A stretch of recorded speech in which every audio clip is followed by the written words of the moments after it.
Hey Brucey, how are you, buddy?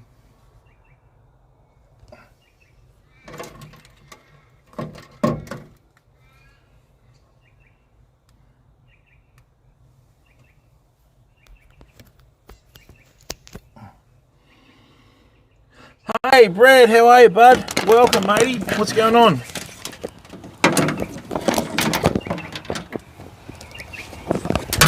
Thanks, Bruce. Yeah, a couple of good fish, mate. Welcome, Brett. Good to see you, man.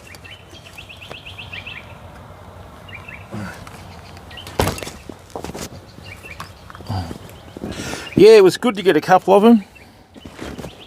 Let's chuck that there.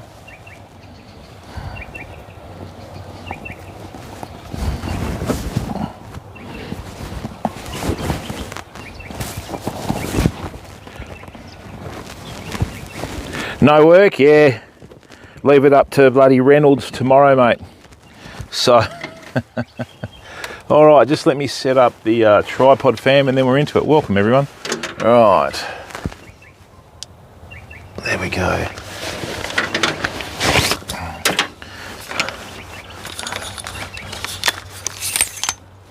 Fair bit of activity here this morning.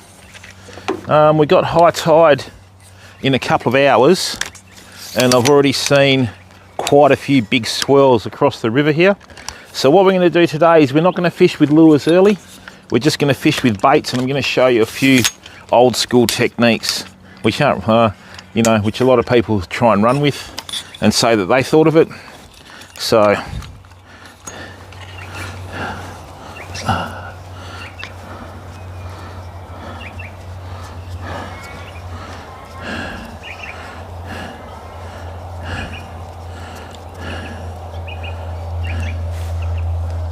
hey Aussie Welsh, how are you, bud?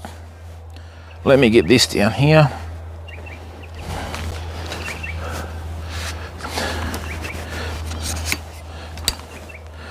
The joys of streaming, fam. The equipment that you've got to get it done properly, you know. One of 3 tripods that I own. Well, one of 2 metal tripods and 5 of the ones that I own.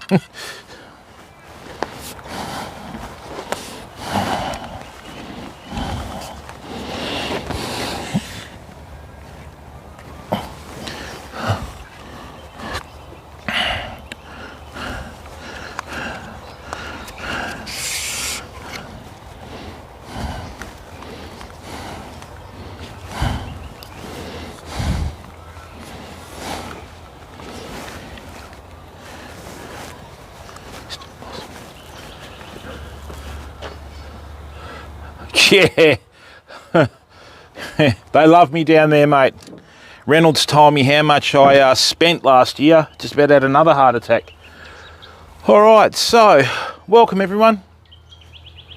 Big shout out to our sponsors, Millard Marine, Qualia Reels and Rode Microphones. If you want to get serious about your streaming, get serious about your audio, and get serious about owning. Oh, Planet Hunter, how are you, mate? Welcome to the stream. And of course, I'd like to do a shout out to everyone that's going through lockdown at the moment. Planet Hunters got in first there, but yeah, look, if you're going through lockdown, people, we had one 5-day lockdown here in WA, and I don't know how you do it. Okay, yeah, I don't know how you do it. Heart goes out to you. That's about all we can do, and you know, it isn't much, but we just hope that you pull through it, and, you know, don't be afraid to talk to people. Hopefully there are people out there that'll help you, if you know what I'm saying, because, yeah, 5 days, man, I was going feral. My hair started growing back. Yeah, something like that, Brett. All right, so this is what we've got. Right, yesterday, the water level was down to here, right? This snag that we fished yesterday is now nearly submerged. Okay, excellent. Now I've just seen a little bit of movement just in front of that snag, so I'm guessing that there's another bream in there. So our first cast is going to be in the exact same spot as yesterday. The water's probably going to come to about here, right? But what we're going to do today is we're going to christen the new reel. We're going to christen the Calcutta 700. thank you very much to the community for your support, because without you I would never have been able to get it. Okay, and I'm going to show you the difference between fixed spool reels, or egg beater reels as they call them, and overhead reels, and show you the difference in casting them and that sort of stuff. All right, and remember, all views that I show in the live streams and in videos are my own, based on experience. So, you know, if you think otherwise, you're more than entitled to. So yeah, let's get on with it. So when I first got here, there was a fair bit of movement around that snags around the other side. So I'm hoping that today we can, you know, cash in on a fish. Mainframe 510, good morning. Culpable, good morning. Welcome everyone. Let me just get the baits out.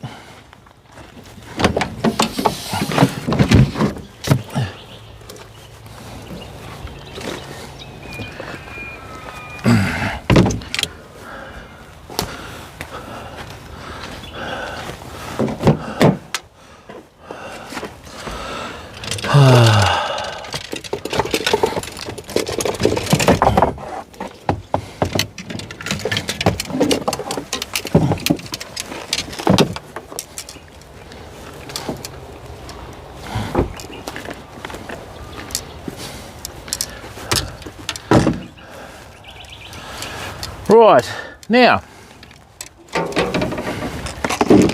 yesterday we adopted our gear. Bullpine, how are you, mate? Hey there, little Richard. I've moved. Richard, moved to YouTube, mate. I've had enough of Twitch. So, yeah, didn't like the direction of the platform, and moved on. So, yeah, nothing to apologise for, Richard. Okay, and let's not worry about the old platform anymore, people. I haven't been on there for 3 months, and I appreciate your concerns, but yeah, we'll just concentrate on our community and what we're doing. Right, so what I've got here is, I've got some pilchards with the tails cut off. Now, we have these, yeah, now we have these scissors. So what I'm going to do is, first thing I want to do, now remember, when the muleys are frozen, right, they'll float. Then they'll float off and they'll sink. So what I want to do, right, is I want to just put some small chunks of muley. In the old days, this was called ground baiting. So what this does is, I'm going to bait this area with the bait that I'm going to be using today, because when I fish the Swan River 4 kilo blocks, we'd do half at a time, throw it out in the river, and then you'd put out a muley bait. And when you hook the big mulloway, the biggest mulloway I've got out of the Swan River was about 15 kilo, and they'd land on deck and they'd just spew out all these muleys. So it works, you know. So we'll put a few in close like this, right, because above all else we want the fish to come towards us. And then what we'll do, okay, is we'll just cut some of these up now, right, almost like a smorgasbord, yeah. So turn the old cooler down the other way, right. Let me just get this down here now, like so, and hopefully that wasn't a bird that shit on my head.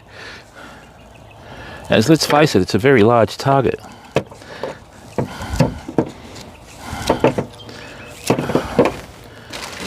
Right, so what I'm going to do is I'm just going to cut some of these up, not too many. Oh, that's our first bait for today. That is going to get us a bream, fam. Let's just chuck that down here. Actually, yeah, they do, mate. Yeah. My head be a sniper's dream. So what we'll do, let's turn this into a bream first. Now remember, all your fish have got a lateral line, so you bait underneath the lateral line there, right? Bring that through there, okay? and then over the other lateral line. Then that holds its place there. I'm just going to cast this out where we cast it yesterday, fam, and plonk it into the same tree root rod holder.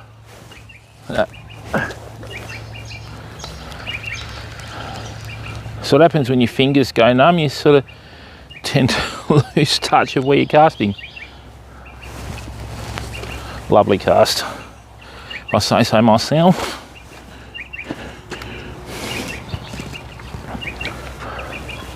Right, so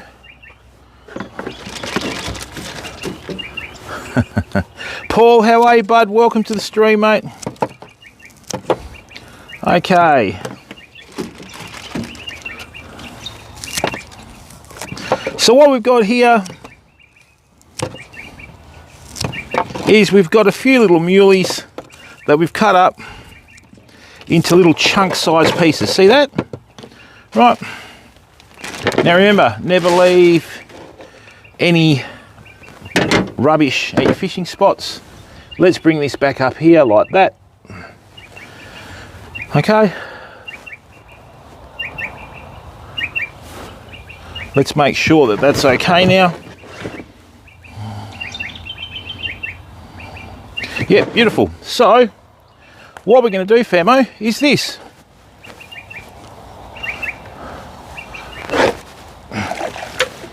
Right, because I've thrown it that way, they're going to move out more towards the middle of the river, and then once they defrost, they're going to sink straight to the bottom, and then that's going to bring the fish in. That's the plan, okay? Excellent. So, now that we've done that, yep. All right, famo, so the new addition to the stable, the Calcutta 700. Okay, Qualia don't make an overhead reel that casts in this size, but we're working on a bit of reel development at the moment. Okay, so a big thank you to the community. I bought this with my last allocation from Twitch. Hey Brett,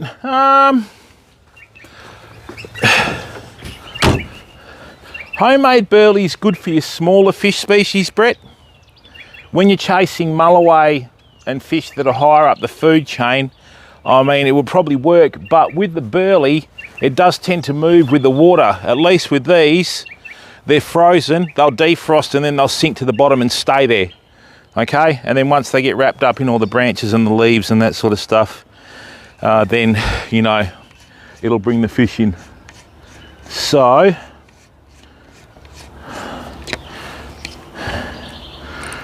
we've probably still got those two fish that we hooked yesterday. They're looking at each other going, oh, not him again. I recognise that rig. Bastard. Doesn't he ever give up? No. Right.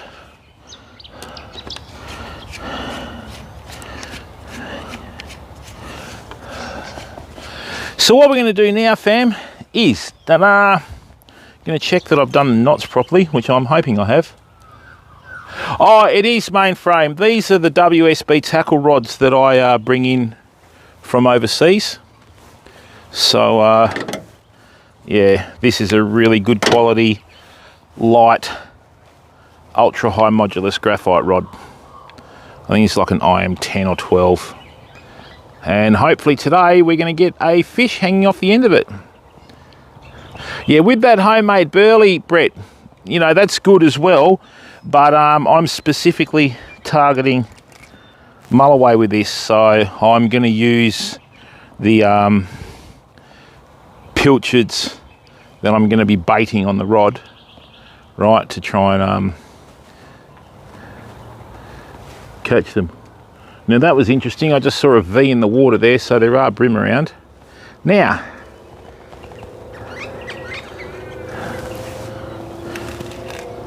right, good work.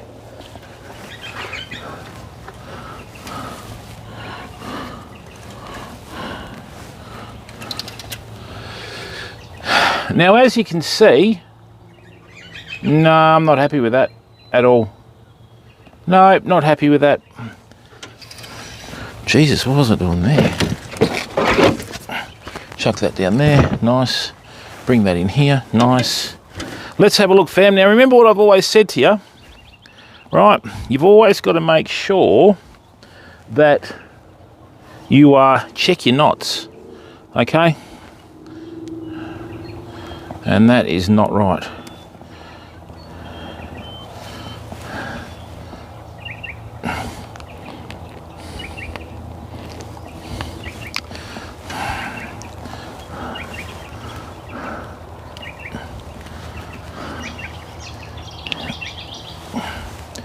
We're going to go through this again.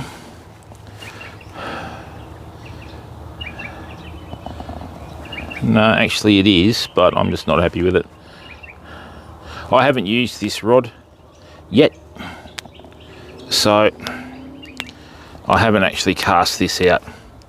So I wanted to do it live on stream in front of everyone.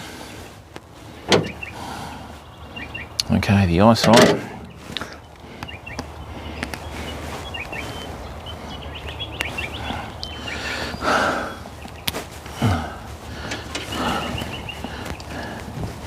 Right, so we've got this fluorocarbon. So what I've done here is I've tied a bimini twist, right? See that there?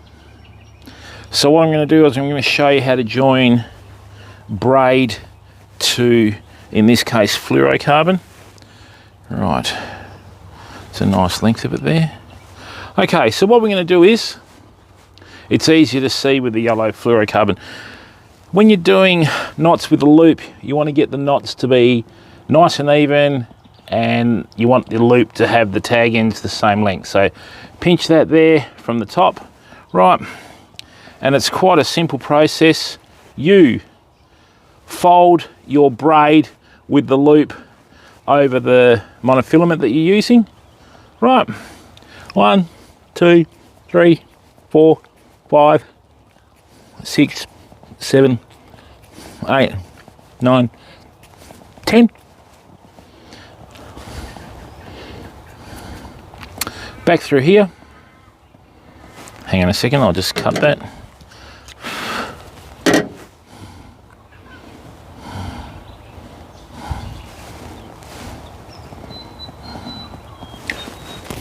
This is going to start to form in a second once we get all the twist out of it. So see what I've done there?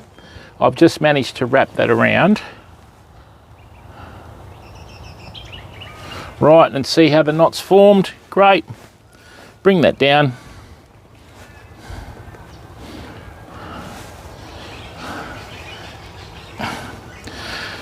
And what we've got is we've got a beautiful even tag end, and we've got a really nice knot there, okay?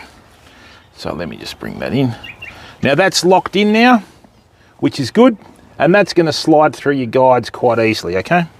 Now what we're going to do is, even though we've done that, okay, we still need to finish the knot off. What I do is I do a couple of triple hitches. Thanks, mainframe.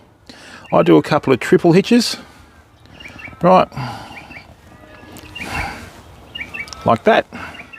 Now with these triple hitches, what this does, sometimes monofilament and braid aren't really designed to get on, okay? So you've got two differing materials with totally different properties that you're trying to work in unison together to improve your chances of catching a fish, yeah? So, I mean, braid's got stretch, monofilament has none, right? And sometimes just a little half hitch, a couple, or triple hitch as I've said here, a couple of times there. See how we've got a nice compact knot that's now got nowhere to go? Okay. Now when you're cutting the tag ends on these, try and get them as close as you can without actually cutting the knot. Good. So there we are. That is not going to obstruct our guides at all. Okay. Now, see, that actually slotted through pretty good. Because what happens is, let me give you the rundown, okay? These are called overhead reels. Basically, they sit over the top of the rod, right? So these are different to your normal spinning reels. For this reel to have line going off the reel or on the reel, see how the whole spool has to spin?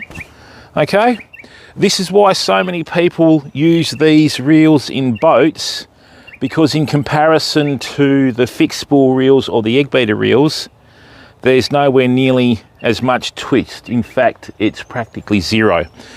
So I'll get the other reel that I've got and I'll show you the difference, because there's a few little irks and quirks you need to be aware of, okay, before you start using one and buying one.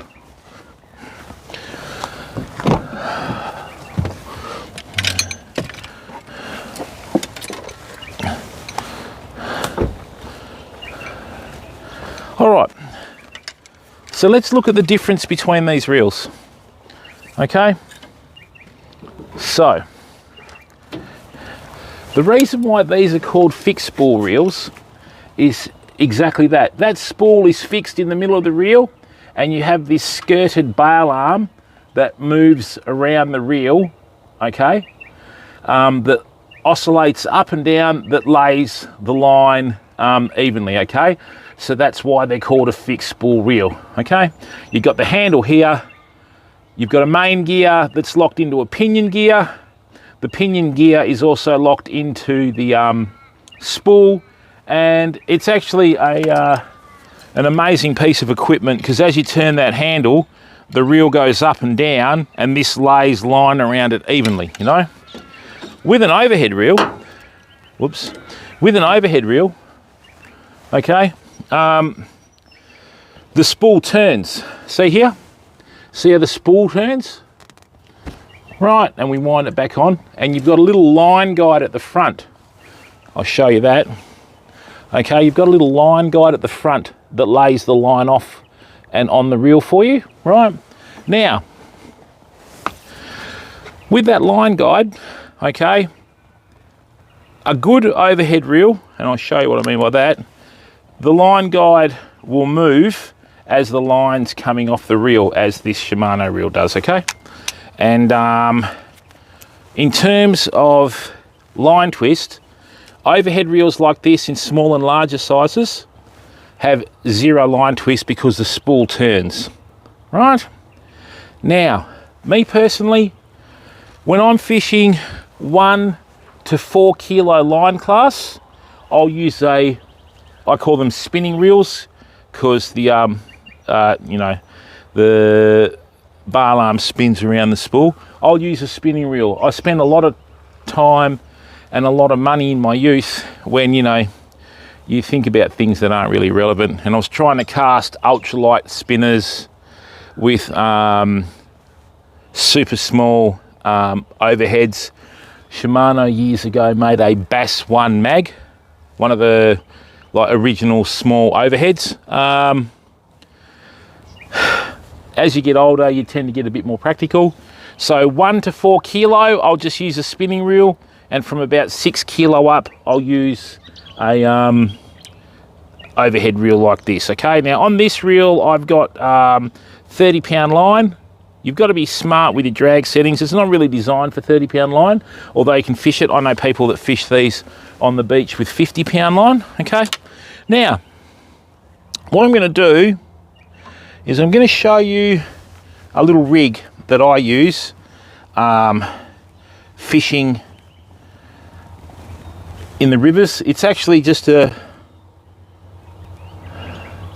have you turned, there isn't a clip feature yet culpable. I don't think they've introduced it yet, mate. I don't know, I haven't followed up on that one. So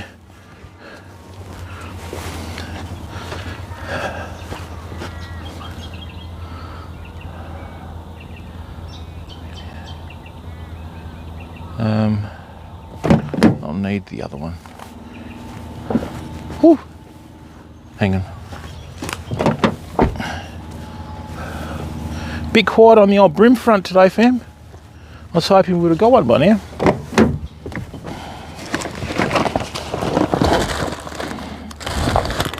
Jeepers, they're a bit big. A bit bug, as they say in the old days.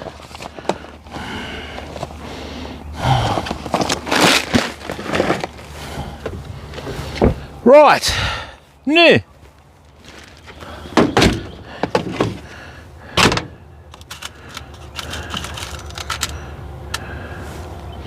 So what we're going to do is, that's a bigger one, great. We need one swivel, okay? We're going to use the same rig on our cow cutter 700 that we used yesterday on the small Bream rig that got the 2 fish. All right, now I remember in WA you're only allowed to use 2 rods at a time, so that's what we're going to do. We're going to be doing bait fishing first.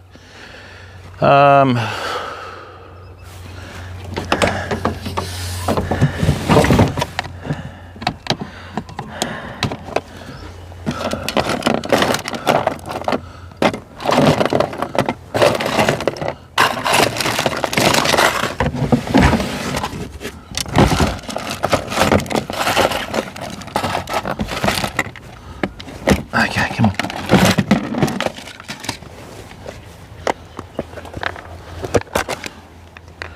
Ah, awesome.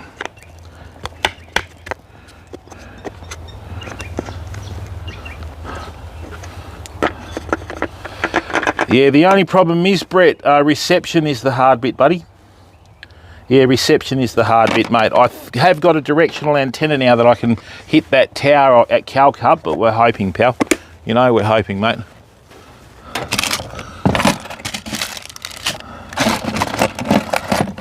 The only way to do it is to head down there and do a field test, you know, so.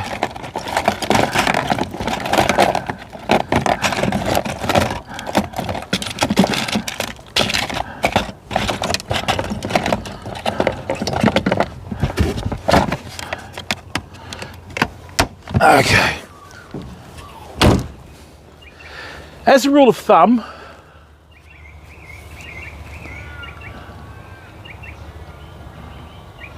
yeah, I don't know culpable. So now look,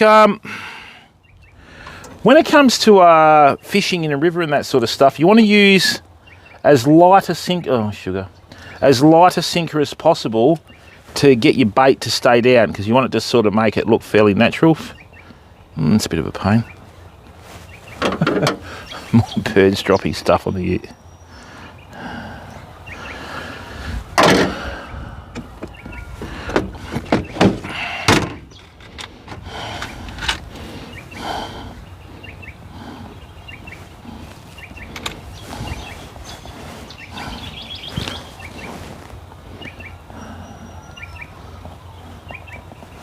Right, so I've just got a small size 4 bean sinker, okay. Fish are quiet today.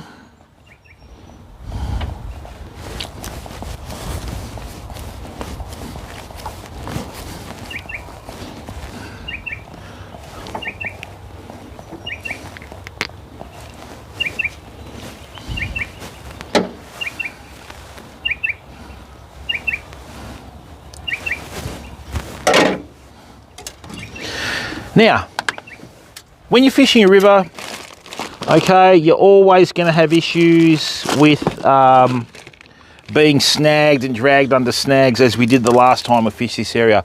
What I've got is some 50-pound fluorocarbon, right?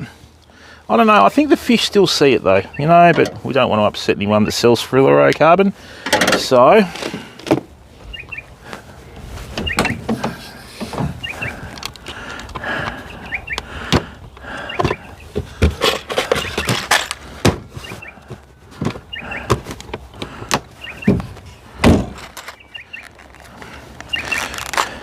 now I use PK, how are you, mate? Welcome to the stream. Now I use 6.0 mustard big red hooks. I've been using mustard for 45 years and never been let down by a mustard or mustard hook, fam, okay?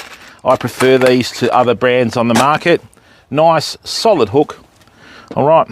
Now, what we're gonna do is we're gonna join 2 6.0s. The first knot we're gonna do is a snell knot, okay? So, 1,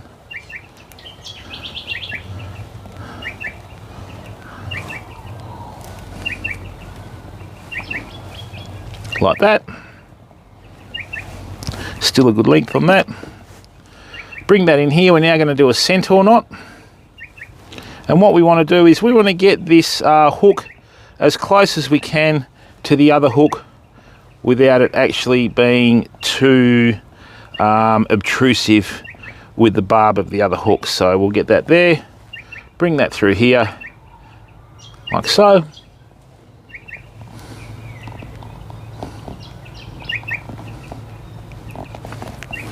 Perfect. See that? Not too bad at all, and that knot is not rubbing on the other hook. Right.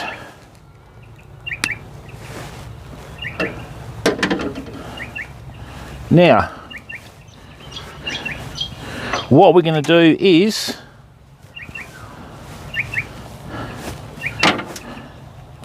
we're now going to join this to the swivel, like so. And I mean, being fluorocarbon, you want it a reasonable distance. Yeah, that's pretty good. Now, the fact that we're using a smaller bean sinker. Anthony, how are you, mate? Welcome to the stream. Now, see how we have that sinker. This is not heavier than the muley that we're using, so the muley is going to be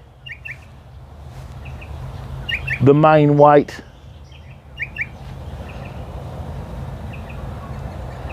I think we've actually had a hit, fam. Let's double check that. The muley is going to be the main weight that we're casting out.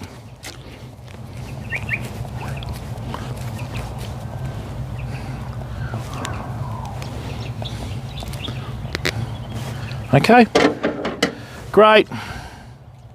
So what we've got now, okay, is we have a beautiful little rig. We've just joined a couple of 6/0s together, right, like that. And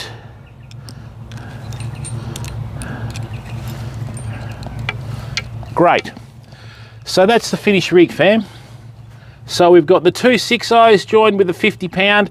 That's far enough away from that hook so that the metal doesn't rub on the knot. There's our little running sinker, or sliding sinker, doesn't have legs. Little sliding sinker that's going to allow that to slide down here and give it an anchor point in the river, right? And once we cast that out, that'll bury itself in the mud, and then all that'll be left is the bait just washing around in the current. And hopefully, with all this ground bait that we have out here, okay, away we go. Now, first thing too, okay, casting. I have only got one rod in here. I haven't got the second one. Did we get a hit? Okay, so fam, when you're casting with your spinning reels or fixed spool reels, it's quite simple, okay? So what you do, open your barrel arm, you've got the finger there, cast away, right? And away you go. Now, you don't have to do anything, all right? And basically it's like just a cast and retrieve, yeah? Now, overheads present a problem because with this, because the spool's not moving when you cast, when your sinker lands, the line stops spewing off the reel, okay? With an overhead, because the reel, the actual spool spins, if I cast it out and just left it, you would get what's known as a bird's nest, okay? Because the spool keeps spinning, the line starts to unravel and it's got nowhere to go. So it's a different process. The other thing is too, with fixed spool reels, right, the faster and harder you cast, okay? So here, yep, as a rule of thumb, the further it goes, right?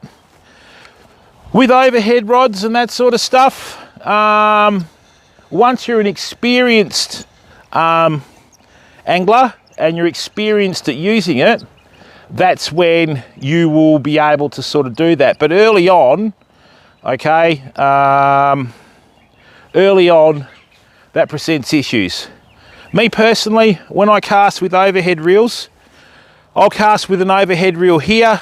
I usually use two hands on a rod and reel that side, and just use a nice smooth round arm casting action. And then what you do is, just before your bait hits the water, you'll thumb it, and that'll stop your spool from creating a bird's nest, okay? So we've already got one of the baits in the water, so that's counted as our first fishing rod. I can't put 3 fishing rods out, that will break like fisheries rules and regulations. Okay, so now what we'll do is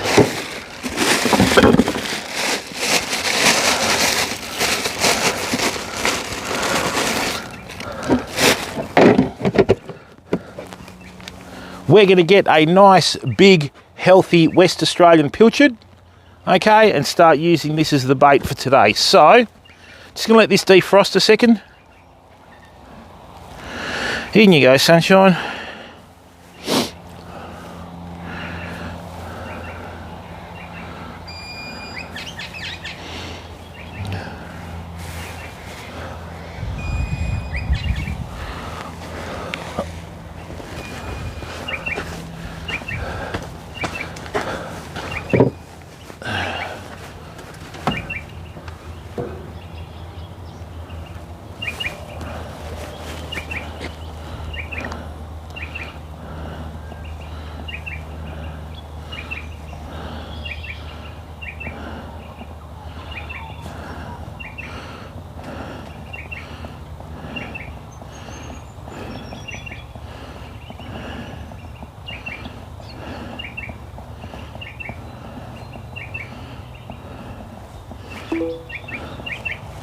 Right, there we go.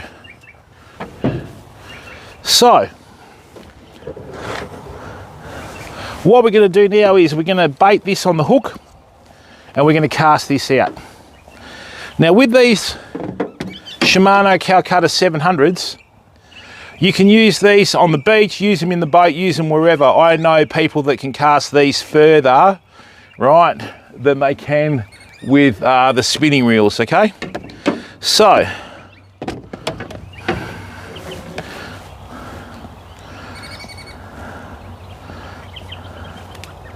let's get this on here.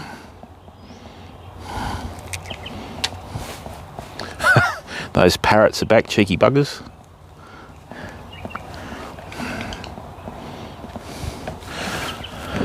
So when we bait this, we put one hook going out one side of the bait, the other hook out the other side, and then we put a little half hitch in the tail, all right? Now,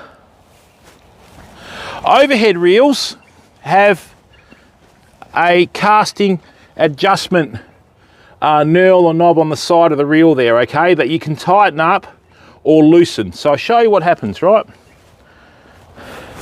If I let this free spool, right, that's going to hit the bottom like that. But if I tighten this up, right, and this is if you're first starting out with these overheads, what it'll do, it'll put resistance on the reel, okay? Now we're going.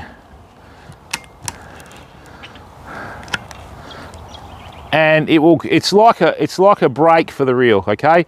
Now because this is a fairly heavy fish, see how that's slowed down a bit? Okay, what that does is it's called like a casting brake. So what you do is when you cast, you'll cast, and if you're a little bit off with your thumb, the casting brake will try and slow down the spool for you on the reel when you're casting, okay? So that way it's a little bit of insurance. Hey Jackson, how are you, mate? Welcome to the stream.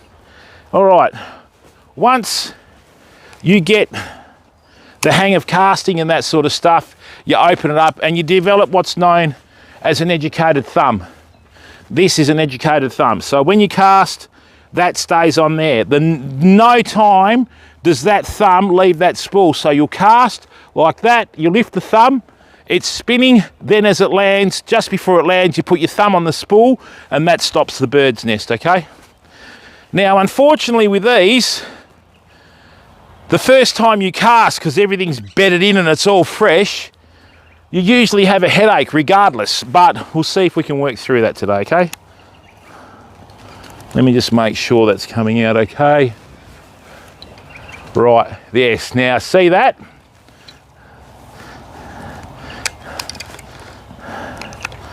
Why is that doing that? All right, we're gonna have a little bit of an issue with that tip, but anyway, that's life, you just gotta work through it, don't you?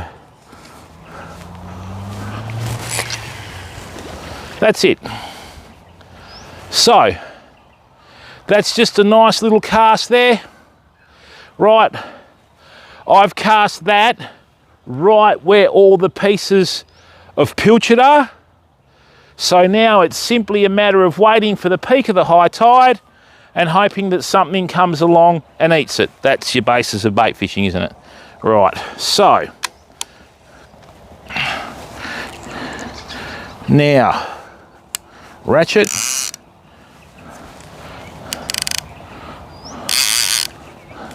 Ratchets are very handy when you fish at night, fam, because you can't see the line moving, but you can certainly hear it, you know? Right, I'm now going to leave that there. Leave that there, okay?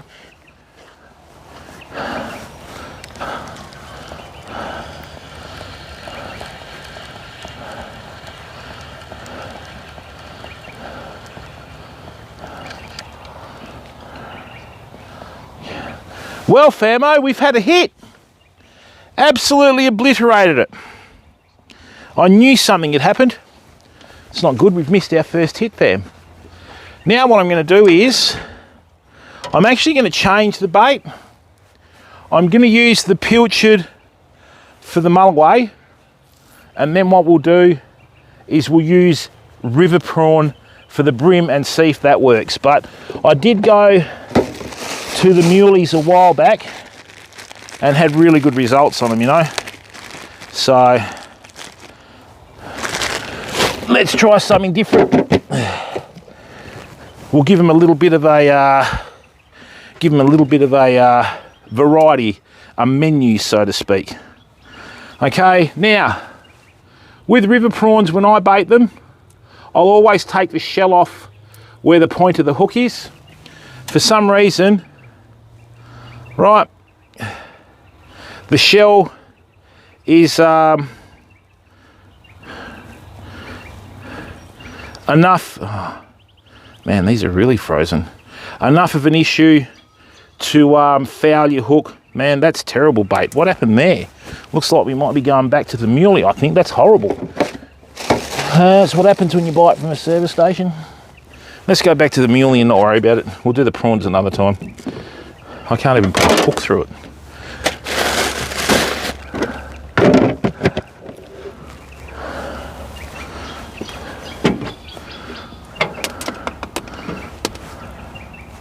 How are you, Jackson? How's life treating you in paradise over there, mate?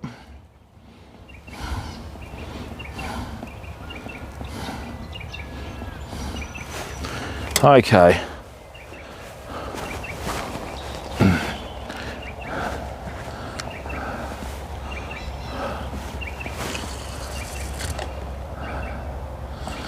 That's too far away from the snag. You want to cast it as close as you can to the snag without hitting it, famo.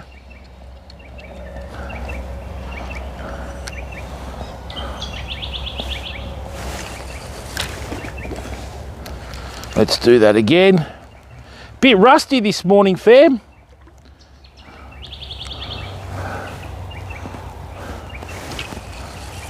That's better. Now we got the casting finesse back.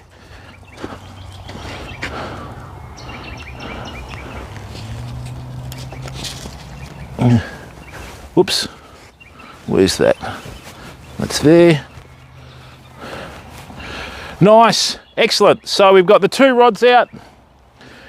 We've got the nice big bait out in the middle where all those other pilchards are. Right.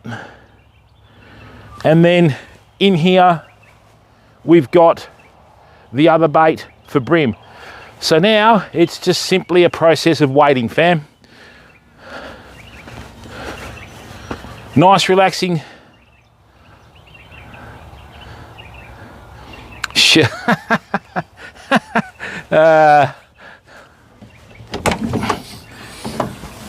And thanks everyone, 16 people watching, that's great. Thank you very much for giving up your time to come in and watch the stream, all right? I just got to make sure that it's still charging. Let me just grab another battery pack.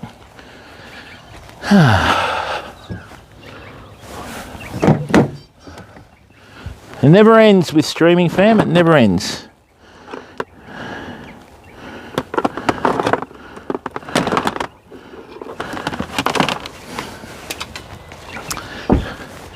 And if you're an aspiring IRL streamer, right, do yourself a favour.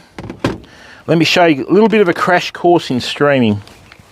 You've got two types of battery packs out there. You've got the older style with the two A-type fittings, and you've got these ones now with the C fitting, okay?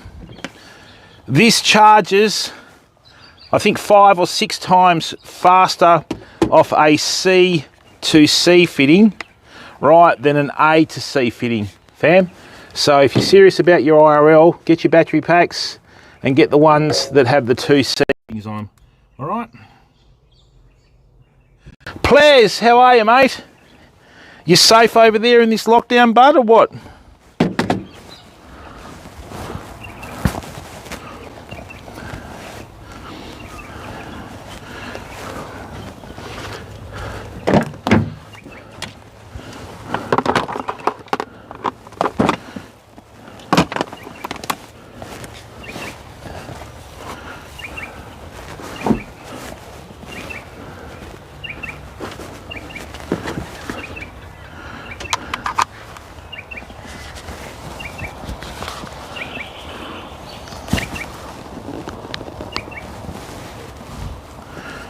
Wide for sound, all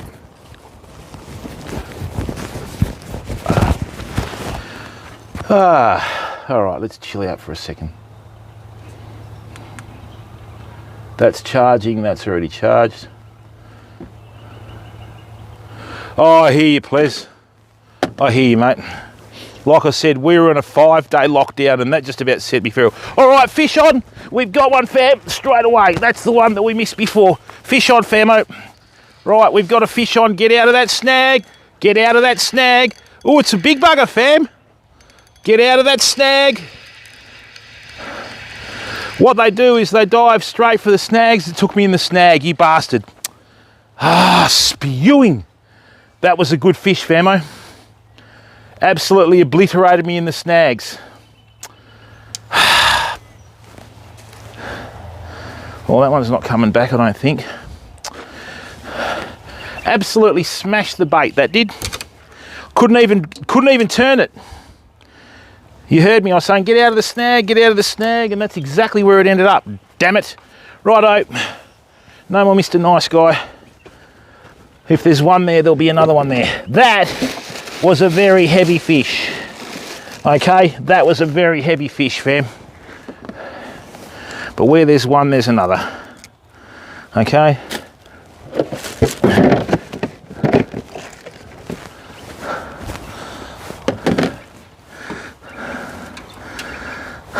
Right, this time we're going to hold the fishing rod and I'm going to lock the drag up so that they can't even move. That was a good fish.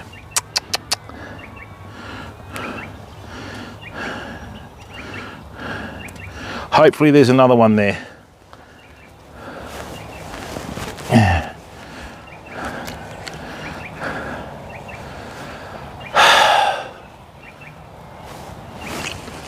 No, not close enough at all. It's catch-22, fam. When you're fishing for these, you want to get as close to a snag as possible. So the hookup needs to be instant and you need to turn the fish straight away and rip it out. That went straight back to the snags. I couldn't even turn the head on it. You know, normally, and I mean the drag's tight, you know. Right.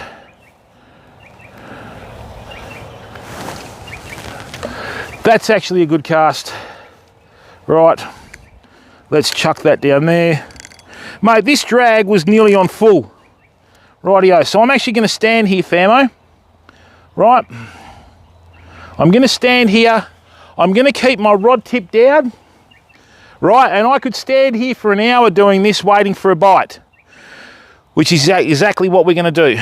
Okay, so nice and relaxed. Now, when you're fishing like this, see how my rod tip's pointing at the water? The reason why my rod tip's pointing at the water,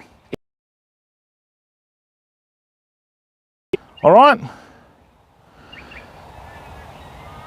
And when I go to set the hook, because I'm using braid with no stretch, and I also have the little fluorocarbon leader, right?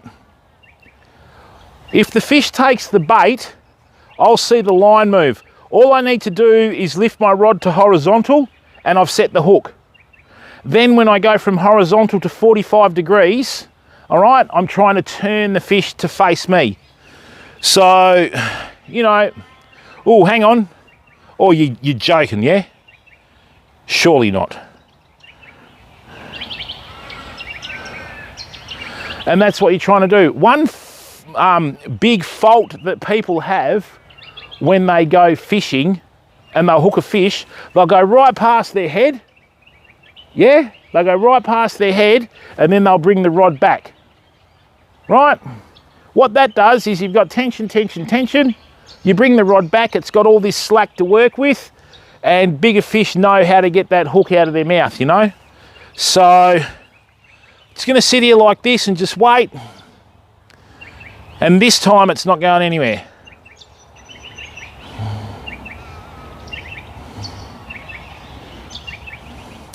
The other rookie mistake I made too, when I cast that, I actually cast slightly past the snag. So I'm still figuring out the shape of this tree. So what I've done on this one is I've cast it a little bit closer. That way when it goes to turn, I should be able to turn its head, you know? But, damn it. That was a really good fish. You can tell a really good fish because I set the hook, right? And I had it and it was still bending and heading down and I couldn't move it, fam. You know that's a really deep-bodied large fish when you can't do that, you know? And now I'm hoping that we get...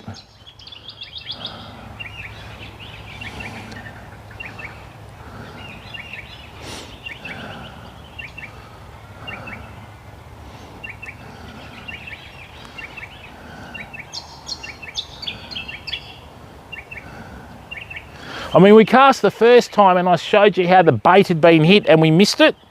So it's come back again, but there's lots of fish on this little snag. And this is what you need to do. Shade and structure to find fish, famo. There's the structure, the shade's underneath it. They go hand in hand.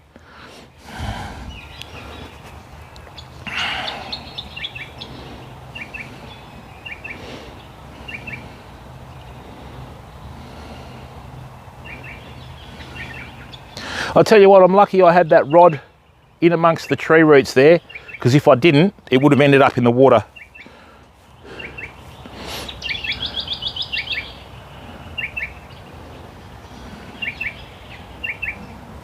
And brim fishing is one of those fishing types where you could have nothing for 3 hours and then out of nowhere you'll get 3, 4, 5 fish in 10 minutes and then nothing again. You know, it's how it usually works. But notice how that fish came up after we ground baited, because, oh shit, what was that in the water over there? Fam, there's just been a huge splash in the water over there. It wasn't a bird, like a duck or a cormorant or anything. So there's only 1 or 2 types of fish that'll do that. A big bull shark or a small bull shark. So anyway, we'll wait and see, yeah? And this waterway is absolutely rife with them. Okay? Absolutely rife with bull sharks here.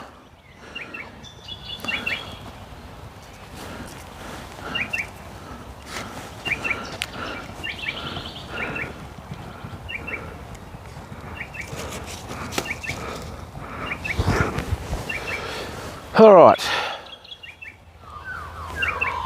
We'll wait for the next bite.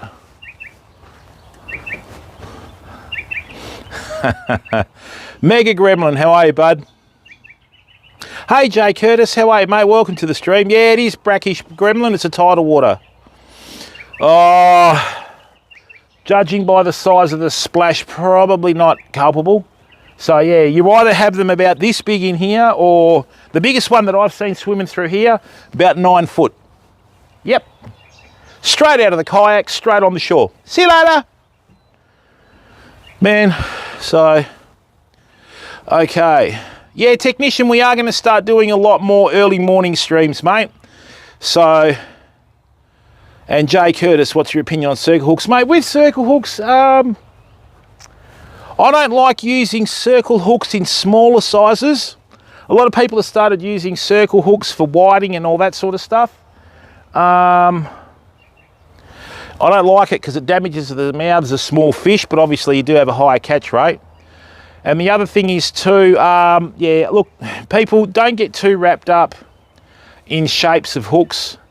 Roger Hungerford wrote a book years ago, and the one line that I can remember from the hook, from the book, not the hook, is an old guy told him once, if the point of your hook is sharp, right, the shape is right. And there's a lot to be said for that. You know what I mean? I think we're a bit, you know, we're quite spoilt for tackle nowadays, because in the old days there was no chemically sharpened, there was no nothing, you know, and we are absolutely sport for choice, you know.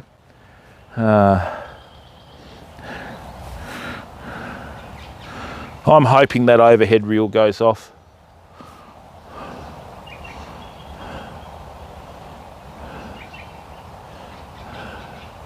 Mega Gremlin, how are you, mate? Are you well?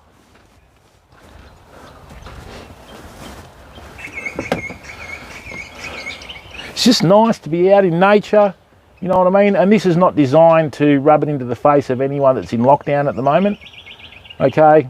It's just nice to be out in nature, the river, birds, trees, freedom, connecting with the land and the environment, you know?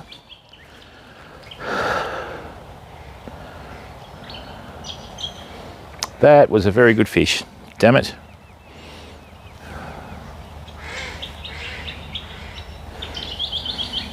This is like a real life version of a Hunter Call of the Wild. 2 mountain ducks belting off.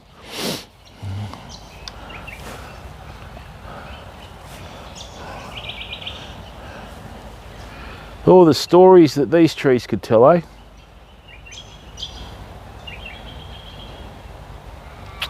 I couldn't even turn the head on that fish, fam. That's how big it was.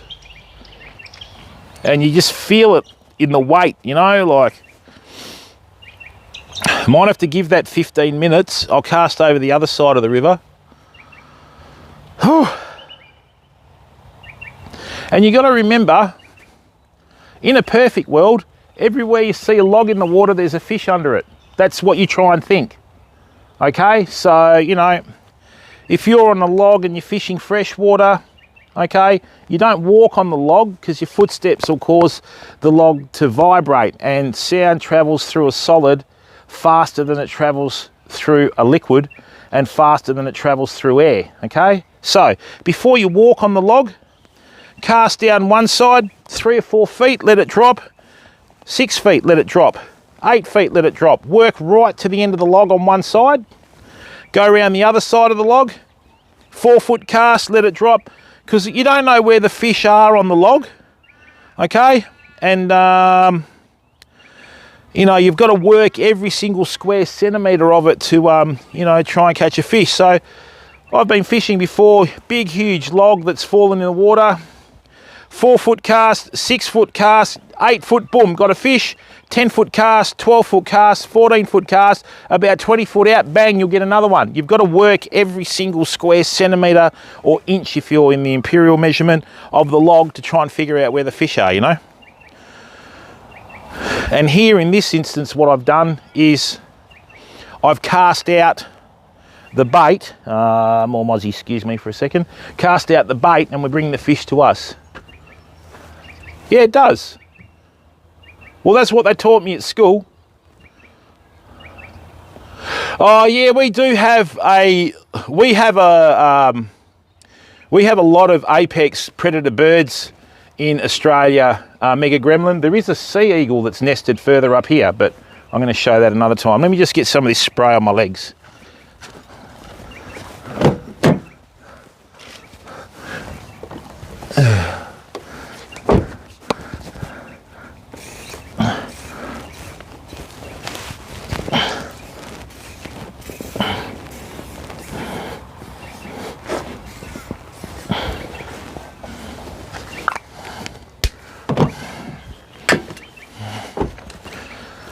Ah, man, that was a big fish.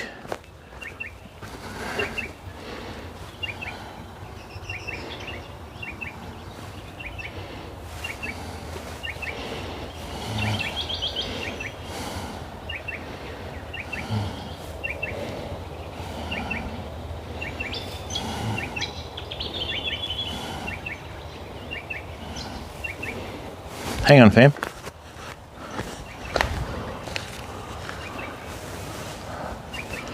Hang on, hang on, hang on.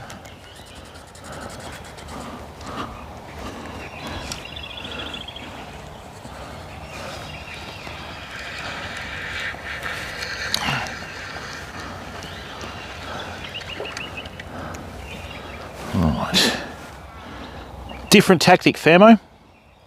I'm going to give that fish a bit of breathing space. I'm going to cast just out to the very front of the snag, like that, and just leave it in there. Okay? Just like that.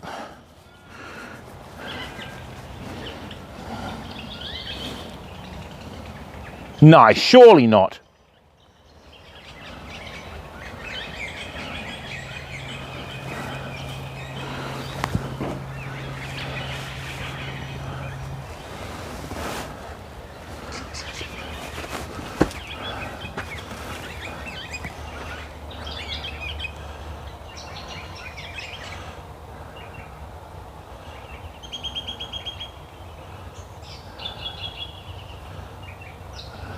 What do you mean at markets, Planet Hunter? I don't understand what you're referring to.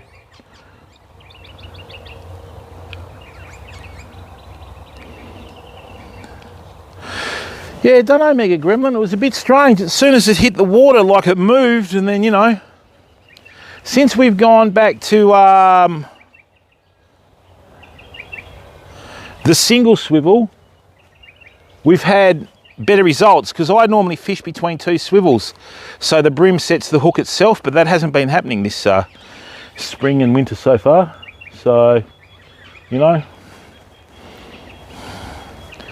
isn't it nice to be on a stream without sound alerts and without, you know, other alerts and that sort of stuff, fam? You know what I mean? Pure content. Oh, did I put that in the tweet? Hashtag pure content. Oh, I need to change that.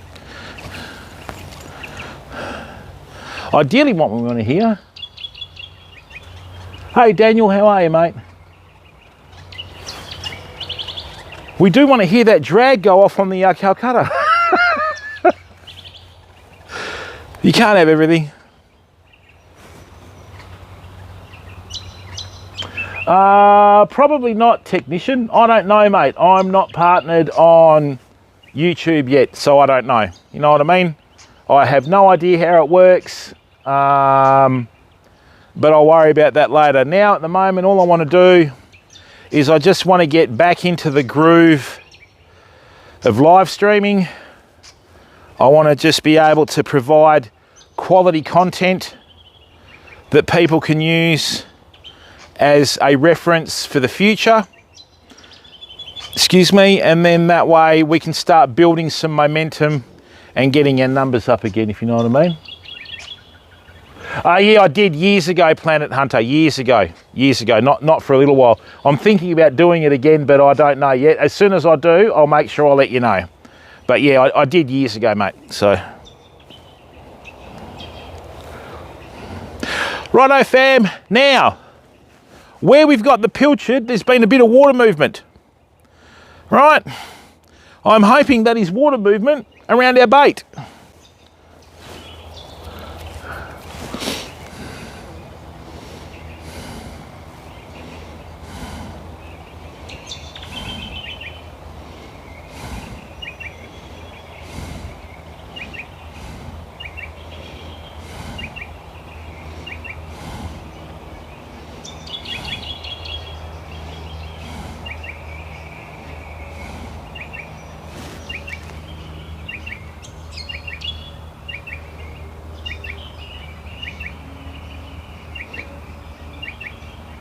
No, we're already over 1100 Mega Gremlin. We've had nearly 1,000 hours in the last month, believe it or not. You know, so once again, fam, thank you very much for your support. Thank you very much for giving up your valuable time to come in and watch the stream, okay? So,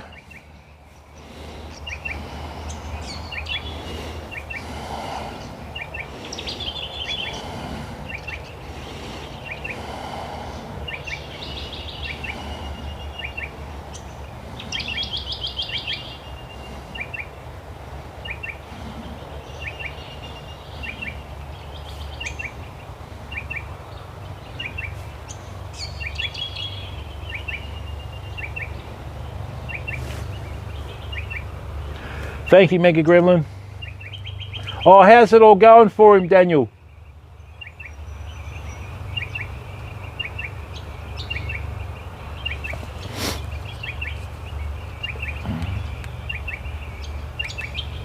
I hope he's looking after that houseboat, mate. You've got to be careful with those.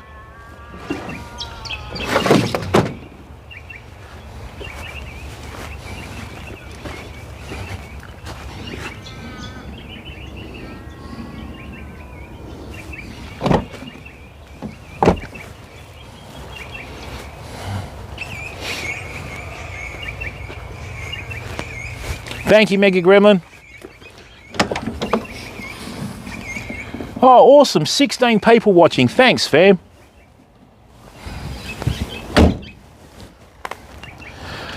Yeah, so all the videos that you see on YouTube,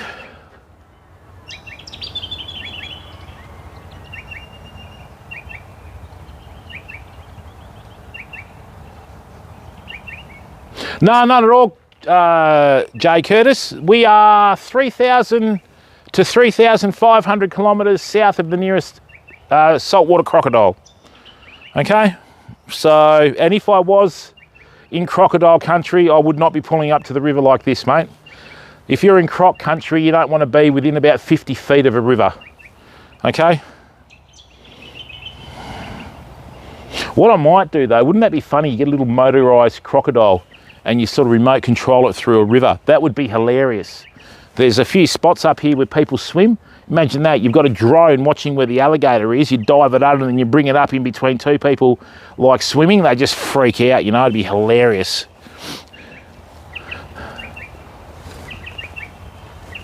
Yeah, bull sharks, they're just as bad. Mind you, this time of year I still think there's a fair bit of fresh in here, but they can tolerate fresh water. Bull sharks can travel hundreds of kilometres upstream, famo, you know.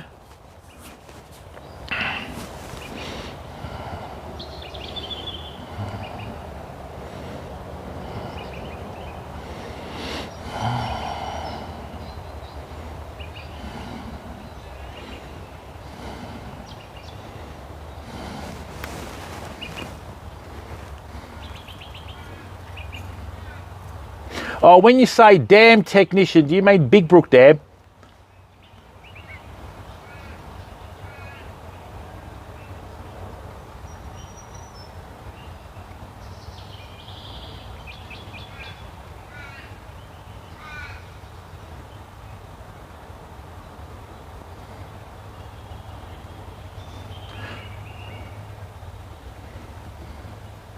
Yeah, I will, technician. We're going to be doing a live marining stream from Big Brook Dam in the summer. Okay, so I'm going to teach people how to make marine snares, and I'm going to teach people how to use the marine snares, you know.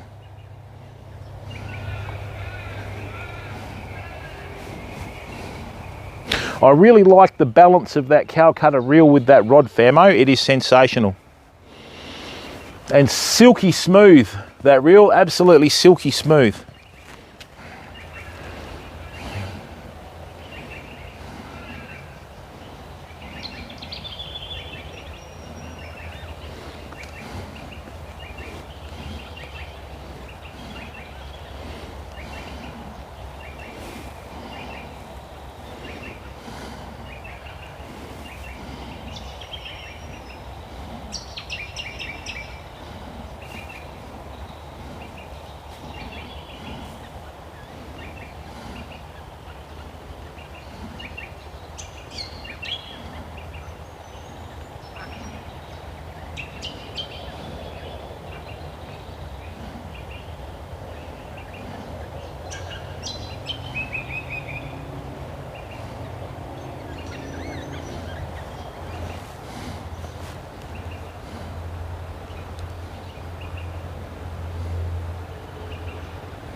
the picture. People, let me give you an example. The algorithm on YouTube is much better for live streaming. If you have a VR headset, you can watch this stream in virtual reality, okay?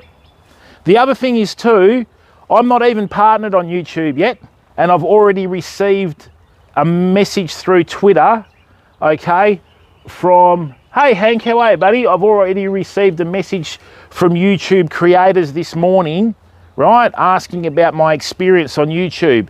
On the previous platform, they didn't want to know me until I was partnered. So there is a much better vibe about YouTube in all aspects, fam, than the old platform, and I'm quite regretful that I didn't start here first.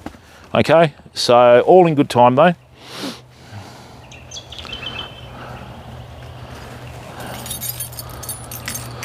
Whew.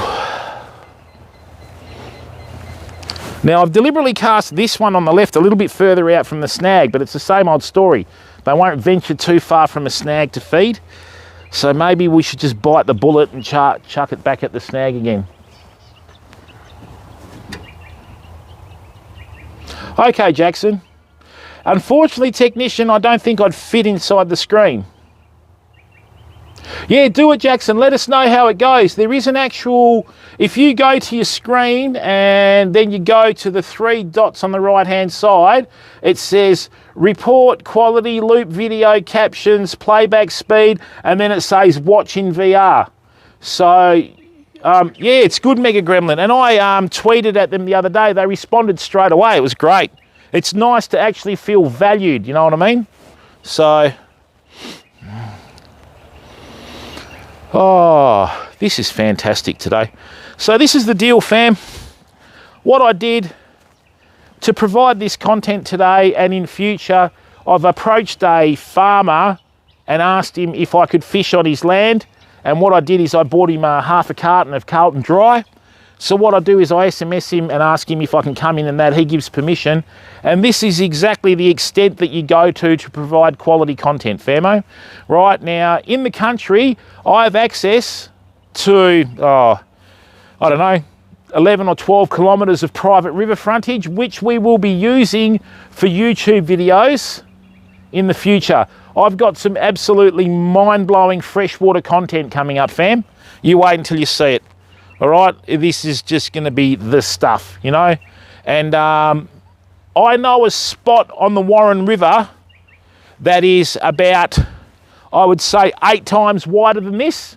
It's the closest thing I found to Europe when I went there, you know, with the fishing and that sort of stuff. And I swear to this day that there's a state record trout swimming around in there, but that's all right. We will try and find it, you know.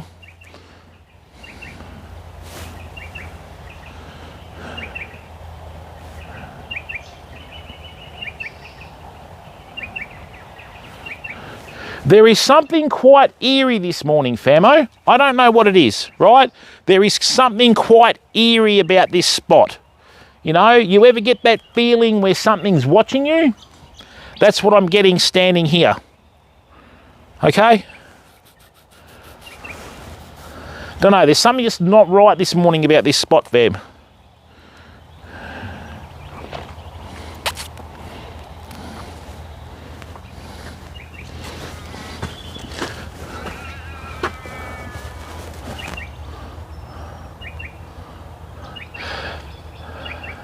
Yeah, not really culpable. I actually was on YouTube in 2011. And then I sort of, man, if I'd have kept going from then, who knows where it would have been from now, you know? And then when I went back to YouTube, one of my YouTube vids from 2011 had over 25,000 views. And it was like, whoa, you idiot, you know? Why didn't you do that? So,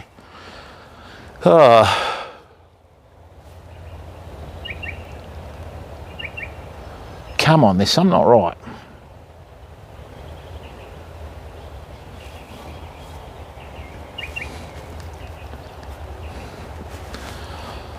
Oh, lovely.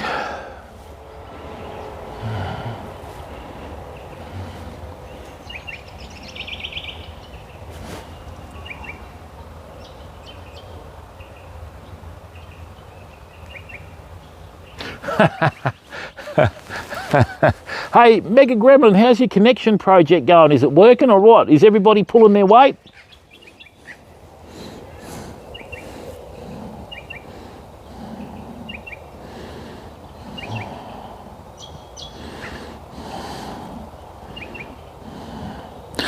Now the river's still rising, famo. Right, the river is still rising. We're still not peaked on high tide yet. What is the time? It's 8:52. I think the high tide hits here, I don't know how much later than the coast.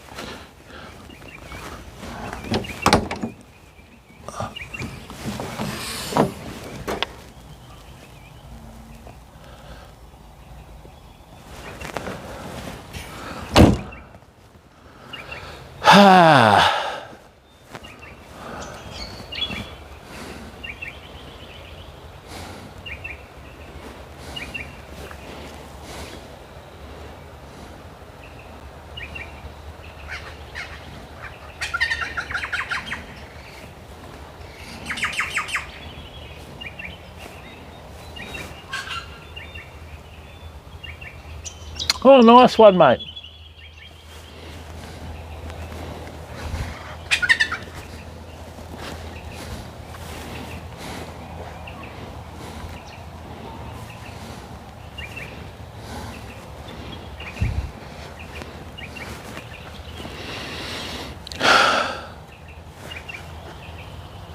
Cheeky little bugger. I got parrots dropping stuff out of the tree. It's like a national sport for them. The river has come up since we started fishing too, fam. It's moved up about a foot, so I think it's going to come right up to here. So where we are in this spot, the distance from the coast, I think the high tide reaches us about an hour to an hour and a half after it reaches the coast. Rightio.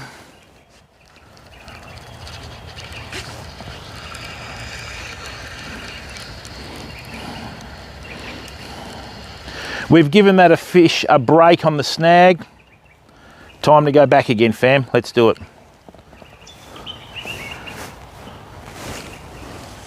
That's the one. COB, cash on barrelhead.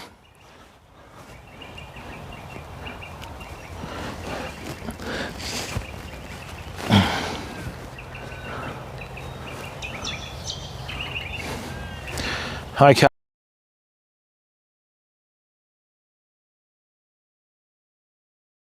Rattled. Well, hopefully it's not as rattled. And now what we're going to do is I've cast back on the upstream side of the snag where it was before. So hopefully that'll hold up, you know.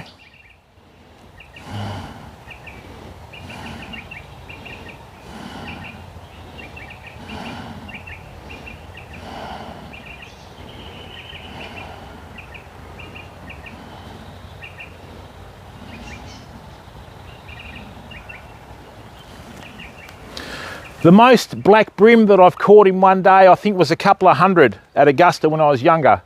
Let all of them go, obviously. But yeah, oh, hang on, fam. I think I can see the line starting to sink under the water. Come on.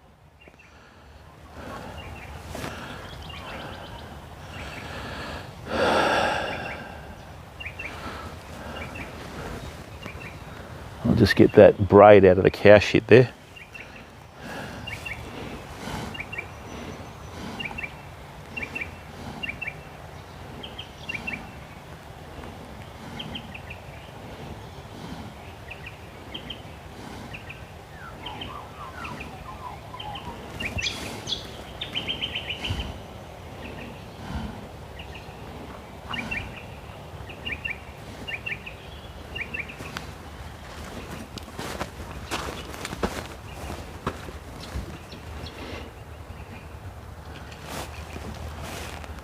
Yeah, it is, Brucey. It's a Sierra jacket, so that's a wool lined, and I think it insulated as well.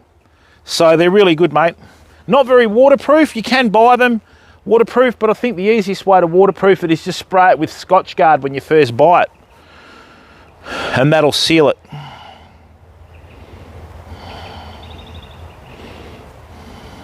The only problem is the sweat can't get out of it, you know. So, yeah, we have a company from New Zealand that makes a lot of this type of stuff in the flannelette pattern, and that's Swanee. I think it's Swanee from NZ. They make these really good jackets, Brucey. They're awesome, mate. Nice and warm, nice and steady, all good.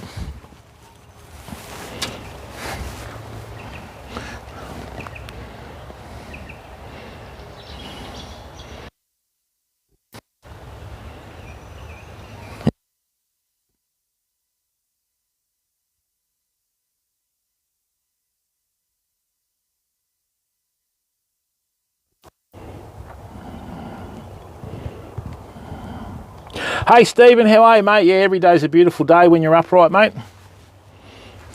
We've dropped one really good fish, Steve. Man, it was a belter. We've got the Calcutta out here with a whole pilchard in the middle, and I've just got a little muley tail on the left-hand side here at a snag, waiting for another bite. So, hope you're having a good day, Steve.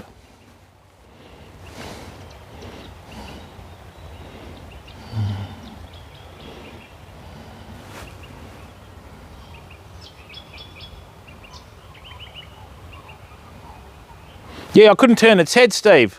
The rod had a full bend in it, and you know when you've got a really heavy fish that feels like a bloody, like you got a lump of cement on the end. So, unfortunately, I think we've missed that window of opportunity now. But that's all right, hopefully there's another one.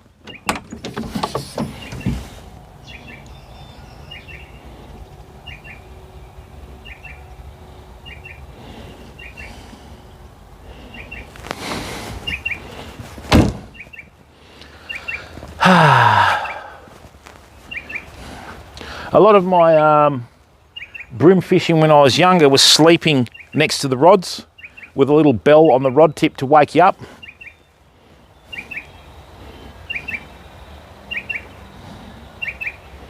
And when you're younger and you're a little bit tougher, we just would put a tarpaulin over the sleeping bag that we were in to keep the rain off us and the moisture at night, because in the winter the moisture's still in the air. And yeah, sleeping around a campfire, it's all good fun. Good character building stuff, you know.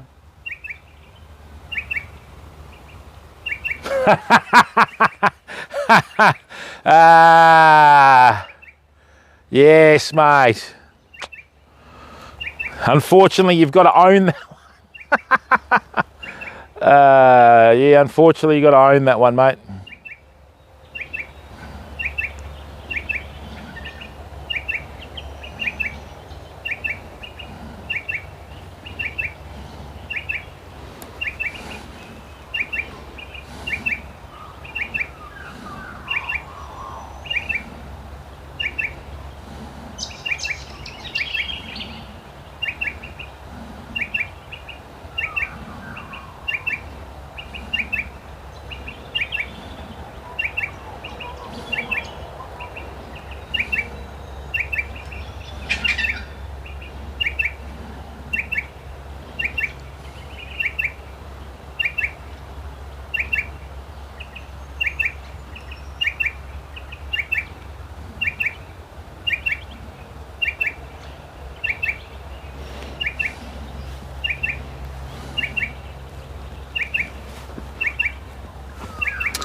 Steve, further upstream there is, I think there's a bit too much salt water here.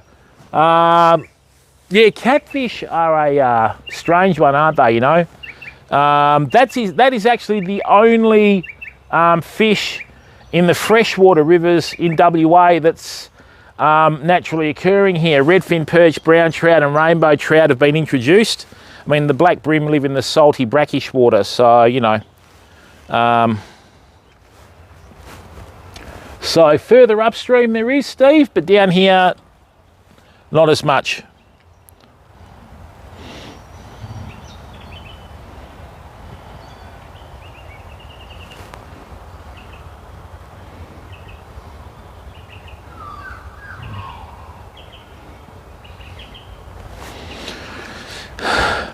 To catch catfish, you just need a fresh garden worm, a very light split shot and you let it drift down with the current, you know. And I've only ever caught catfish at night.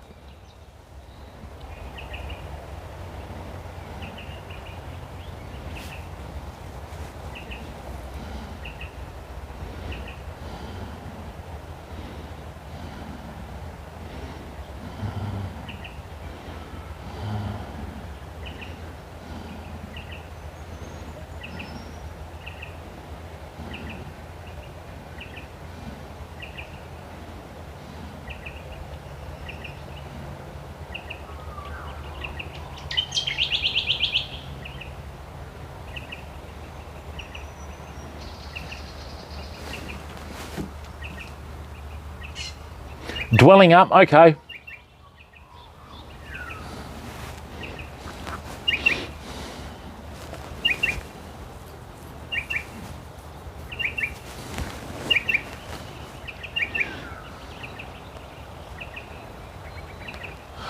Tell you what, I've got the bug for fishing and streaming again, fam. I was burnt out about 3 months ago.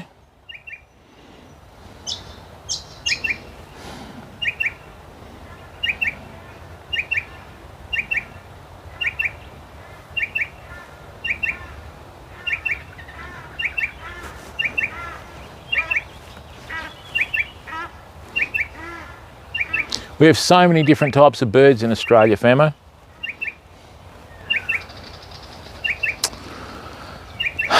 Just got to be patient, that's all it is.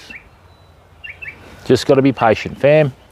You've got the baits in the water doing what they're doing.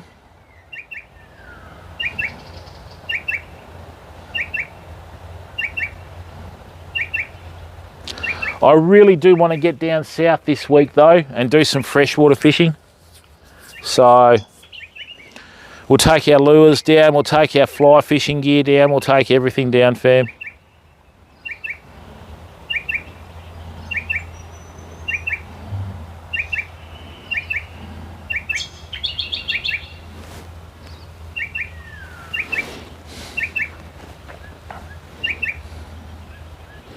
There was one fish under there, damn it.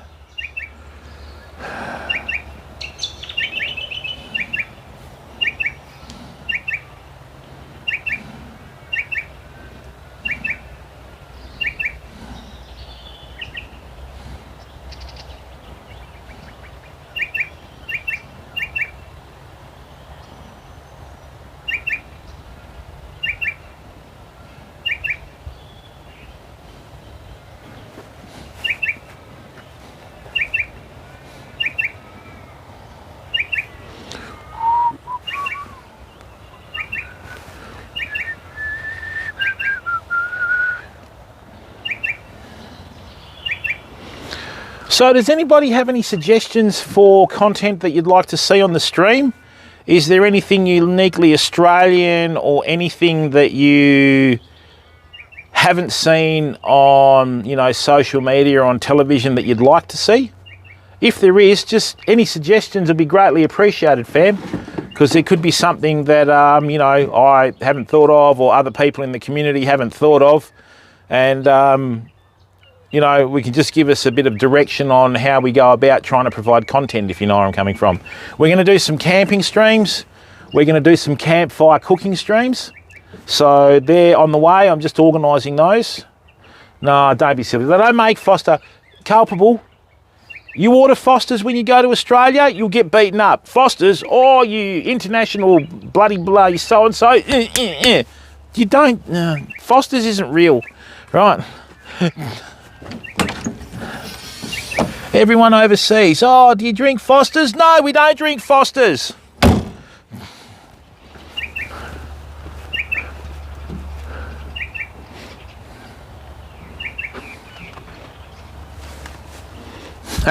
Can't draft.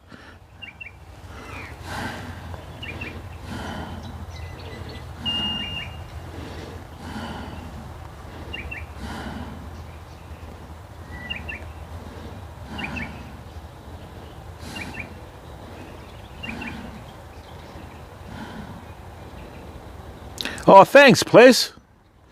You know, and I mean,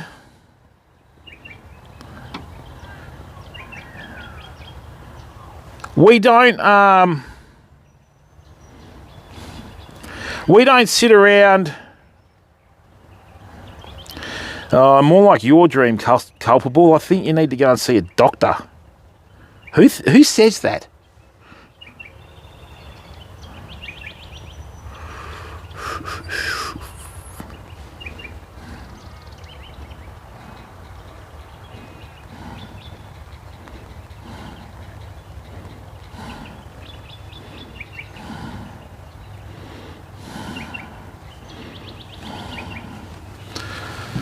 Oh, this is real fishing, fam. You just got to sit there and wait for a bite. Admittedly, it's not as much fun as the stuff that you see when they're catching fish after fish after fish, but this is the reality of it, okay? Sometimes you've just got to wait for that bite.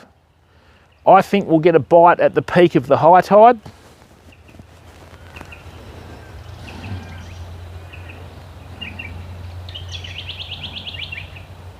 Which is still a little ways away, you know.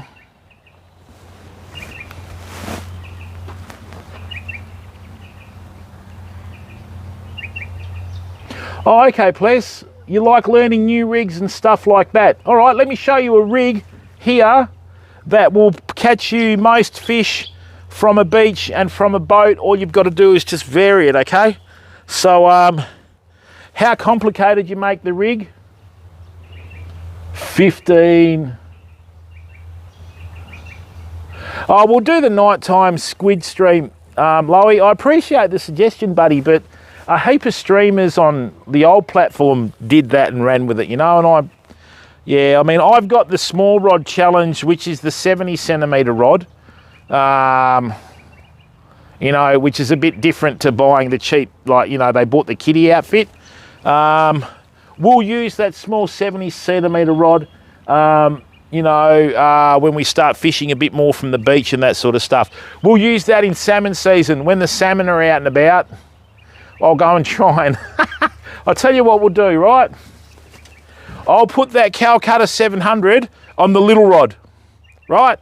And I'll cast whole muleys without floats out with the Calcutta from the rocks. And we'll see if we can get a salmon. That would be a pisser.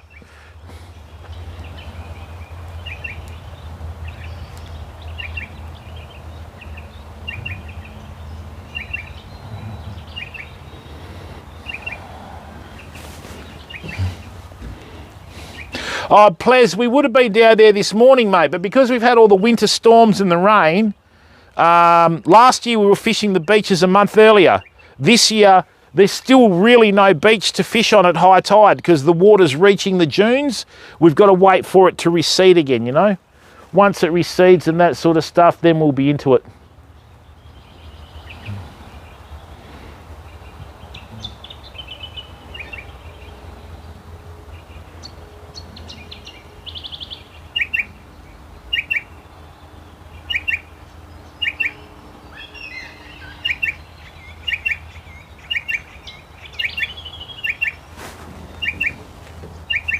I'm always keen for any fishing season. Hey Jackson, did the VR work? Are they, you know, speaking the truth, or is it false advertising?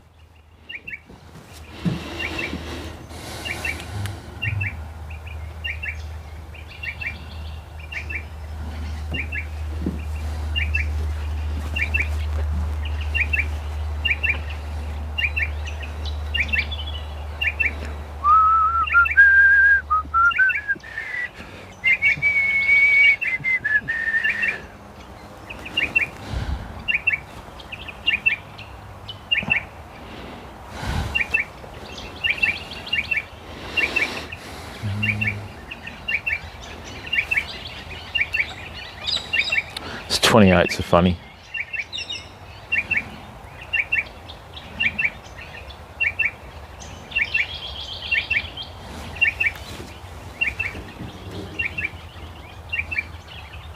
Oh, really? Oh, it's a mobile thing. Really?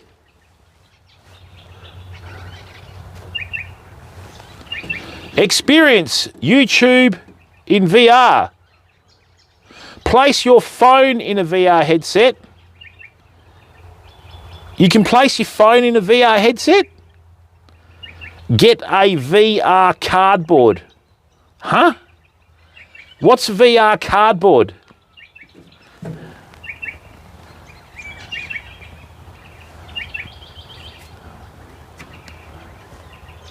VR cardboard. Hey people, thank you very much. We've hit 1,480 subscribers. That's awesome. Thank you.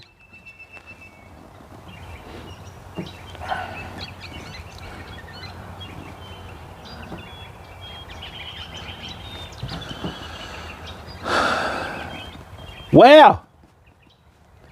Unbelievable. Thanks, fam.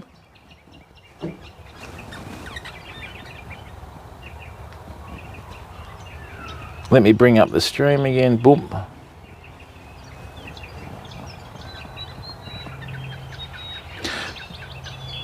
$5. Oh, okay. Very interesting.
What? YouTube quit unexpectedly. Wow. Yeah, sorry about that, Paul. Oh dear. Yeah, Streamlabs is a bit militant today. I still can't figure it out.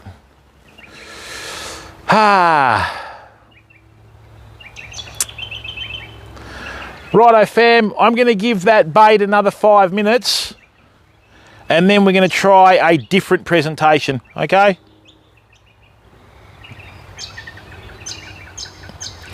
The other thing is too, if we're on the Blackwood River and I put the camera on the edge, you'd see the black bream. You'd see these little bronze shiny shapes swimming over the snags because there's a much bigger biomass of bream there.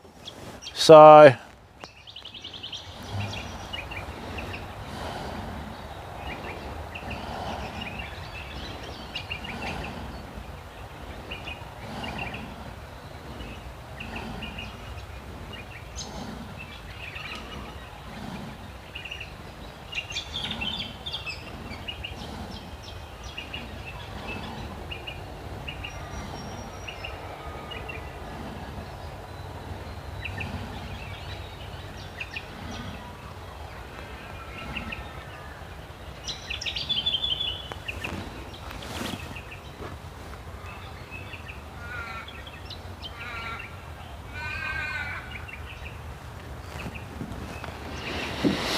oh.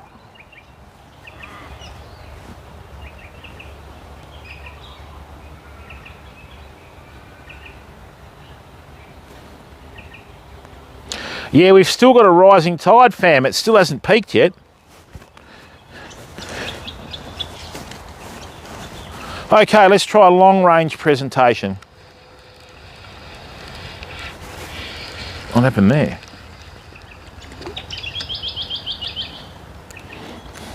I'm just going to try and cast it underneath this tree over here. Get out of there. Right. Like so. Let's see if there's one under there.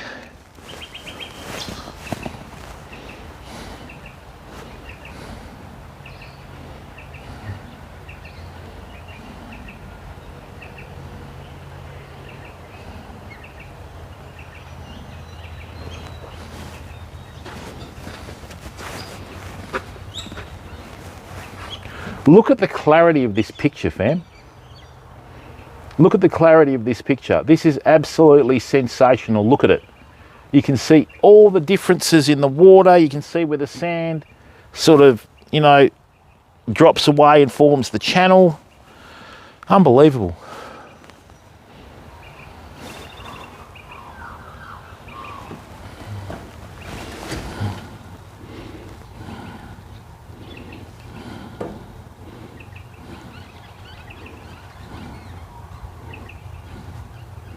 Right, that's still working. Good. Excellent. Actually, that's not a smart idea, because if we do get a fish, that's going to go straight over our line. What I think I'll do, famo, is I'm going to do a big long range presentation. Right, we're going to go straight across the river there. Right, we're just going to hightail it straight across now. Great, absolutely perfect cast.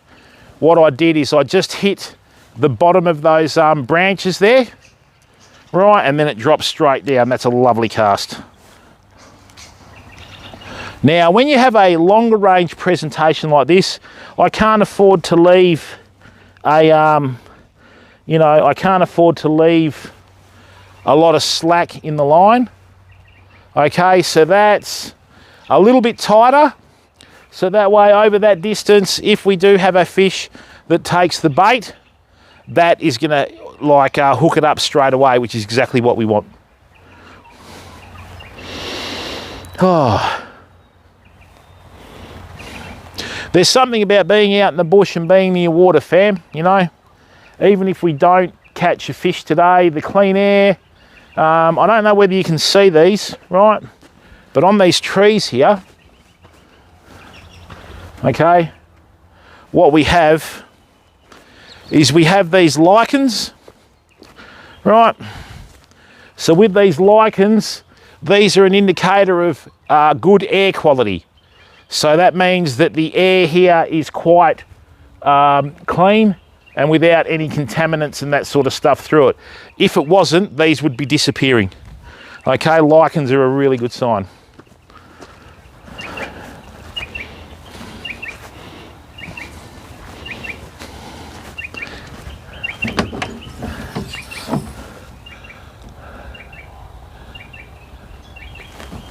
Right, that's working well.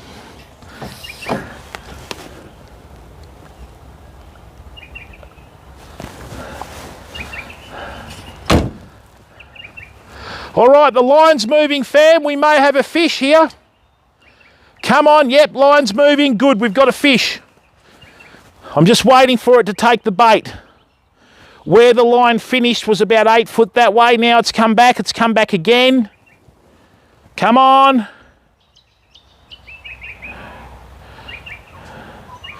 So it's picked it up and dropped it by the looks of it. Picked it up and dropped it. Come on.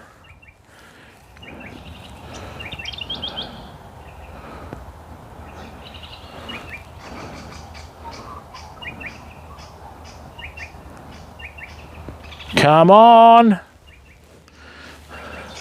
I'm not going to move the bait. I'm going to wait for it.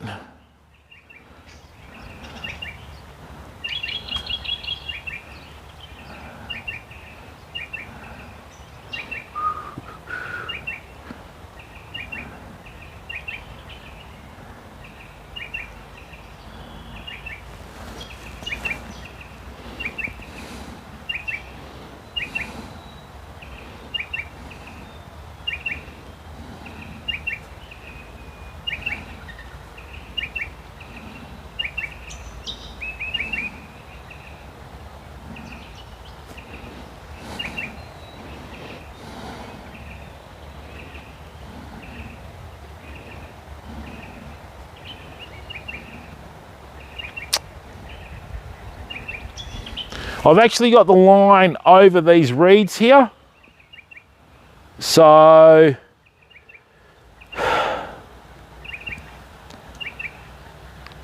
normally it doesn't sink that far unless a fish has taken the bait. So I don't know what's going on there. Come on. And sometimes Bream will do that. They'll pick up a bait, swim with it, drop it, pick up a bait, swim with it, drop it. It's like a cat playing with a mouse when they knock them around, you know.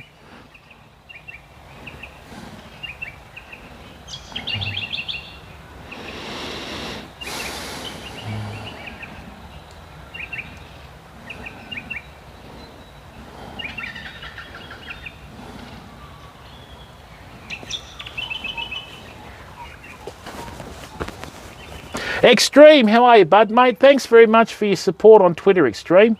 Really good of you. Okay. Thanks very much for coming in to watch, mate. How you going over there? Your lockdown's finished, which is good.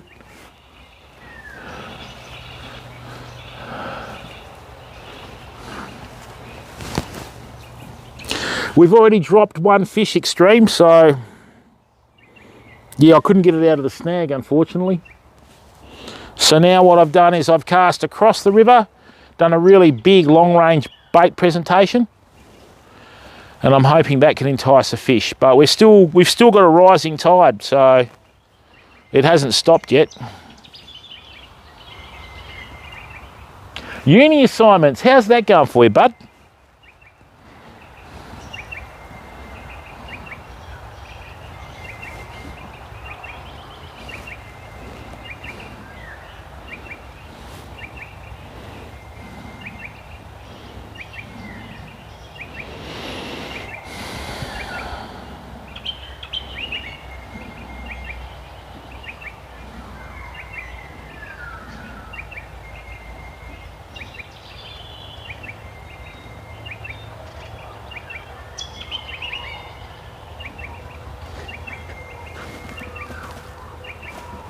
Oh, it is extreme. What I did is I went and organised access to private property. So now we don't have to worry about people, you know, belting around on bikes, doing burnouts, smoking gunja downwind, you know what I mean? Sorry, upwind of us, but coming downwind, you know what I mean? So, yeah, just much better. And yeah, all I do is ask the farmer if we can come out, because obviously you don't want to interfere with livestock and that sort of stuff. Hey Paige, how are you, mate? Welcome to the stream. How's things? Good? Oh, that's exactly right, Extreme. Welcome, Paige. Paige, how are you, mate? Oh.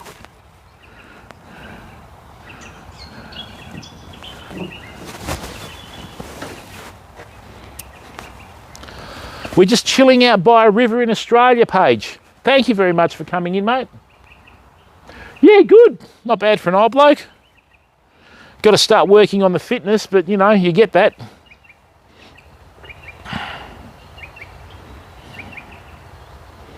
See, that's the problem with this whole COVID thing, you know. I like to go out and do daily walks and that sort of stuff, but you don't know what's happening outside the front door, you know. So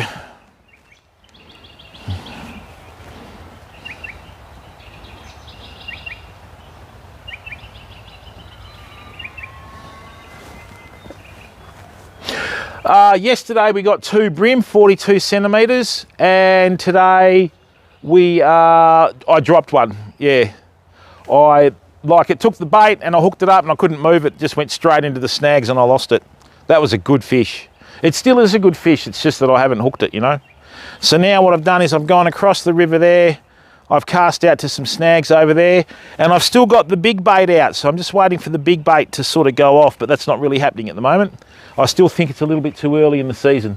In the summer, when we have a lot more salt water coming up, that's when we tend to get a few more of the river mulloway and that sort of stuff. But they do tend to come into the rivers in spring to spawn, you know, so hopefully that could work.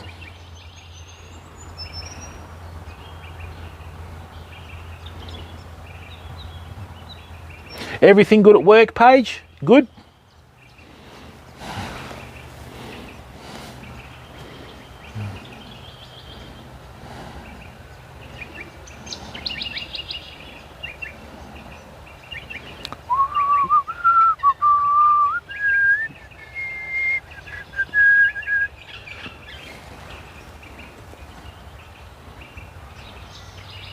Oh, well done.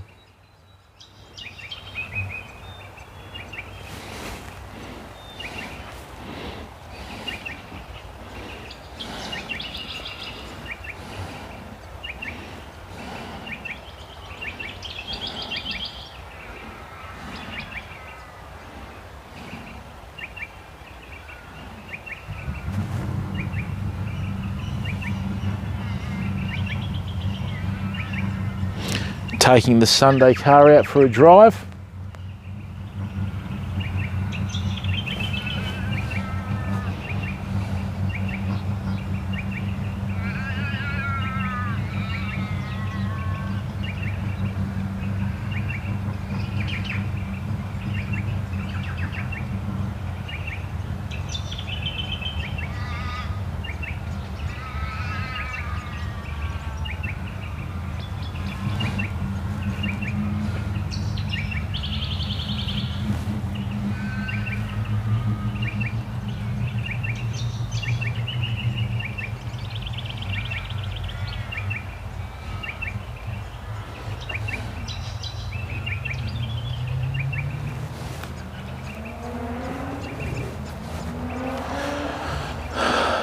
I've counted about 30 different types of bird calls since we've been in the stream today, fam.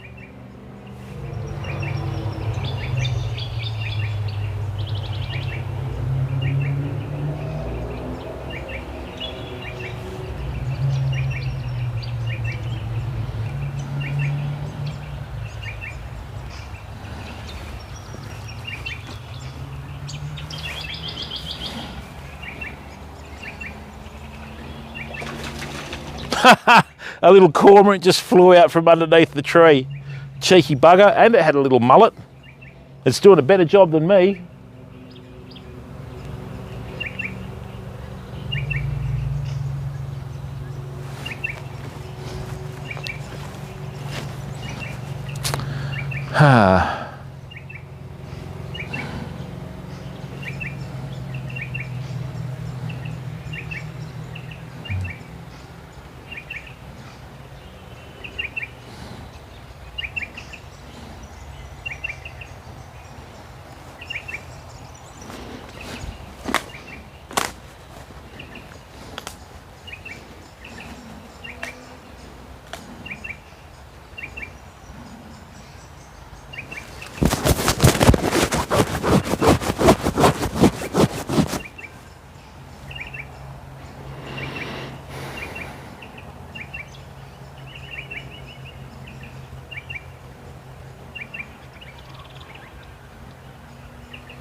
I don't know what's going on today, fam.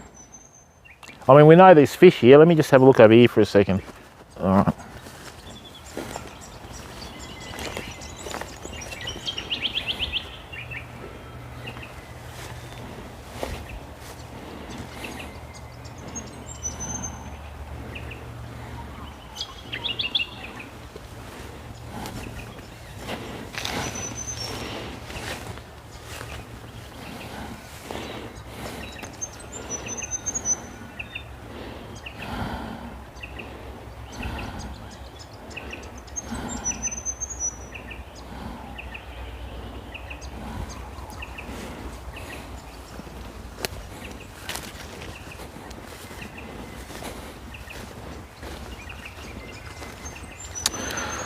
What I might do, let me just check out over here. I'll be back in a second.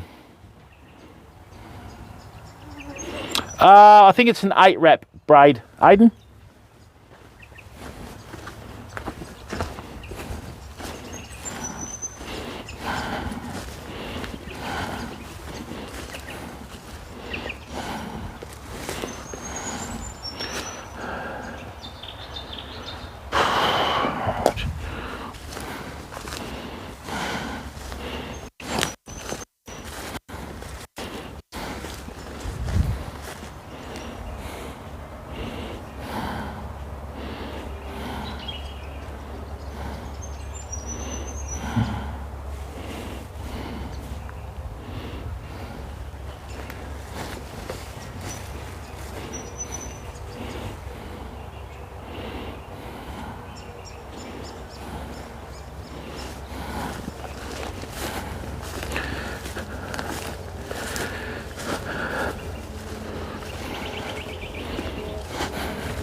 Okay, famo.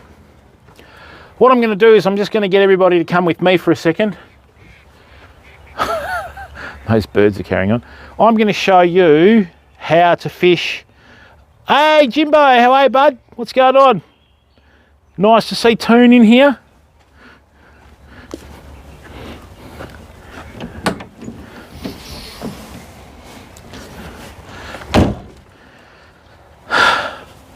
Okay, fam.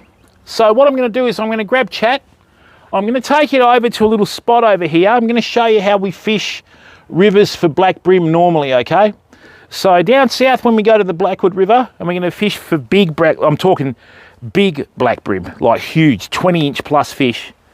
Man, I miss that river so much. Right, I'm going to show you how we fish down there for them.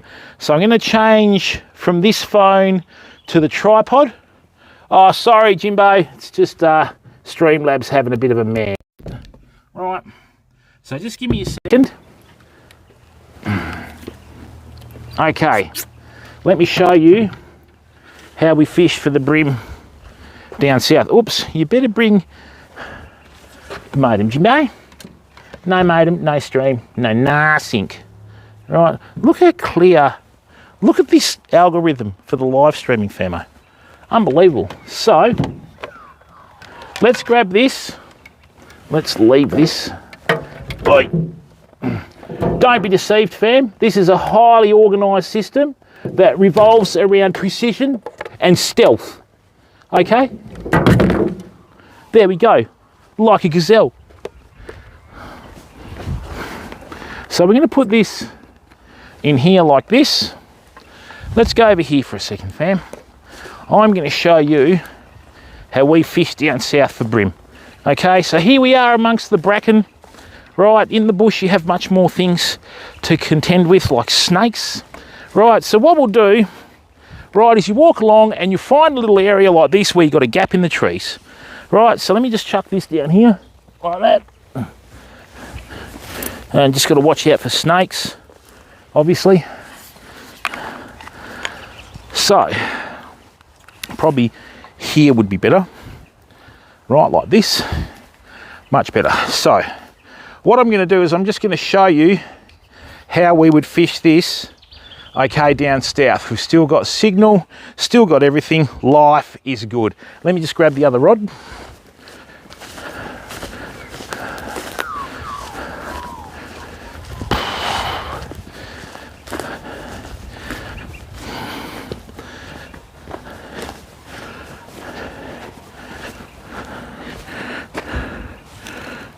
Now,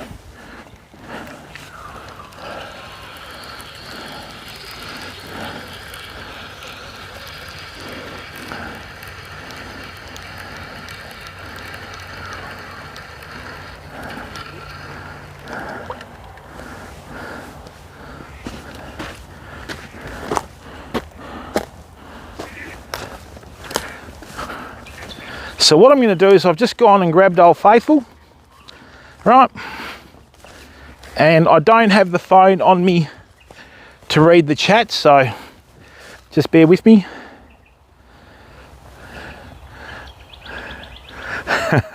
On dough, yeah? Okay, interesting. So, what we've got here, she'll probably bring this in here, I think. Is that better? Yeah.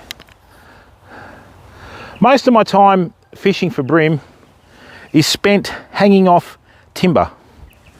Okay, so what I'm going to do is just going to go down here, right, trying not to make too much noise.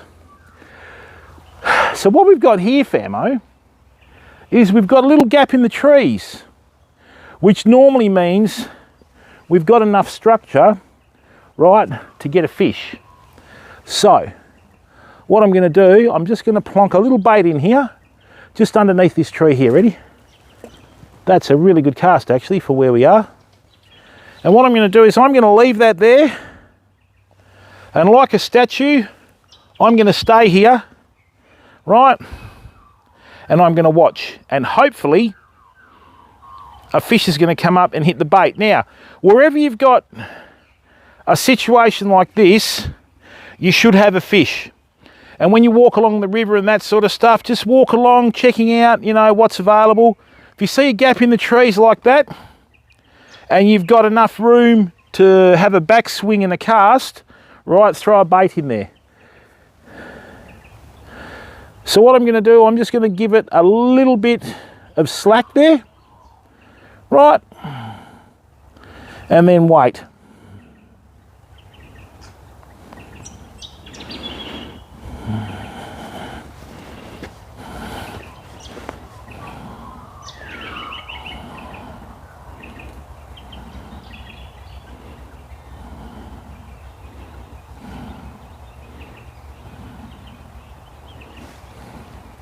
There is plenty of habitat and structure here for a fish or fishes, you know what I mean? Admittedly, I'd like to be out a little bit deeper, but anyway, let's just chuck that in there. Good work.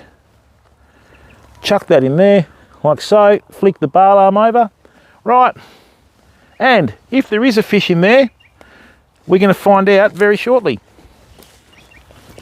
So what you do, give it, I don't know, 4 or 5 minutes, right? Bricky's calves.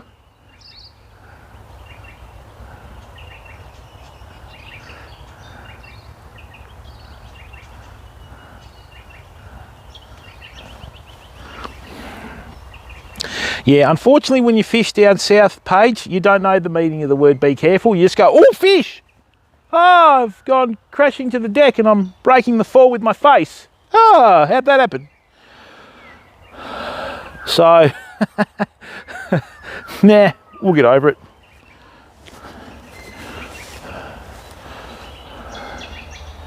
Right.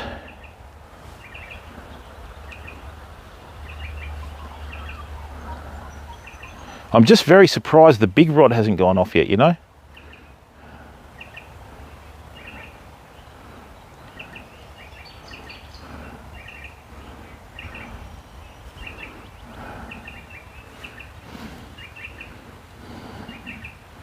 This is magnificent here. How can you not love fishing here? And what we'll do, fam, is we'll shift over in a second. That's exactly right, Loey. Goat herding calves. Don't you worry about that. See? Genetically modified to walk in the mountains from a young age.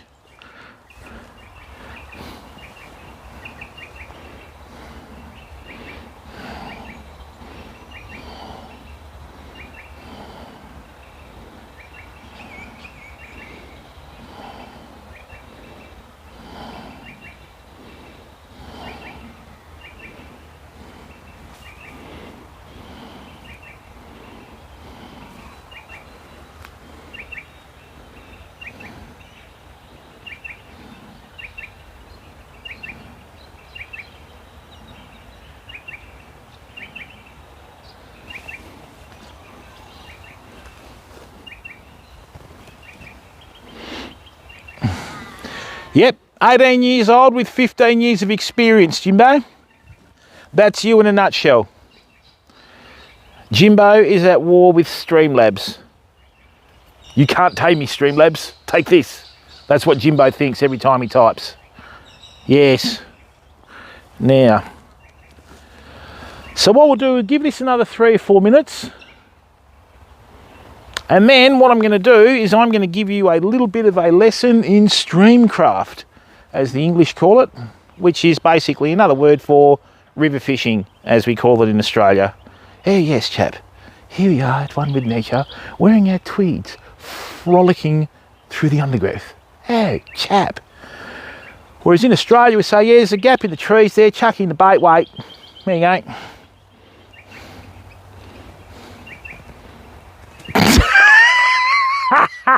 You're a bad man, Jimbo. Go to your room.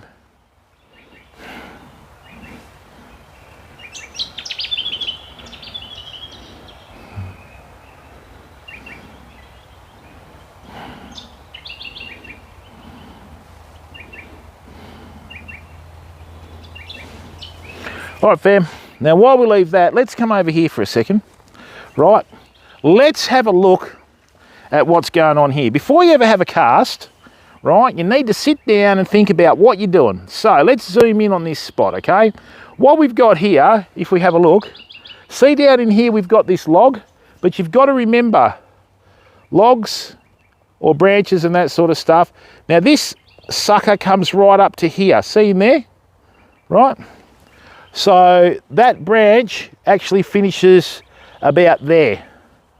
Okay, it finishes about there. So if we were to cast a bait in here, straight away we've got issues, mate. There's got issues, mate. You know. So over here we've got another little snag in there, right?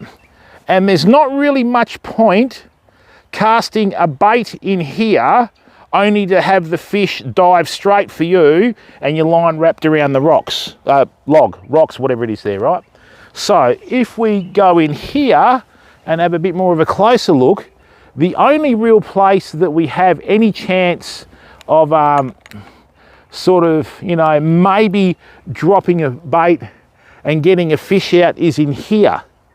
Okay, so this is what we're going to do. A little bit of strategy, right? Okay, so what we'll do is, I don't think there's a fish underneath that log. So we'll bring this back here.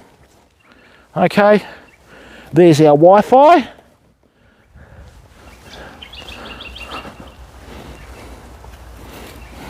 I wonder if I can find a big spider to show everyone. I like finding spiders. Get out of there.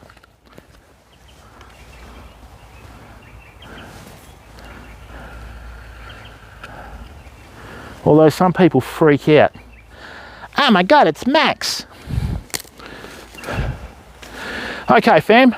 So, the only place that we're really going to be able to put a bait, okay, and have a chance of hooking one. Hooking's the start of your problems with bream, right? And it's like anything, right? You've got to have a little plan, Stan. So, this is what we're going to do. The only place that we'll really be able to put a bait and get a fish out is about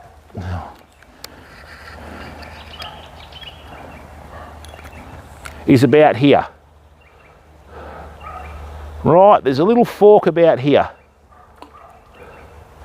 Okay, so what I've done is I've dropped a bait, okay, I've dropped a little bait just in here. That's the only place that there's like a space between the log. All right. You can actually sight fish for bream as well.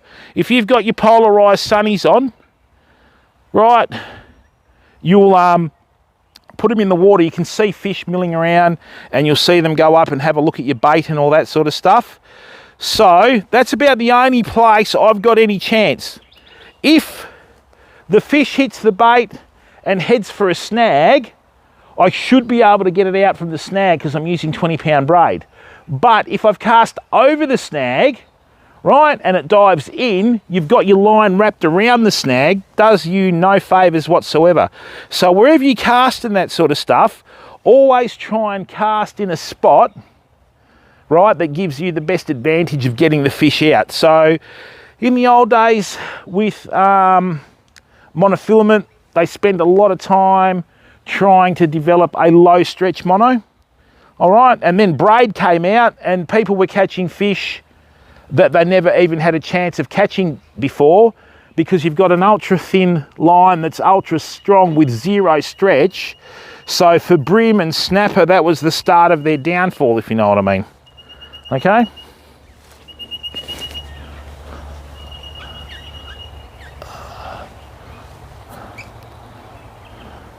So let's chuck that in there. And of course, famo, it's a waiting game. What I normally do is I'll cast out a bait, right, and leave a bait there. And then I'll flick around soft plastics and that. So I've always got a bait working in the water for us. Whoops. Now that was me That wasn't the fish, unfortunately. And that's what you've got to do. You've always got to make sure that you've got things working for you, you know. Excellent, that's charged.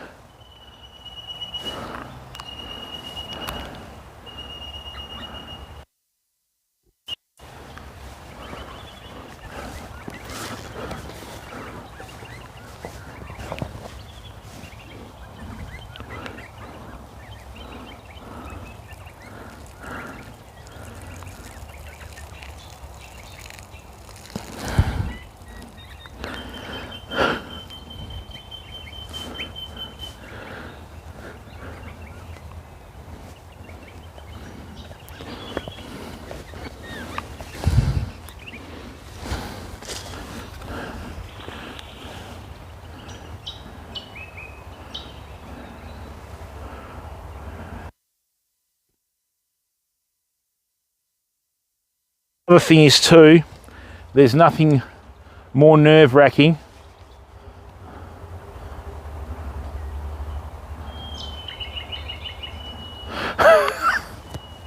see, in those days they called it character building, Jimbo. Nowadays they call that bullying.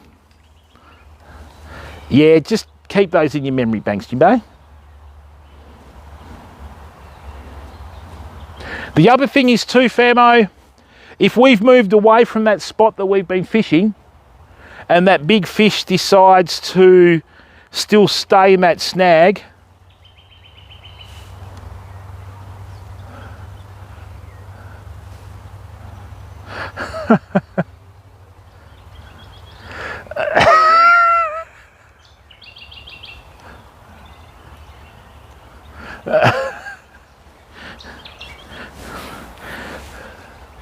oh, here, this is a good lesson in Australian birds. Have a look at this, fam. What we've got in here, right, is we've got this little 28 that's eating all the, got this little 28, which is a little green, oh, he's out of view now. And what they'll do is they'll eat the flowers from the red gums, right? And then they'll drop them underneath the tree from there. So if you have a good look in that water, it is starting to clear up, but see how it's still murky in the middle? That's usually the start of things and how they happen at the start of the season because of the fresh water in here with all the silt and that sort of stuff. All right, so we've given it about, what is it, about 10 minutes now from that old spot, right?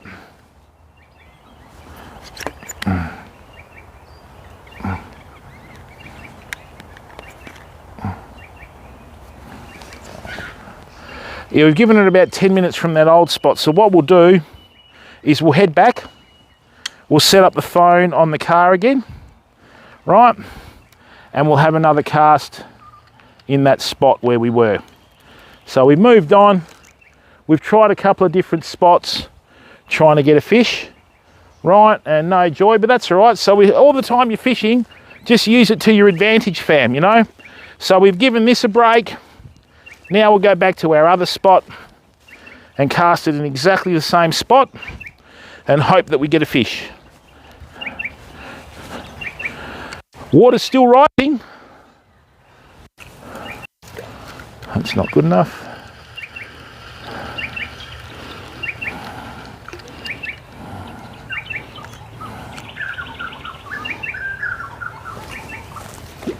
Nice.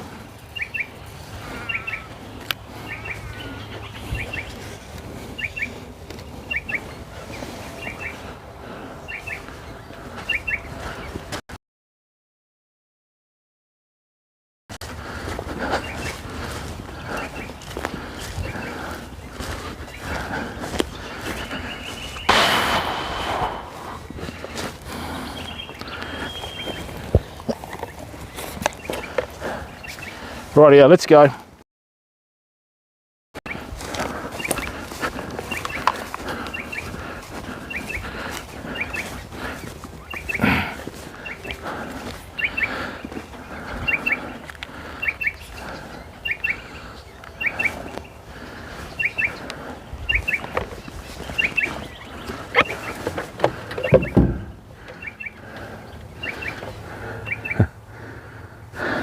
All right, see you, Loey. Thanks for coming in, mate.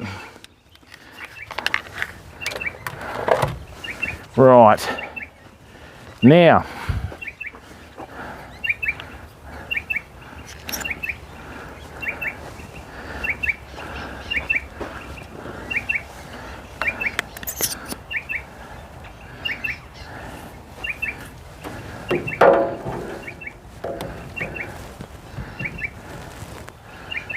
what? Oh dear.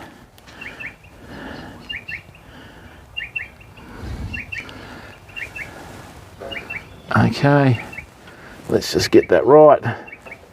Nicely, nicely.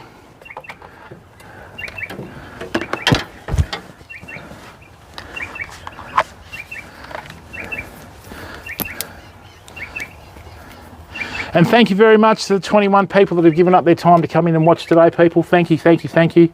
Greatly appreciated. Right, let's see what's going on here.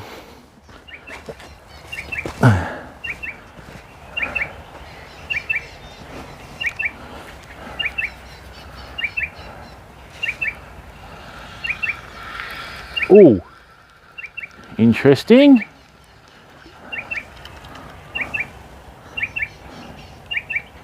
I think that had a little bit of a nibble. Anyway, let's see how we go. I'm going to put a fresh bait on, fam.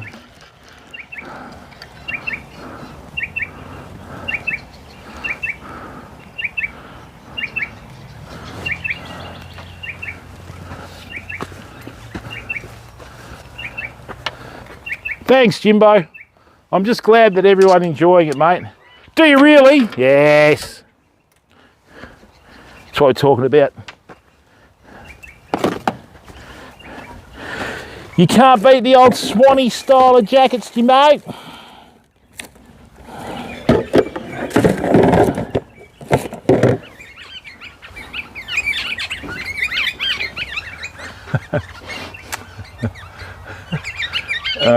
I think that's a husband and wife parrots there, because they're obviously talking about the weather or his lack of effort in the garden.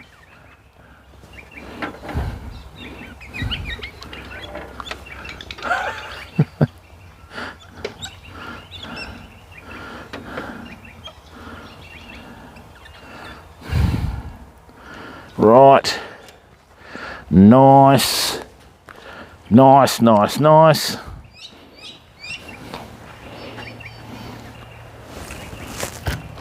Let's do that again.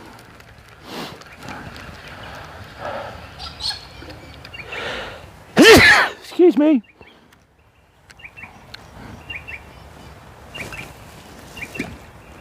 That's all right, that's good.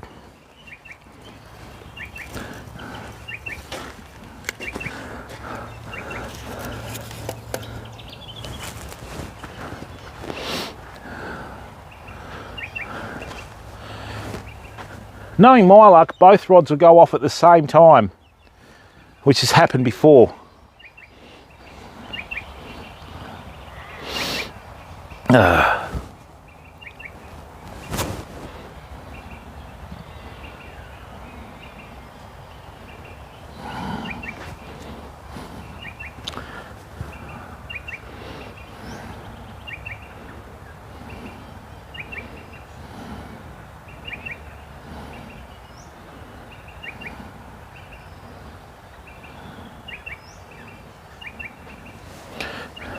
There's a spot down at Walpole in the southwest of the state.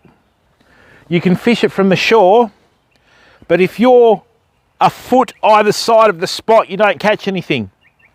I don't know what it is that attracts the fish there, but that doesn't matter. But yeah, you'll be out on the shore, you'll cast to it, you'll cast here, nothing, fish there for about 6 to 8 feet, and then nothing. And the secret is to get it into that spot every time. So,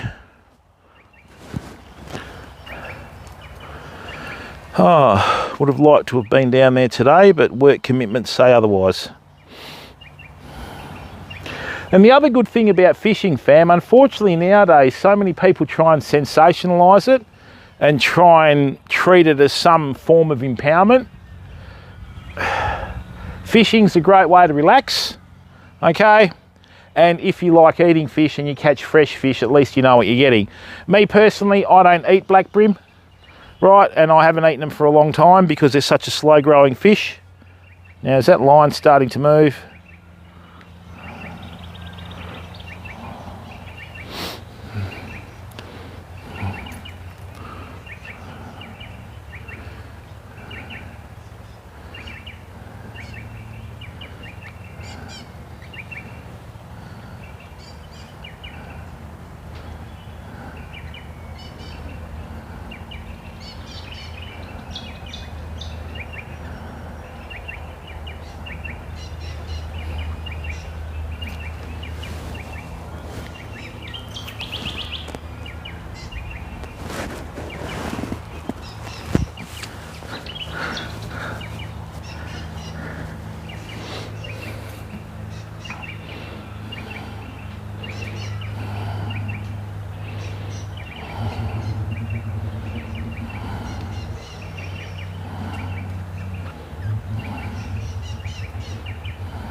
A lot of birds are building nests at this time of year too.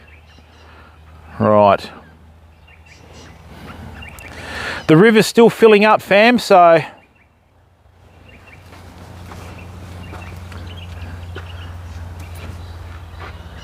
don't rub it in, Jim. All right, don't rub it in, mate. Actually, that'll be a good payback for your old boy, with you not being able to go there for Father's Day, he just keeps sending you the photos of the jetty catching fish. There you go, Jimbo, look at this.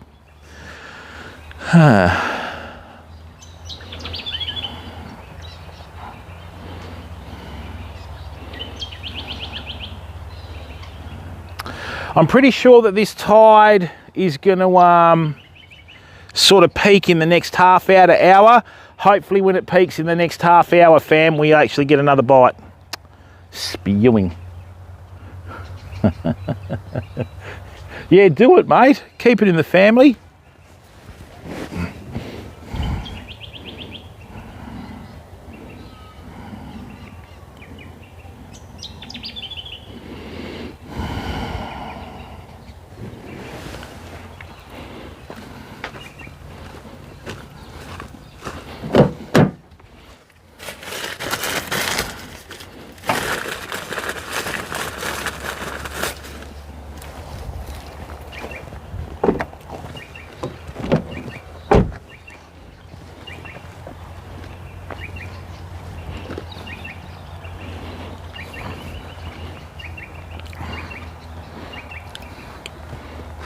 Yeah, that's the way, Jimbo. No, I need a pot of coffee, mate.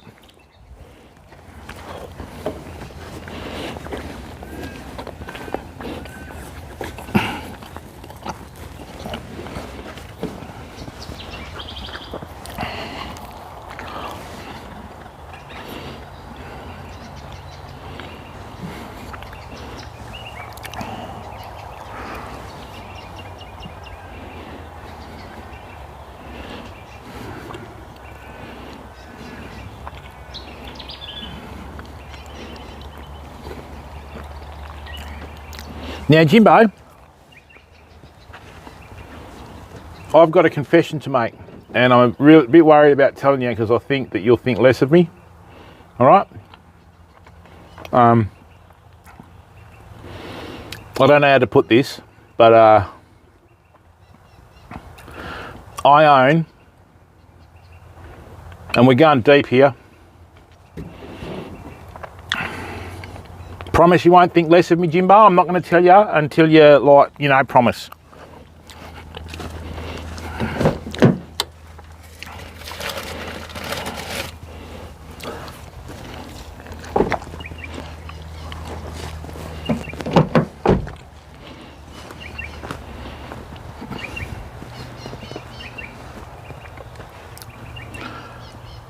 I own a best of hot chocolate album. I just thought I'd bring it out in the open.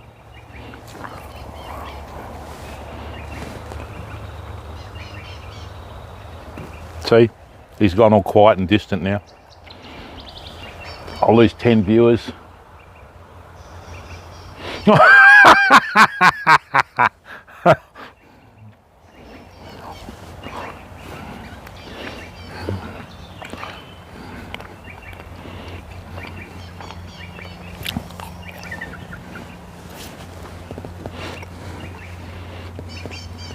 Yeah, it is.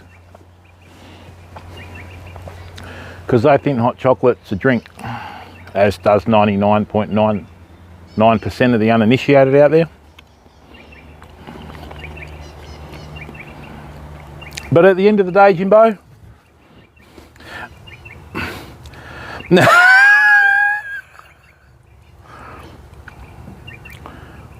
yeah, but everybody's ripping off ABBA Palpable. Everybody's copying ABBA, like the new thing in Australian music. They're doing a cover of an ABBA song.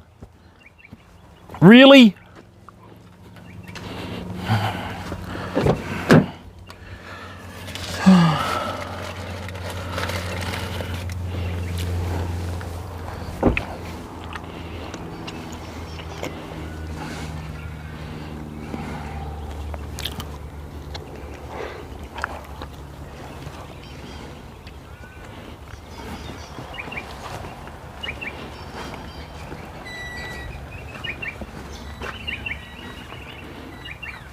I know, mate, but apparently, and you sent me one, but someone else sent me one. There's this like hot new act in Australia, and they did an ABBA song cover.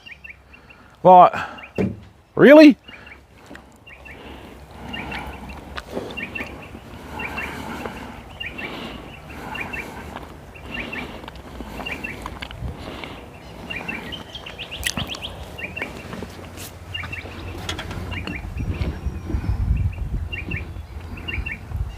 Sorry about that, Aussie Welsh. I think music's turned the full circle, Jim and chat.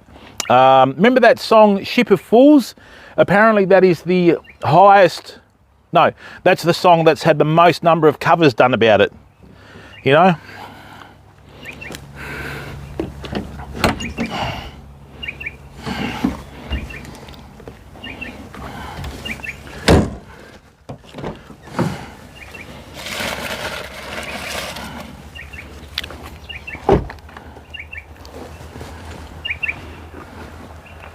I'd like to camp here one night, actually.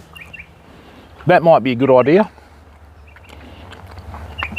We'll get the generator out, get a heap of jar of firewood, buy a few bags, and I'll do some campfire cooking streams.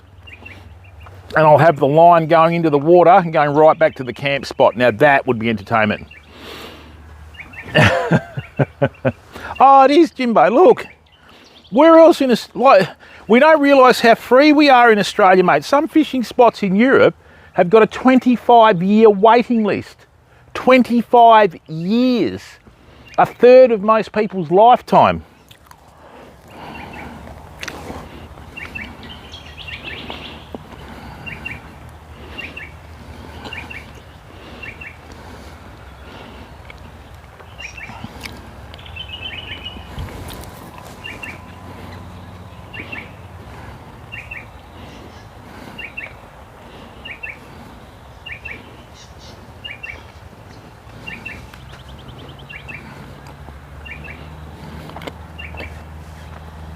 You would get sharks in here at night, not so much during the day.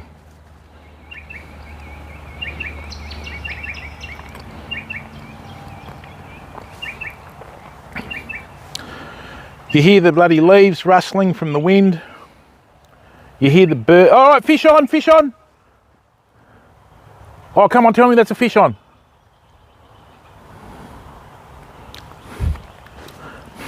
That line just shot underwater and went, come on, don't be shy. I'll let you go, promise.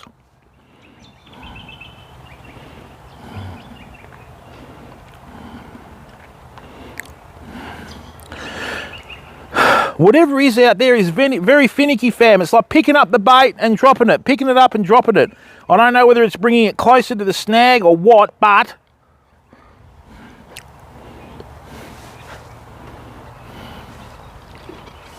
what the hell was that? What?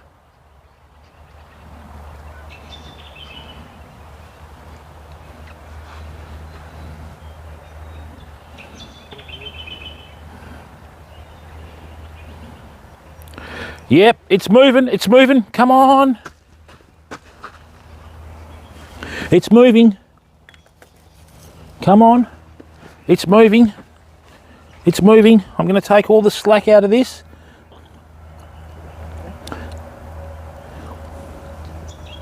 Come on. Right. Right, I've got all the slack out of the line, fam.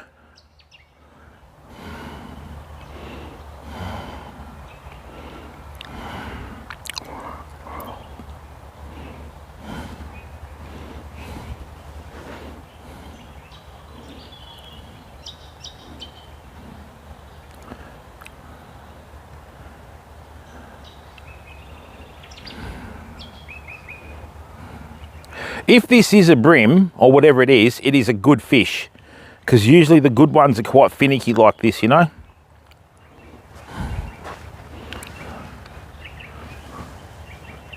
And the moment you put a slight bit of tension on there, fam, it'll drop the bait.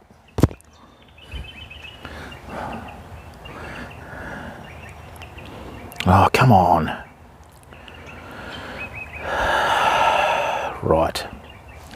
Patience, like a statue, remember, like a statue.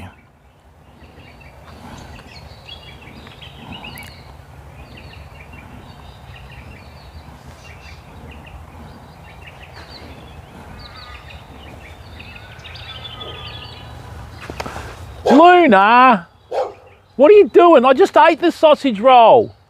What are you doing, mate? Come here. Come on. Hello, puppy. G'day, mate. What are you doing? I can't let you eat fish. You'll get sick. Seriously? Yep. Come here. Don't piss on my esky. Do you have to mark your territory everywhere? Come here, boy. Come here. Come on. What are you doing? You going to come for a swim or what? I'm trying to catch a fish. Come on. What are you doing down here? Come here. Come here. Hello, fella. What'd you piss on the esky for, you muppet? Hey, what are you doing? Come and say hello. You're being watched by about 20 people there. You gonna steal the show or what? Hey, g'day. I was gonna get you. You come down now. I just ate the sausage roll. Hey, who's your little puppy? You're looking after your sibling over there. Hey, what's going on?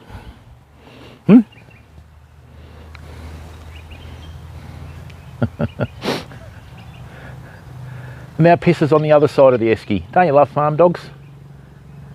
Come here. Come on.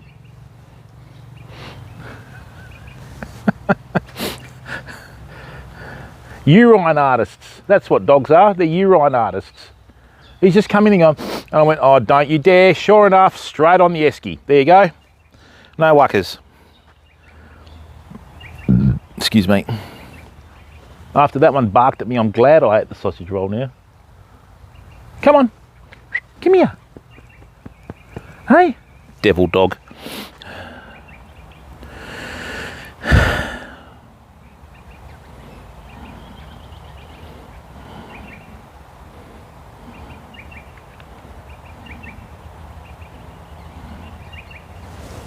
Come on.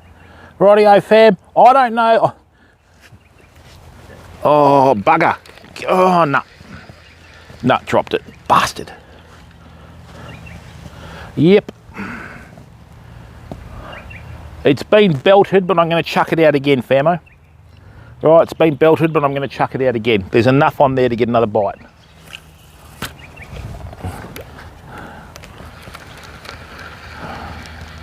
Let's bring that in.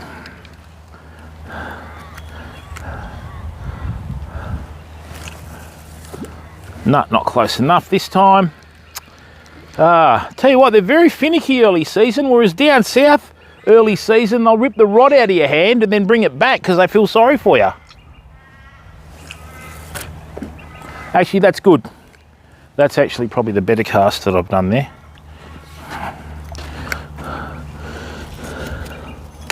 Oops.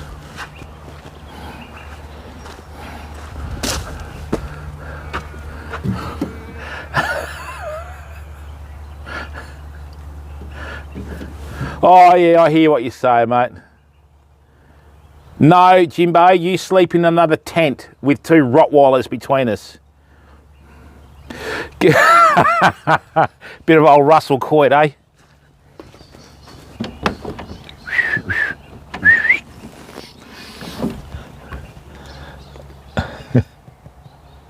Where would we be without Russell Coit, Jimbo? We've lost a great Australian there, Jim. He needs to make a comeback. That's what we need to do. We need to create the Bring Back Russell movement, hey?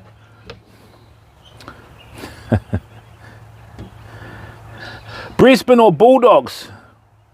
Where's it being played, Brett? Brisbane or Etihad or what?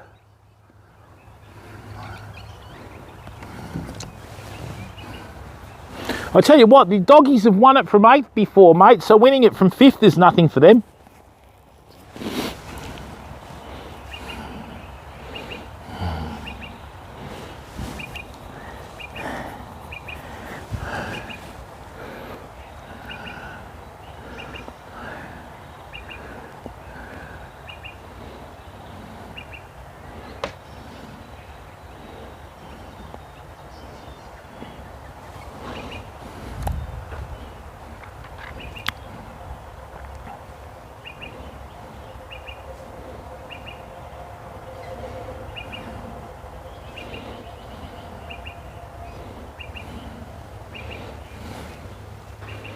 The Gabba.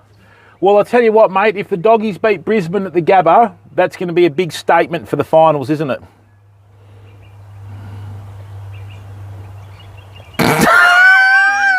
Russell Coit. Remember when he blew the house up?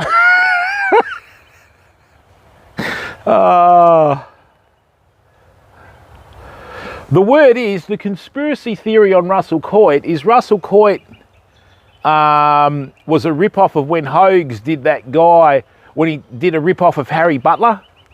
Do you remember that? When he goes, yes, remember when you find these, return them back to the natural environment, and he picks up the crocodile and he like boots it in the water, you know? They reckon Russell Coit was a spin-off from that. Good old Russ. Where would we be without Russ?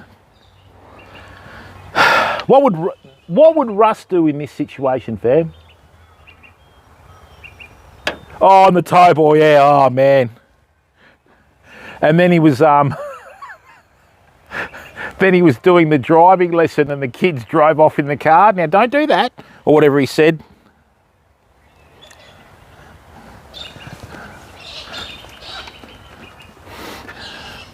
I still think we've had some quite good Aussie comedy. I really like that that Ronnie Johns half hour. I remember when Chopper was doing the driving lessons and he puts the body in the back of the car with the P plate and he's like, drive, go, go.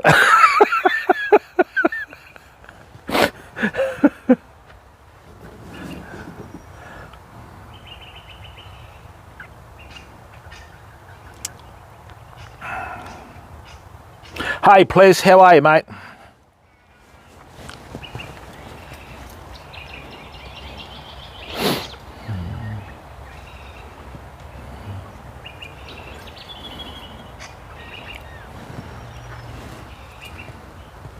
Yeah, it is, Ples.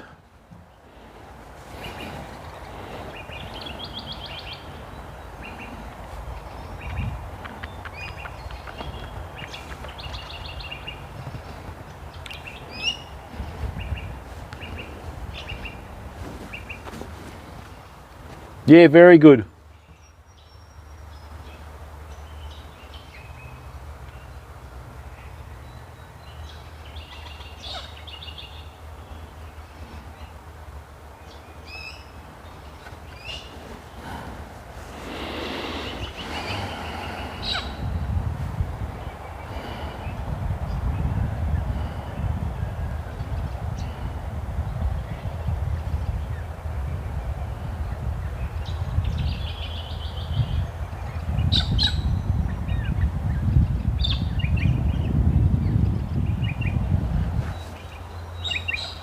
How are you today, please?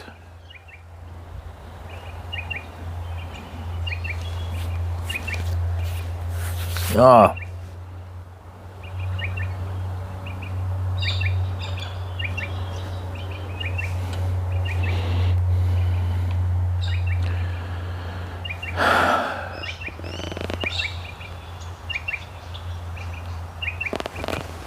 Oops. What we've got above us, fam, is we have some native Australian, like they're called 28s. Where are they? So what they're doing is they're,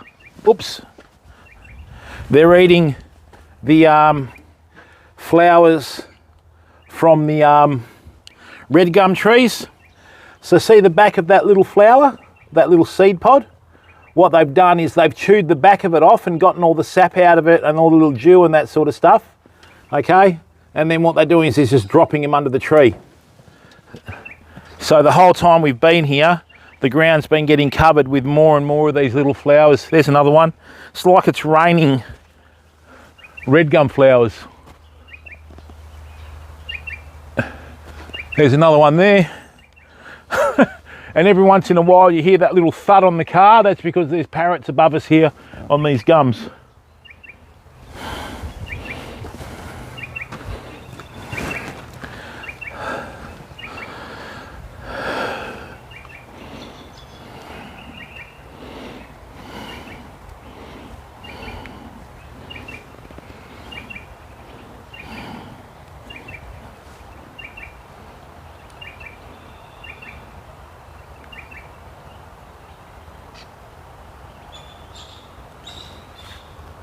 How's your day over there, Ples?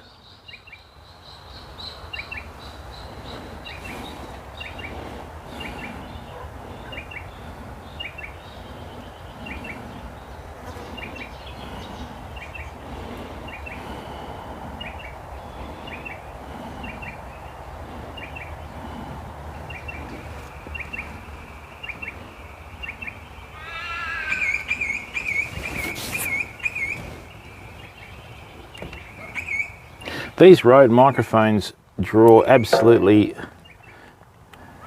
nothing in terms of power. Oh.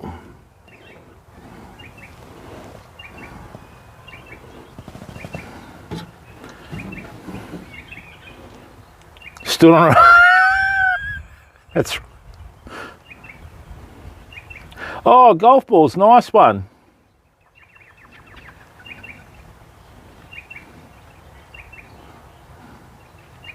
Not really, Jimbo. Like, you know, most people sort of need to drink at least 6 bourbons before they can see the bullseye. And then usually by about 2 bourbons, they'd be better off just throwing the dartboard at my face with me having a dart in my mouth sticking out the other way. You know? So, yeah, not really, mate. Oh, do you remember Hans Merckx? Years ago in the 80s, there was Hans Merck car rentals, and he had these ads. Actually, I don't even know whether on YouTube, Jimbo, this would be right up your alley, right? And he'd have like the hire car, and he'd have a lady in a bikini, and he'd go, nowadays he'd get, you know, absolutely hammered for exploiting women and that. And hello, Terry. He'd go, look at the car, not the girl. And then he said, get a good deal on the hire car with Hans Merckx, good darts, 180. And I still can't sleep over that. That's probably had more of an impact than you playing PUBG in that outfit you were wearing, Jimbo. Talk about mentally scarred for the rest of my life. Warrenora Darts Club, I bet you they did really well off the field. Yeah, is it? If we do actually have emotes allowed, huh? Spamming symbols, whoops. If we have emotes allowed, the is it emote will be one of our emotes.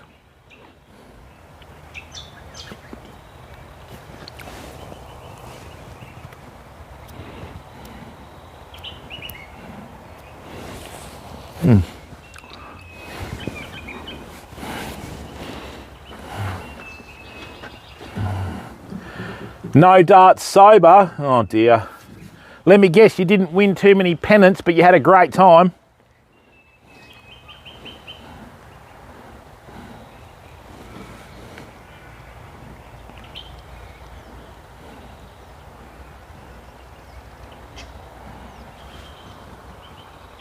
How are you, Terry?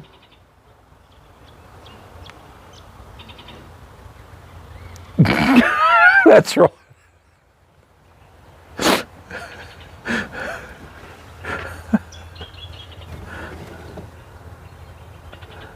Oh no, Jimbo, really? Long distance darts, that's interesting. There's a concept no one's ever thought of, apart from your dart club. Long distance darts.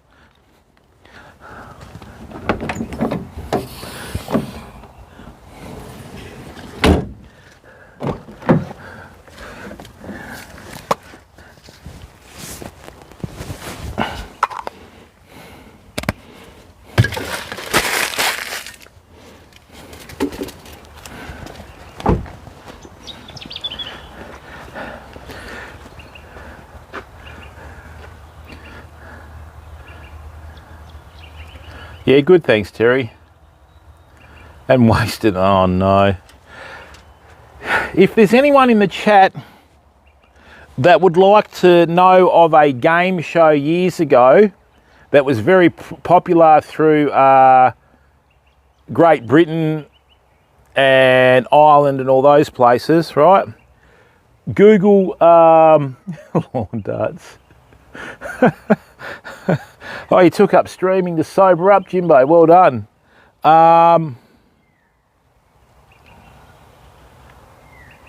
There's a game called Bullseye, right? It incorporates a quiz show and darts, Jimbo. Right up your alley, Bullseye. One of the most popular game shows ever in the UK, right? And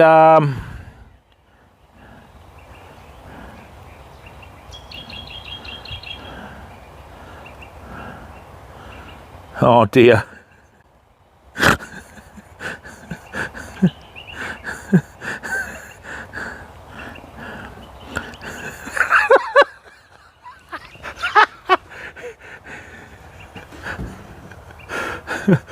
It's on YouTube, Bullseye, it's hilarious. They had two Irish guys on there one day. And the guy asked them where they live. I can't remember what the first guy said, and the second guy said, oh, you live next door to him.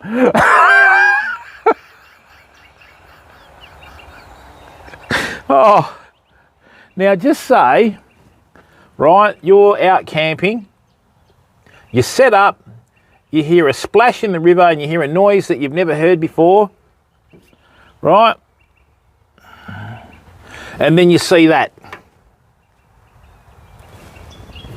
What would you do?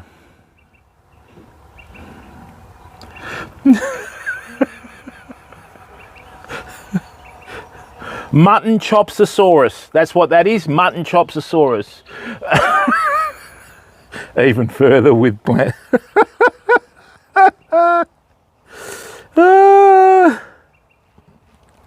You're a legend, mate. Oh, the old bush hookie.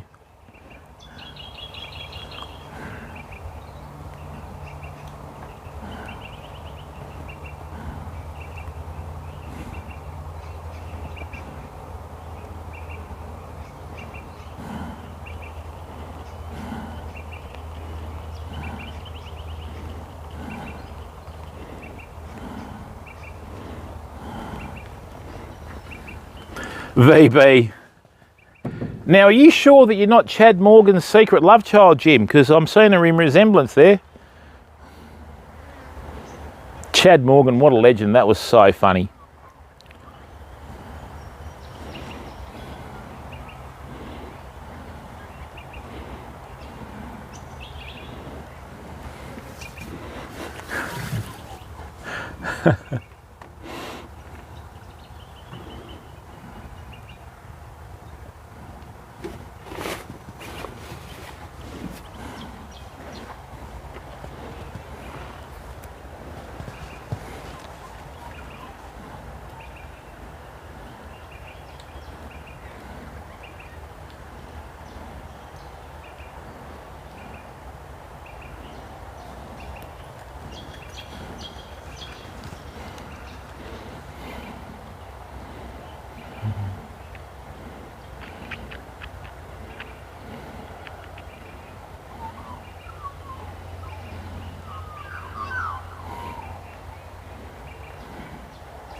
That's right. Sorry about that, Brett. Streamlabs is with this whole like hate raids on other platforms and that sort of stuff. Streamlabs is onto some words like a flash, mate.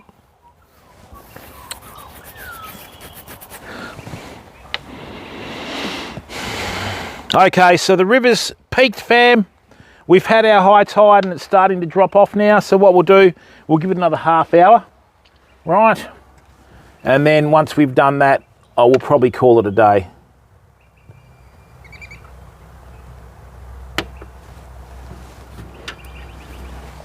You can tell that the high tide's peaked because the cow shit that was covered in water before is now exposed.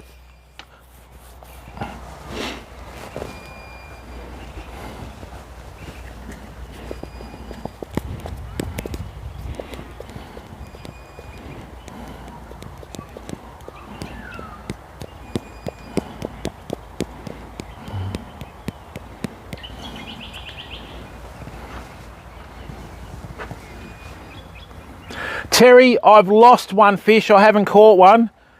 It was a decent fish too because I couldn't even turn it to get it out of the snags, Terry.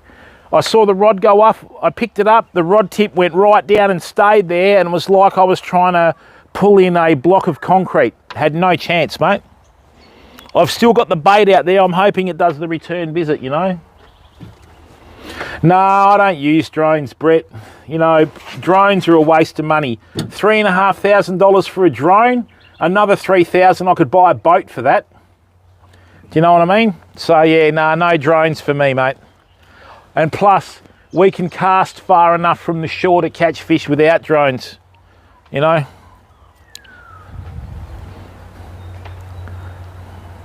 The other thing is too, fam, they're actually oh, Jimbo, don't give yourself too much credit. The other thing is too, there actually aren't too many places that you can fly drones. So you can't fly drones over any areas like houses and that where there's people, because if the drone loses power, you don't know where it's going to land. And on top of that, you know, you've got the Civil Aviation Authority of Australia. You've got to apply for a license. I mean, it's like the Bustleton Jetty, for example. You know, I'm working in with a visitor centre at the moment, and yeah, you can't use a drone at the jetty. You can't use it within 5 kilometres of airports. You know, anywhere there's populace and that sort of stuff, you can't use one. So yeah, I don't really have any interest in it. No, I don't want a drone, Jimbo. I wouldn't use it, mate, just out of principle. If you go to the clips of the videos on the channel and you type in land-based snapper, it'll show a snapper that we caught off a local Bunbury beach here, fam, right, without a drone. So if you know what you're doing, you can still catch fish. You know what I mean?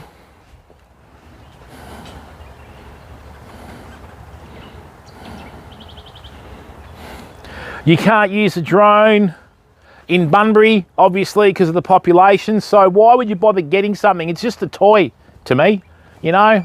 And the other thing is too, if you've got state emergency services and that trying to put out a fire and they know that a drone's up in the air taking footage, they can't send out the planes and that sort of stuff because it's too much of a risk.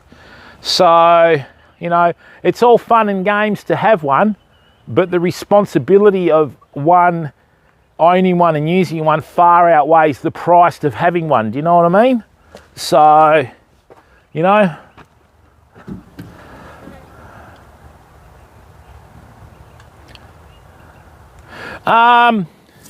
the SBS Food Channel, Jimbo, if you go to the second episode where they go marining in Pemberton, I was the one that took Jack Stein fishing. The blue kayak in the episode, right, is my kayak.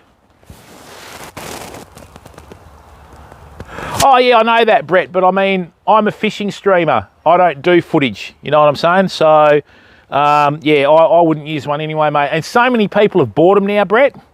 The people like yourself that do the right thing aren't the issue. It's the ones that do the wrong thing, mate. So, you know, I mean, science and research, fair enough. I totally get that.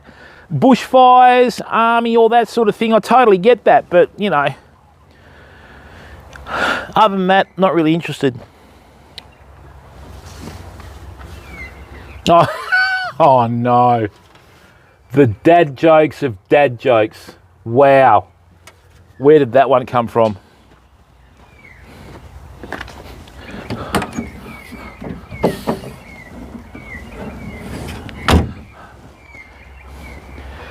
I had a very, very funny moment this morning. I went to get a coffee before I came here to stream, and there were heaps of people talking about a new movement that questions extinction, right?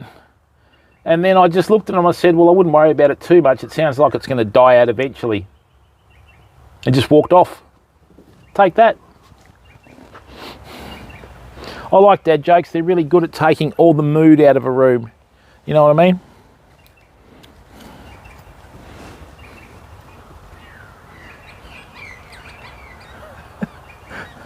Yeah, you got to stay sober long enough for that, Jimbo.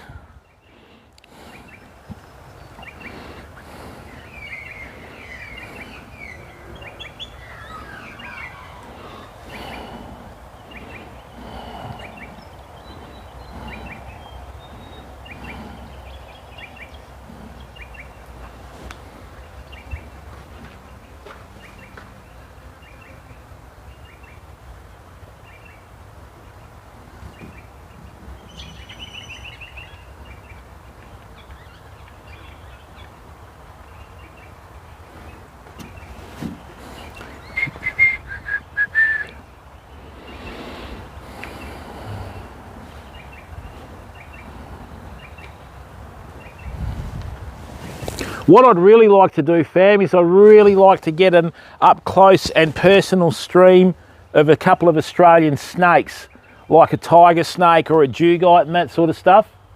Oh, it is, Brett. Like a, you know, like a dugite or a tiger snake. If you're in the Australian bush long enough, you will bump into one, fam. And you don't need to find them because they usually find you. The hotter it gets, the better, actually. And I mean, the biggest problem is you can't really see snakes until you're right on top of them. Oh, I don't know, Jimbo, I've dropped a few already and no one's picked up on it because I'm a professional. Really? Were you wearing jeans and boots at that time, Jim, or did you end up in hospital? But you've got red belly snakes over there. Ours are gold.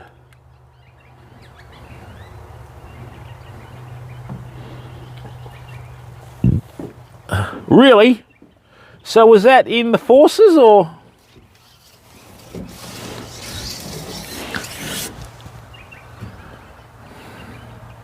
Yeah, that's the problem with brown snakes. You've got an instant to get them, and if you don't get them, they always get you. Yeah, I mean, our dugites in Western Australia are very, very similar to the mamba. And then you get the king brown or the mulga snake. They would bloody... I think they'd give the mambas a hard time, you know. So, 2 in the army and 4 hunting. Wow.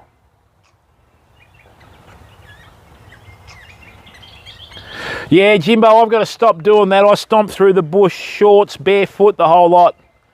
Now that I'm getting older, I might get the boots on or wear gaiters and have, yeah, the loose pants like you said, mate. Just good, thick, the motorbike pants are the best things to wear in the bush. They just get too hot, Jimbo, you know? You end up turning up like bloody being the Michelin man from the waist down. Yeah, I've got to stop that. The snakes are bananas. That would make breakfast interesting, Jimbo.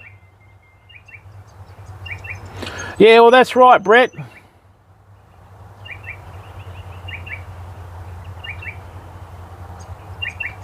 Down, Jimbo.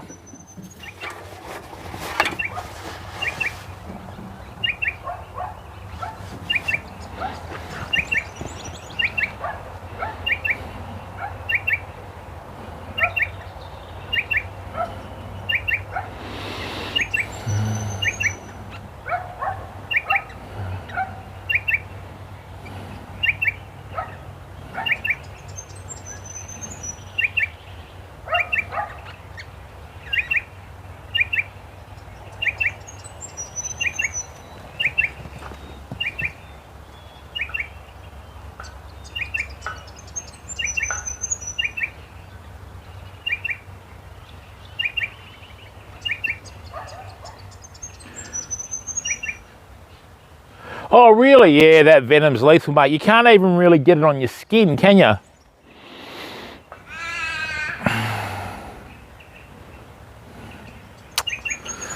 Okay, right, well, I don't think there's anything under that snag. I've still got that muley out there. Need to get some fresh herring or something, Famo.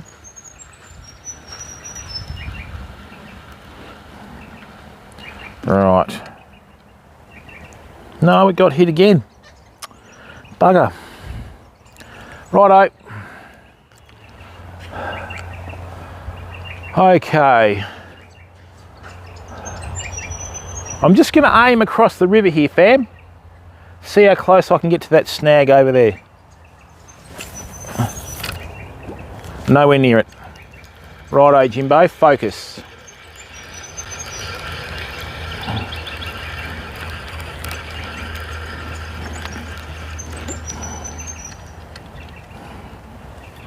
Try again. That is a great cast. Dare I say that myself, that is a great cast. Leaf assisted, mind you, but we don't care. That's exactly where I was aiming for.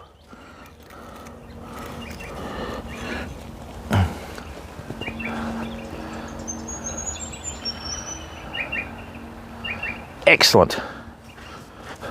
So what we've got is we're later in the morning now, so the sun's come up here and moved around, okay, and it's directly over the middle of the river because we're nearly at the peak of the day. So what we have is we have the shade on this side and we have the shade on that side of the river. Without even realising it, where I cast, the sun was blazing down on it, and I don't really catch too many fish in open water in sunlight. So I've cast across the river, just on the edge of the shade there where these snags are coming out. Right, I'm hoping that there's a fish. So let's see. And I've taken most of the slack out of the line because we've got a long range bait presentation. Right, and away we go.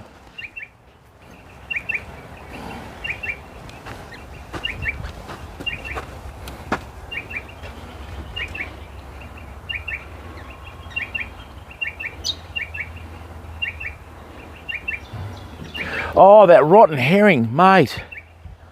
Yeah. Apparently they love that stuff.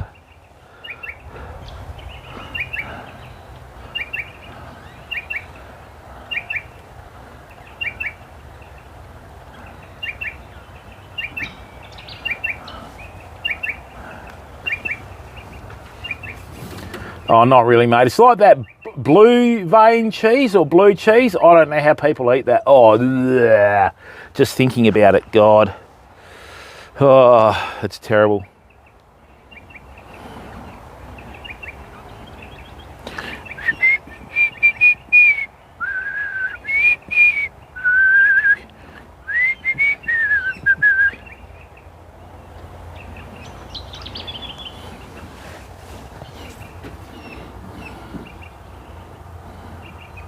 Really? Oh, God, that's sick.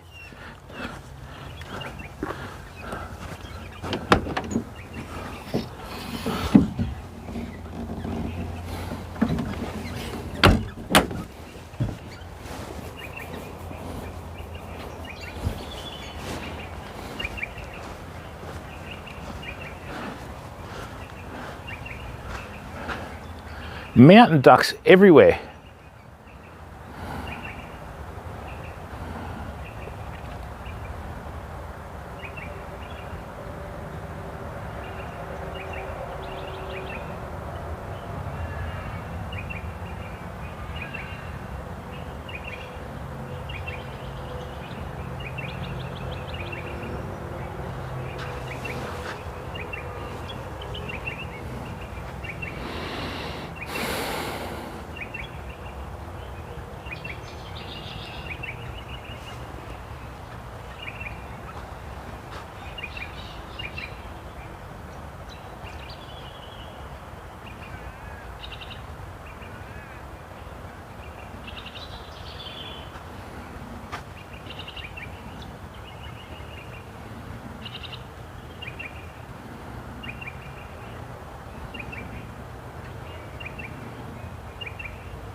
I've seen 5 different species of duck.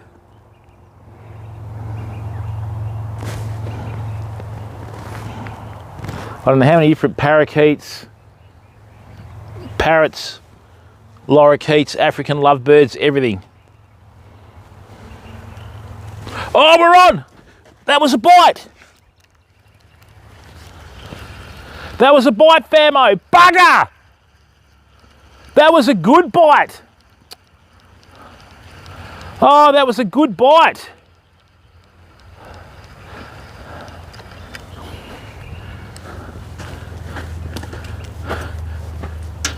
Absolutely pizzled, look at that. Bugger, why didn't it hook up? We've had more hookups than Tinder today.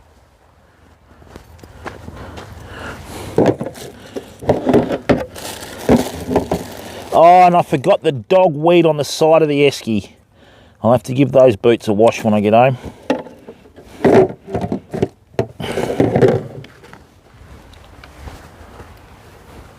Right, the ducks are going feral, so there might be something in the river that's flushing them up here.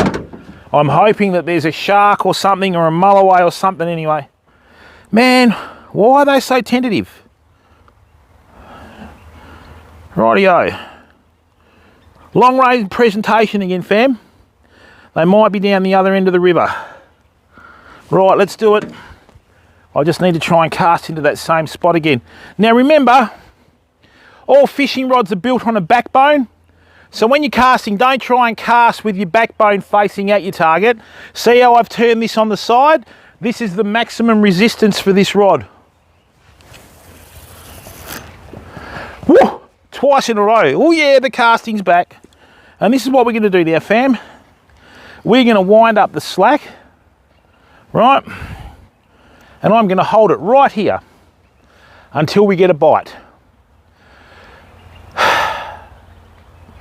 There is zero stretch in this line, but we still do have a fairly long distance cast out there. So I do have some stretch in the leader, so I need to be able to hook this up, you know, as soon as I can. And I'm not going to sit on that esky because it's been yuck.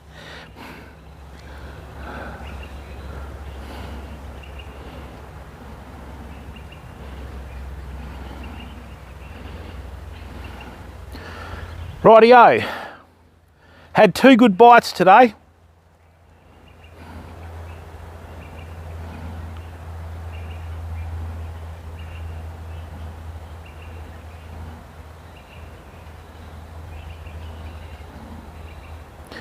And there should be more than one fish under that snag, fam. I can't win a trick. Seriously, cannot win a trick. No, we'll put that back under there because if I...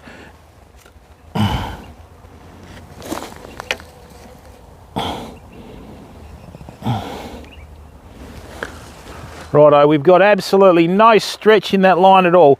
If the fish hits that bait, it's going to hook up.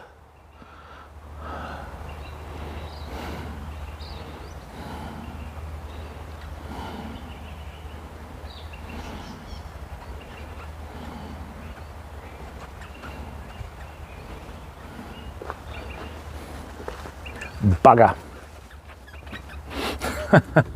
Thanks, please.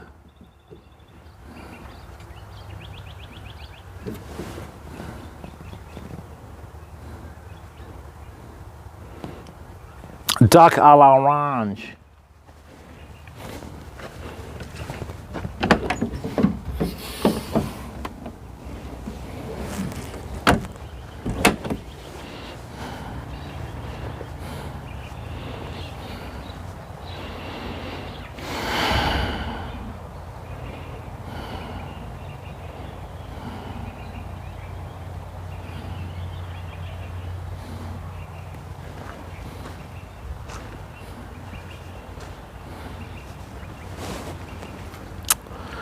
Bugger, come on.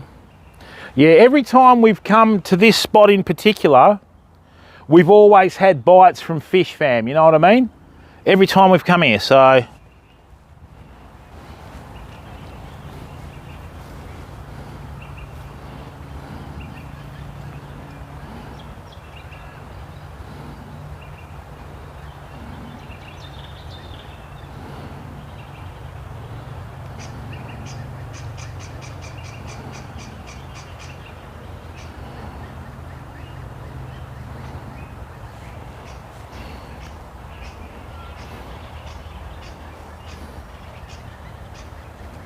But the thing is, you never know when one's going to hit, do you? And that's the thing with bream.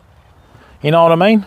You'll sit here for hours on end, nothing, and then whoompa. I mean, our bites have been 2.5 hours apart. So, you know, and I did cast over there before, but not to that particular spot where the snag is. Just got to find the snags, fam. Oh, look at that cormorant. Get out of here.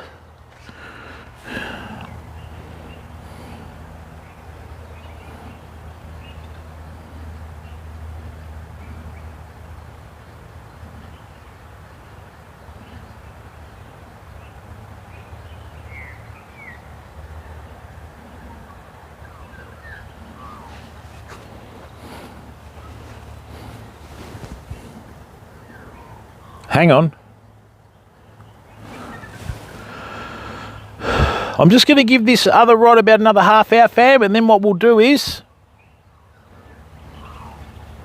we'll wait.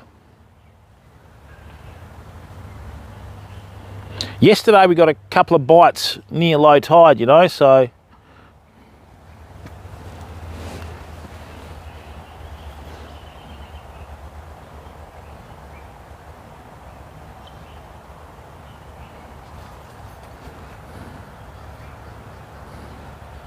that's one thing I don't understand, people. Like, a lot of people seem to make it their business to go out and buy as much fishing tackle as they can.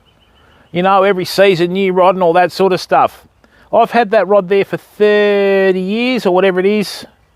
And I'm confident that if I put a hat out in the water and let it drift across, I'd be able to get close enough with a cast to land it on or near the hat, you know. But if you buy a different fishing rod every year, how do you sort of get to know the tools that you're using? You know what I mean? So I don't get it. Ideally, what we'll do next time is we'll set up the cam there, or the phone there. I'll bring a deck chair down and we'll just sit down and wait, and I'll have a couple of rod holders here in the sand. But easier said than done, you know. That was a good bite too, damn it.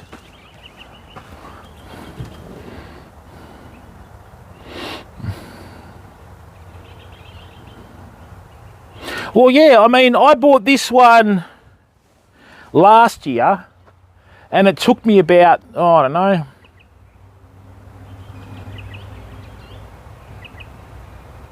probably about 3 months just to, you know, get the feel of the rod, you know what I mean, what it does and doesn't do. Yet this one, you pick it up, one fishing session, I'm onto it again, you know. So yeah, I don't have too many fishing rods, you know what I mean. I just have enough to get by. So that one there, the rope grip, yeah, I had that built when I worked at a tackle store in Perth by the rod builder there, who laughed at me until we went bream fishing. And let's say the difference was quite significant, you know.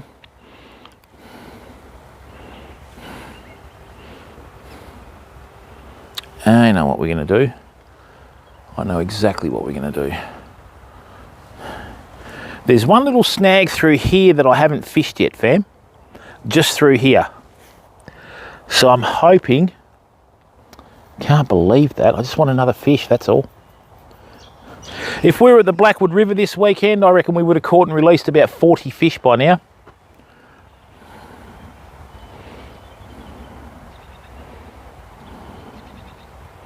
I like fishing down there because of the whiting, but you got to know where to go, you know what I mean?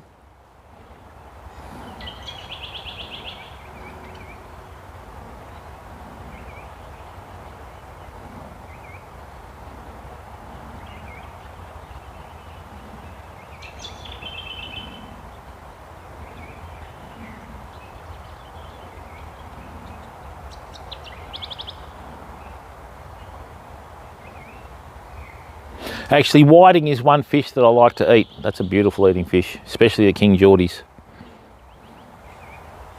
2 fish now, damn it.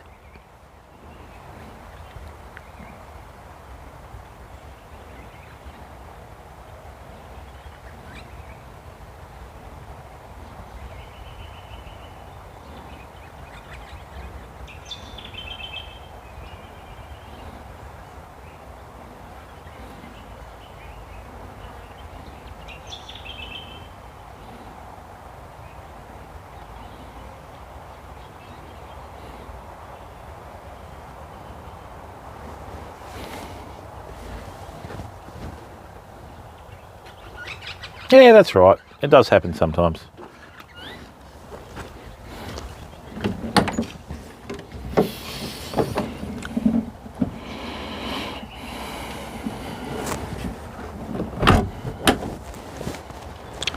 Just nice to be out in the Australian bush, famo, you know. I've just got to wash this esky that the dog painted.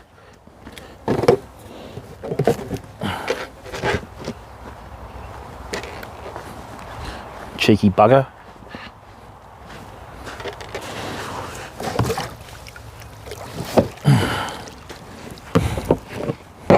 Excellent, it won't stink out my car now.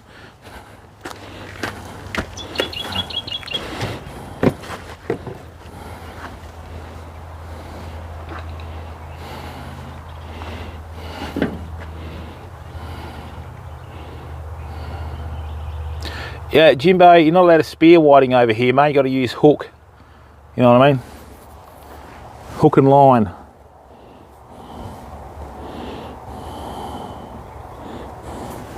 And I'm a firm believer the longer you leave a bait out there, the more natural the presentation, you know?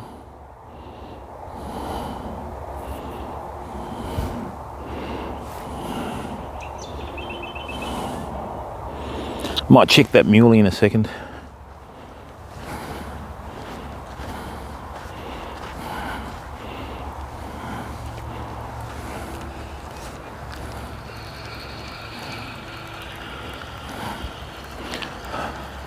Right, now with this one I'm going to have to cast on my offhand, I think.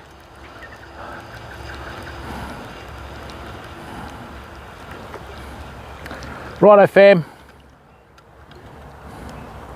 Now what we've got straight through here is some branches that are hanging down over the river just through here. So what I'm going to do is try and ping a cast out through here. Ah, straight out through there. Come back again. I need to close the loop up on that. Let's do it again. Now, did that hit the sinker or the bait? Let's have a look. If you hit an obstacle, fam, always check your bait again. Okay, it could be the difference between landing a fish and having your bait out there for 15 minutes and not getting a hit, you know.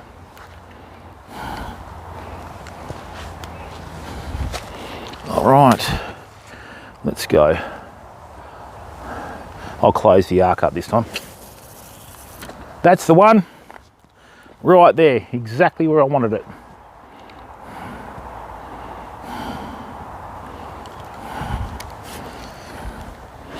We'll put this back and take all the twist or all the loose slack out of that line. Good, so if that hits, it's going to be an instant hookup.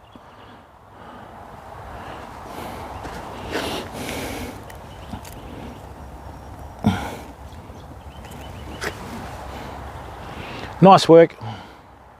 Same old story, fam. Fish are where you find them.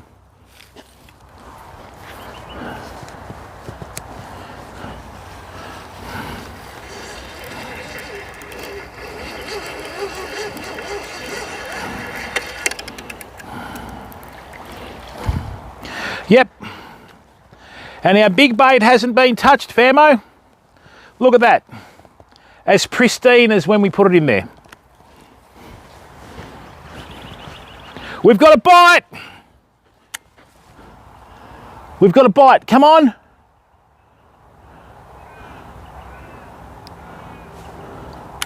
False alarm, I think. Or is it? No, we've got a bite. Yeah, we've got a bite. Hang on. Hang on, we've got a bite. Hang on.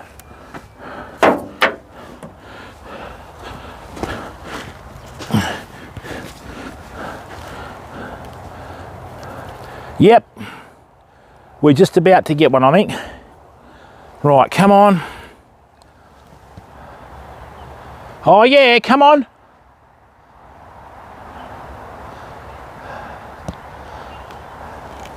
Oh no. Oh man. Oh, felt the weight of the fish and it dropped it straight away.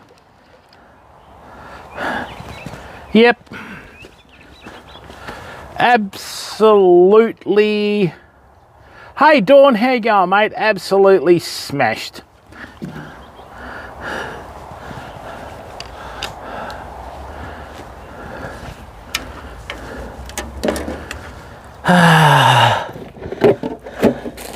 Interesting, everything's on the other side of the river. Right.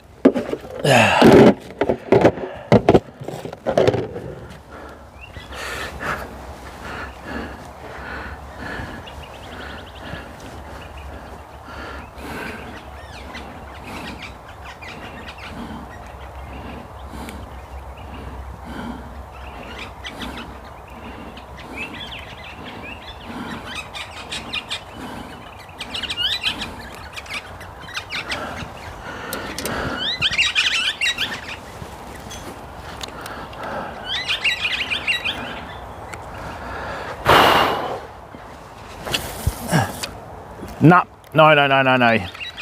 That was what we call in the fishing game premature hookulation.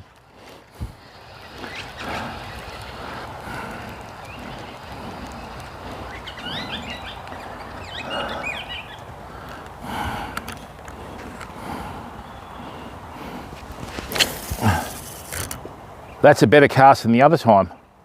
I don't know whether there's a snag though there, but we're going to find out in a minute. All right.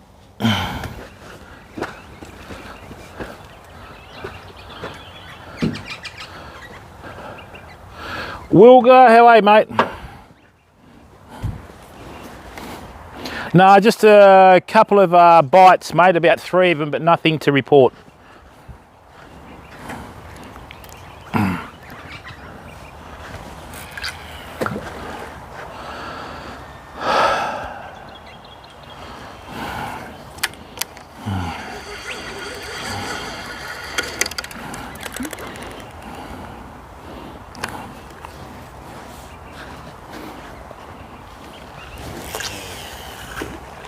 That's lovely. Oh, that was lovely.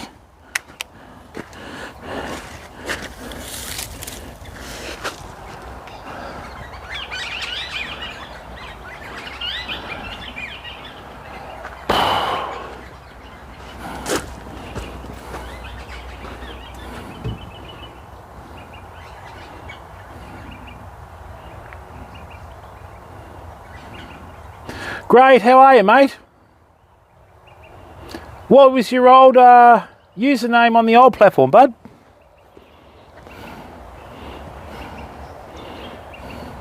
I should really introduce a Discord command, shouldn't I? Welcome, Great, how are you, bud? Or is there one already?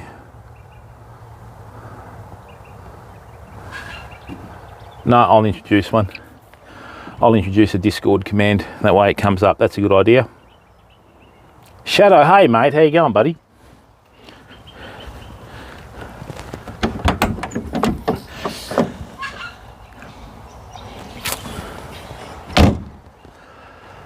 Whew, been a very slow day with the fishing, famo.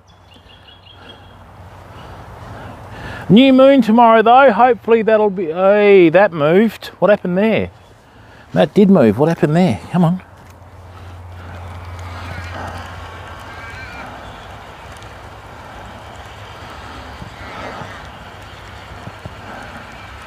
That's funny, we cast over here and the baits ended up here, famo. Let's have a look.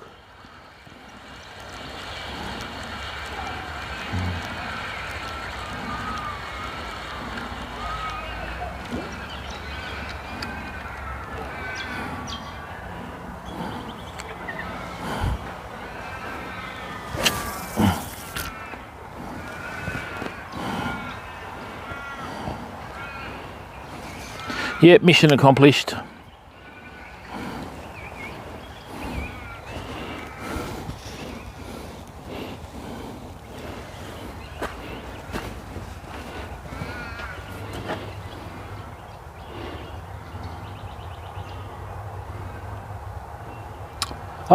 Well, yeah, I mean,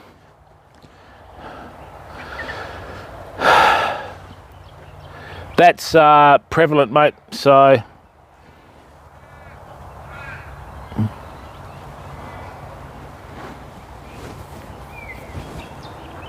That's a good cast too.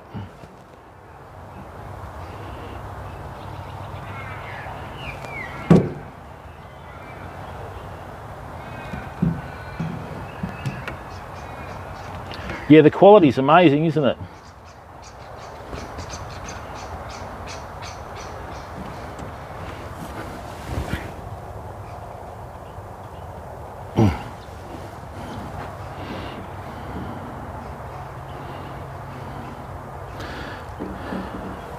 And if there's anyone out there that's, you know, wanting to become an IRL streamer, don't get sucked into buying a backpack. You don't need one. Right, unless you're sponsored or someone's going to give you a backpack, don't bother going to that extent, fam. Make sure your audio's right. If you've got a good phone like this Samsung Ultra Note, this is just being streamed straight out of an Ultra Note phone, fam. That's all it is. But I have found another option where I can stream in 4K. I'm just figuring out how to put it together.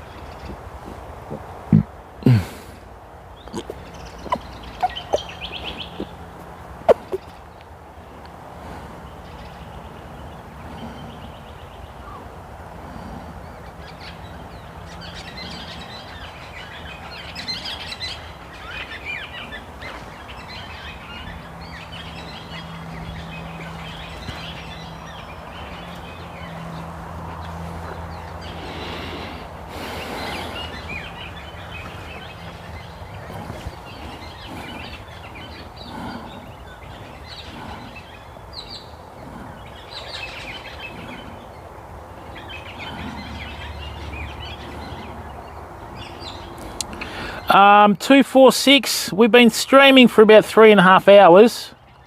So it depends whether we get more bites or not, mate. So it could be another hour or two, or it could be sooner than that if things sort of quieten down, you know.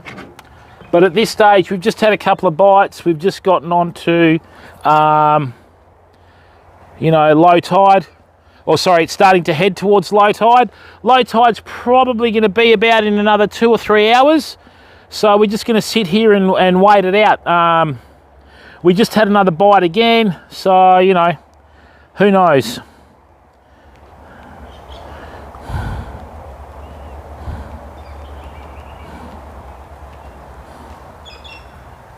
No, you won't, Jimbo.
Yeah, plenty of mosquitoes, mate. I've sprayed my legs with Aerogard, the tropical strength Aerogard, and we're just, you know, topping it up every half an hour to an hour. Yeah, and I mean, the location is amazing, Jim, you know. Sort of, we're just very lucky to be able to fish on private property, fam. You know, and if this wasn't private property, we wouldn't be catching this many fish.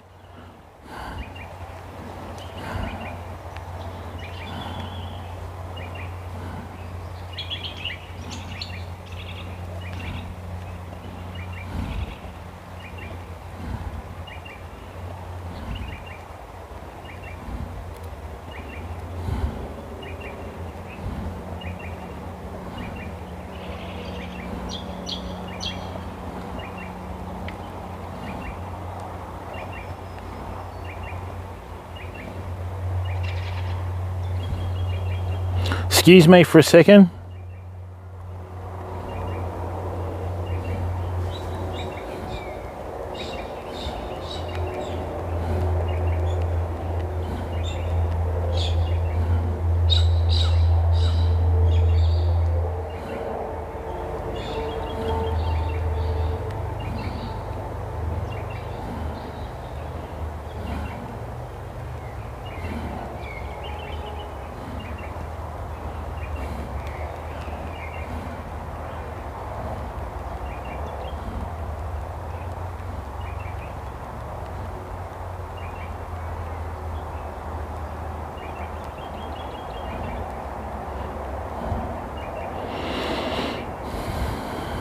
Excuse me for a second. I took it back, Dawn, as part of the sponsorship deal. So with the boat, we were always going to take it back within a year or 200 hours, whichever came first. So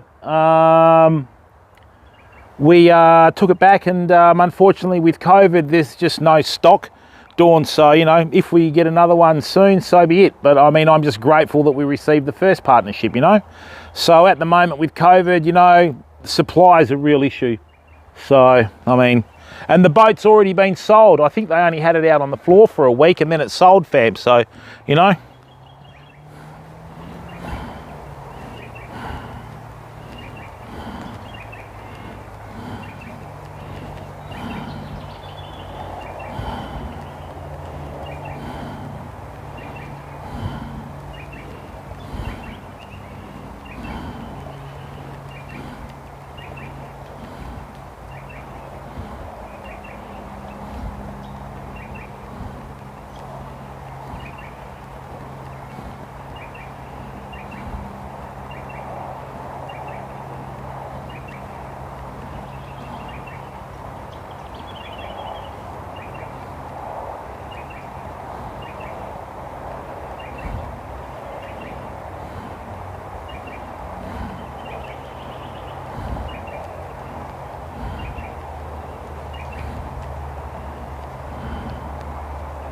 Excuse me for a second.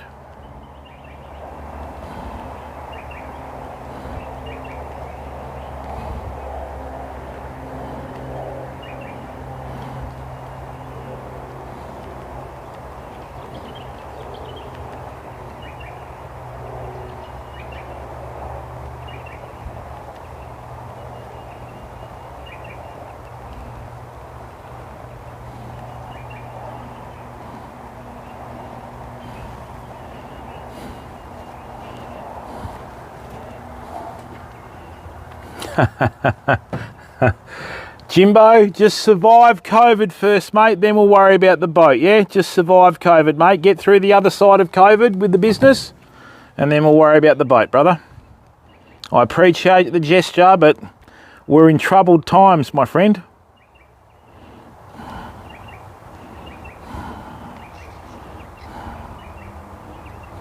Wilga, mate, that would be pushing it, bud. You never, ever, ever try and intrude on someone else's property, mate. You know, I don't own the river and I don't own the property, so I wouldn't even ask, pal. You know?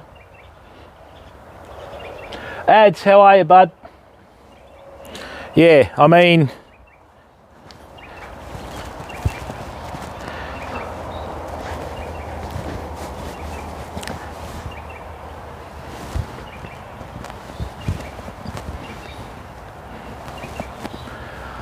All right, have we got some mullet coming up, have we, or what?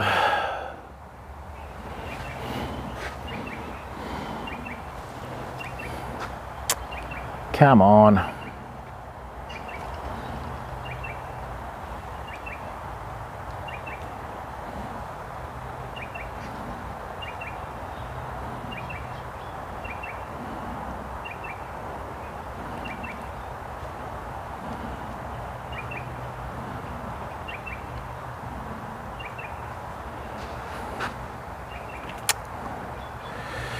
Right, well,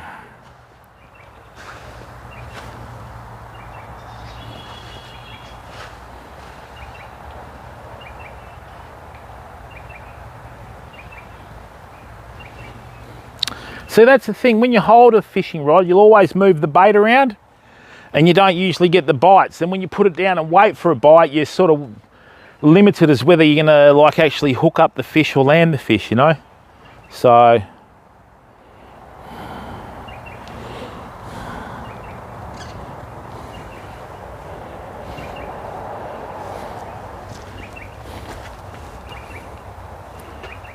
oh, it is ads. Giovanni, how are you, mate? I've had 3 good bites.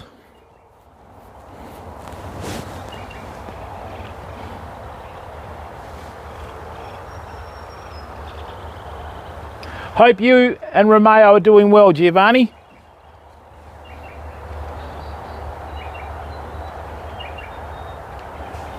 It's been a strange old day.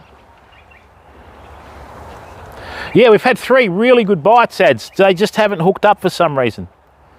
But that's fishing. Yesterday was good. We got those 2 42 centimetre fish, almost like a pigeon pair. You and me both, ads. You and me both, my friend. Don Giovanni. Ah, it's the best. It's the best.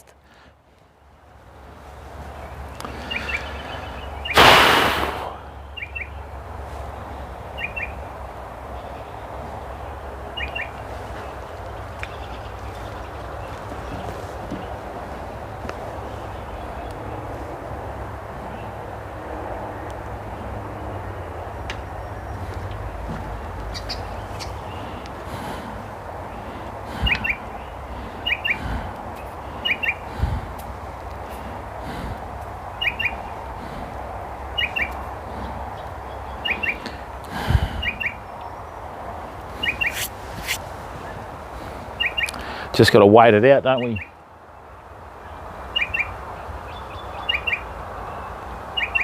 Yeah, I don't have that luxury, ads.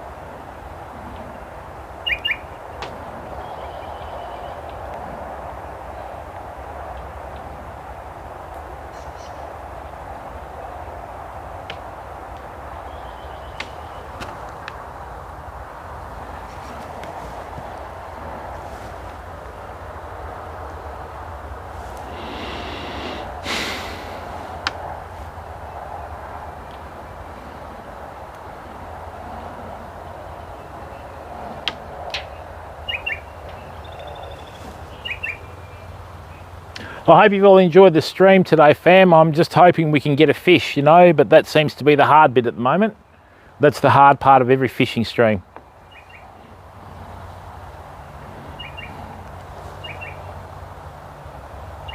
Oh, nice one. Half your luck. The old 4K telly, eh?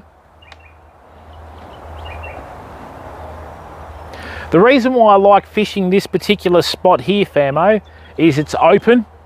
Right, so if we do catch a mulloway or a river whaler or a really big bream, we've got a much easier chance. Ouch! Thanks, bird. We've got a much easier chance of bringing it in and getting it on here safely than fishing in and around the snags, you know?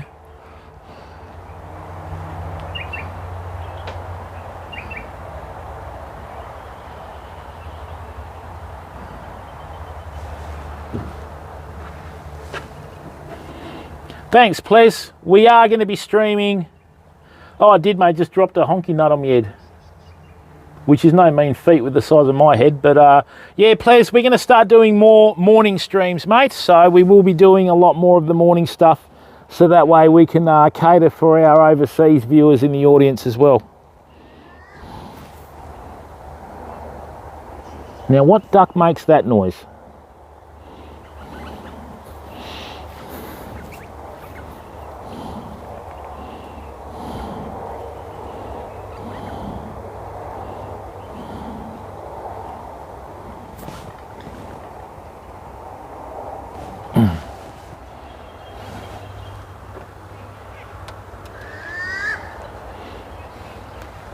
That one.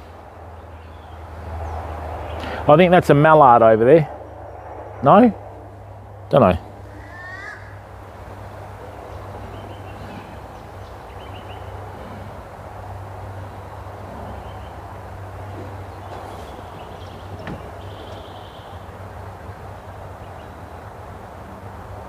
Oh, thanks, please. Yeah, that's how everyone helps, mate. You know, by watching, and then our viewer rate, our hours watched goes up.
A pet mallard, really? Oh, okay.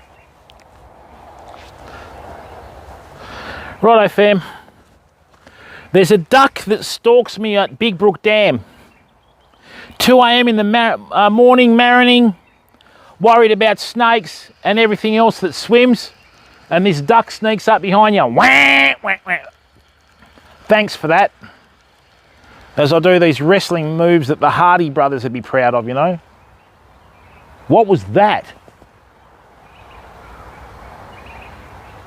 Have we got a possum over there? I've just saw something jump out. I haven't been drinking, so I'm not seeing stuff. I'm hoping that was a possum and not something else.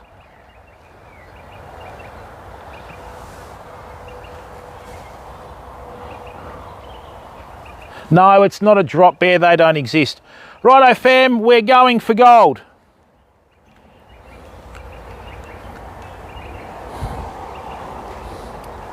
Just through here, there's a gap in the trees. Sorry about this, Mr. Duck, but we might have a little bit of a crossing of our paths here. No. Actually, I'll take that as a close second, though. No, I'm happy with that. I'm very happy with that. That's where we got the bite last time. No, I'm happy with that. That's where we got the bite last time. Let's just leave it.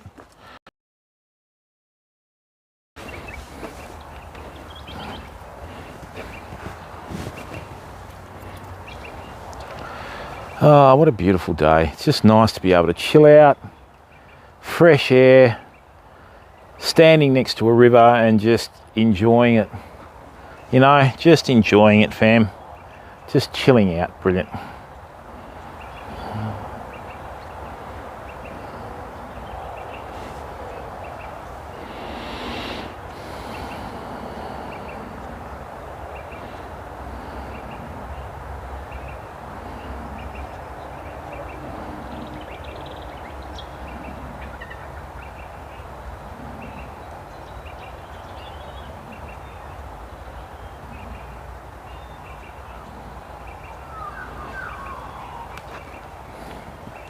The good old magpies.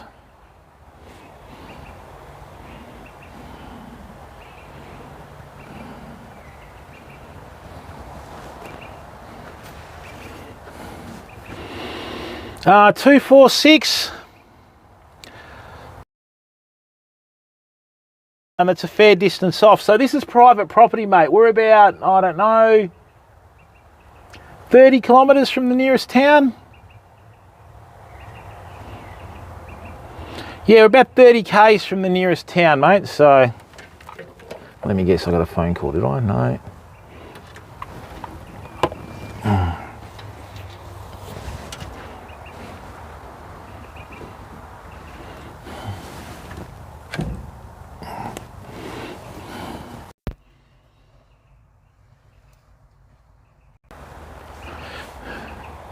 In this river, bites are few and far between. Down south in the Deep River, the Walpole River, the Nornalup River, and also the Calgan and all that sort of stuff, the Blackwood River, you hold the fishing rod because you get bites all the time, you know. So that's why I've just chucked it down here and just left it.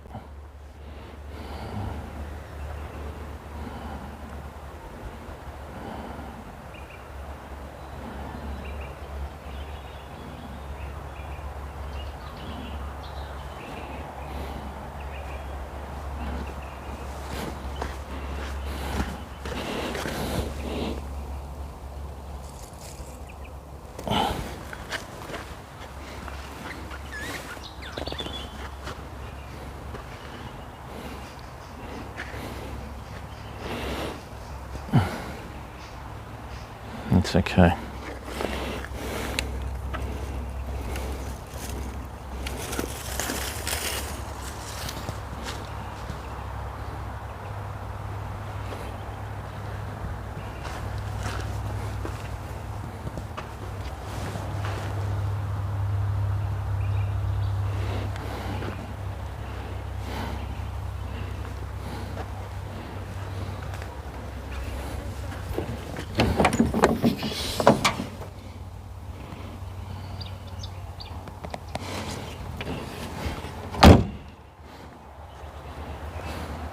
I just want one fish today to show everyone and put it back. That's it, not much, just one fish. I'd like a river mulloway, but we can't have everything. 246, are you in Australia or?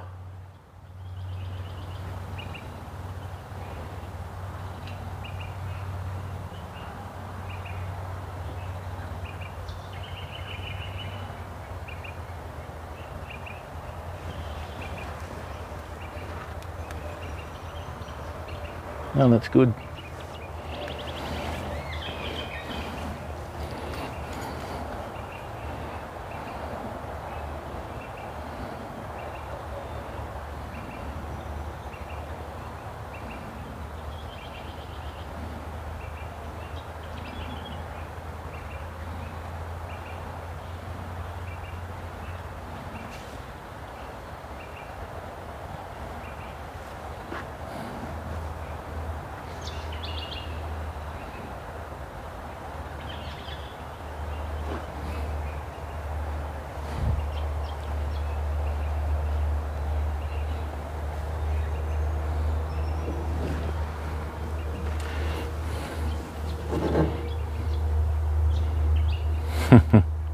Canada, yeah, we have lots of people from Canada in our community, 246. I'd like to go to Canada one day. It looks like an absolutely beautiful country.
You right there, guys? Do you mind having an argument?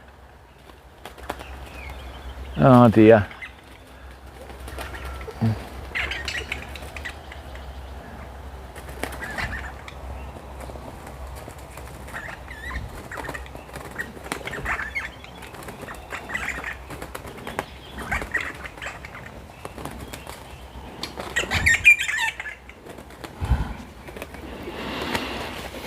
Guys, do you have to? You know you can't swim. How Australian was that? Really? Don't make up now. Now they're telling me off. Hey, little fella, you all right? Come on.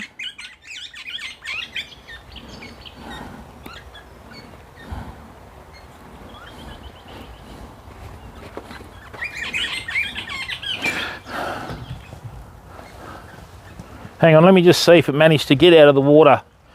Because you're not a duck, pal. Like, what was that one, that ice age where the mammoth lived with the monkeys and thought it was a monkey? That bird's obviously been hanging out with too many ducks and thought it was a duck. Like, oh, make up now. Yeah, after you've created a scene. Well done. Where are you, little fella? You're not sulking under the bank there, are you?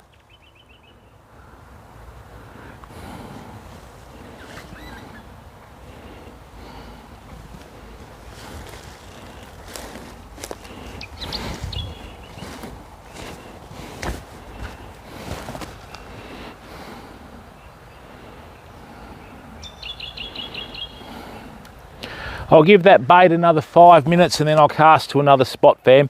This is becoming increasingly more frustrating as I know the fish are here. Just don't know why they're not biting. Yesterday we did really well. We got 2 fish out from the one snag, you know.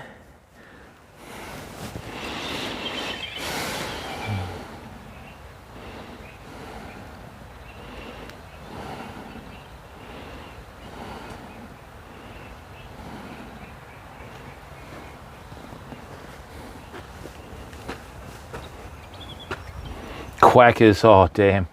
Oh, that's right, Will. That's exactly right. That bird's quackers. Oh no, he's lost it.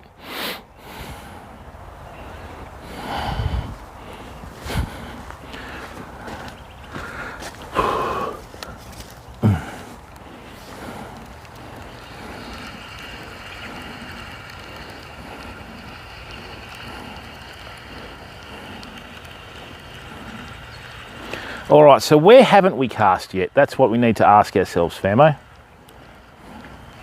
Where haven't we cast yet, you know?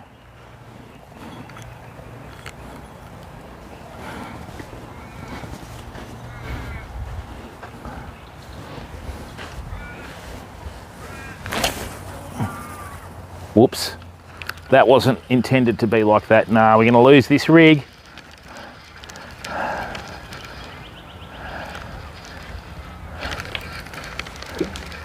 See that? That's called experience, fam. If you had seen the snag that was wrapped around, you would have thought I would never have got it back.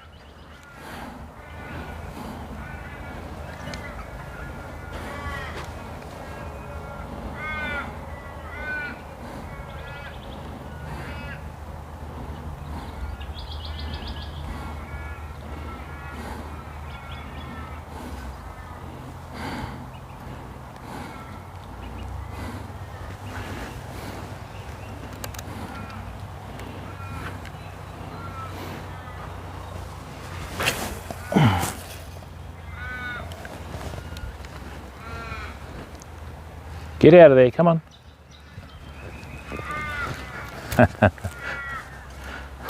Lost it. All right, so we lost the hook. We should have the braid back.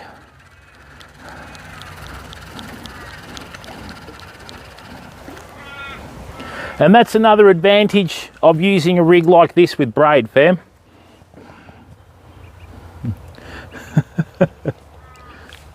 Right. Oh no, it's... So, what we've got there is the hook got snagged with the mono, right? And we're using lighter mono on there. So now what's happened is we've managed to get our rig back, which is good. So,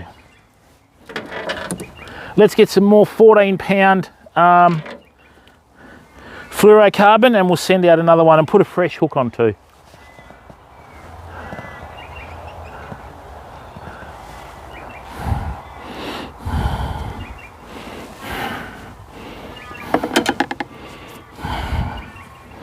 Now remember, fam, now look at this. Because I've been using braids, see how that bean sinker has been worn out in the middle? Right.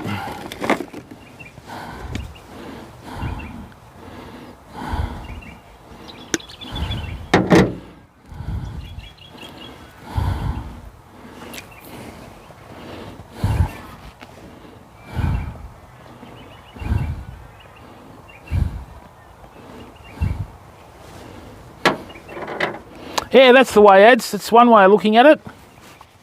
I'm hoping... Oh, I'm so tempted.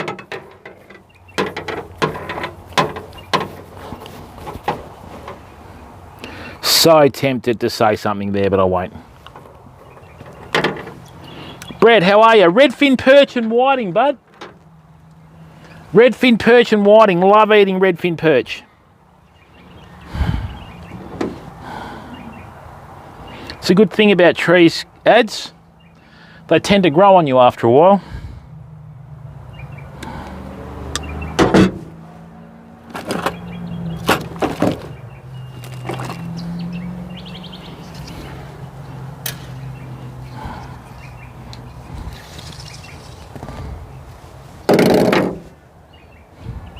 Oh no.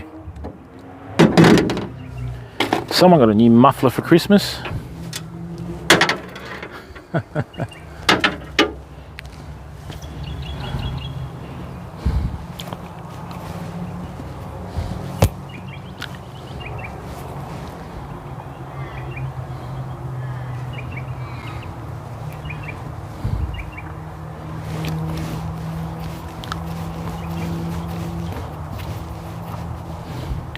Yeah, reddies in the rivers are good. Redfin in the rivers, Brett, tastes like whiting, believe it or not. Yeah, down ads.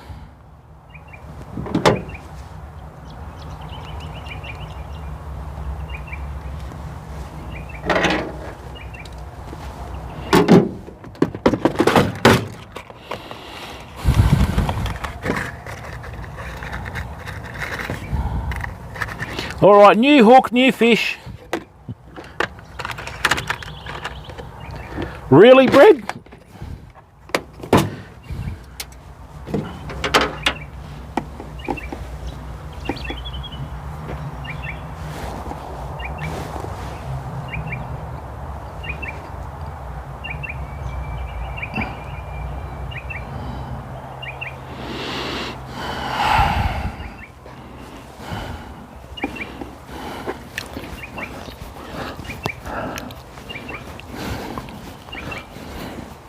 I once took a client redfin fishing in the spring in the Warren River, and he was a pilot for Air Mauritius, and I cooked him redfin by the riverbank as there were no fire restrictions, and he said that it was the best fish that he'd eaten, and he'd eaten everything, you know.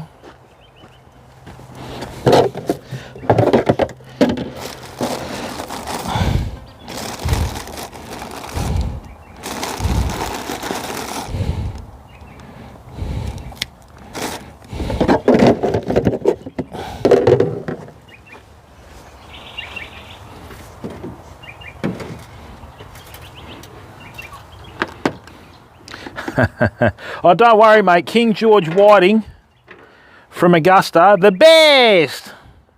Yes, gotta love King George whiting, that is. Jimbo and I have shared enough jokes about corpses over the last week.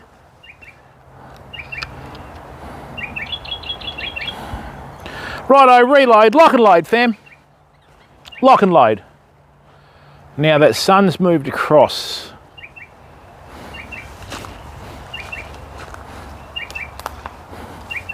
Get my cast through here.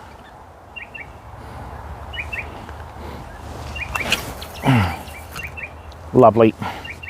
Right on that nice bit of shade there.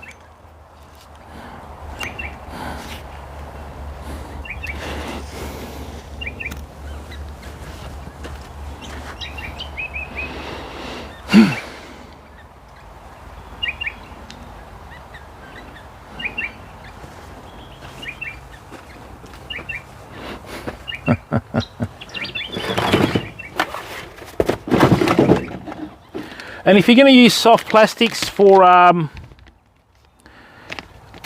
Bream and that sort of stuff, famo, the more natural colours like your olives and your browns and your greens seem to work best. These are the Z-Man Slim Swims Midnight Oil, right? No, I have shade. Last thing I want to end up doing is looking like a gorilla with a beetroot for a head, you know. But anyway, we'll see what happens.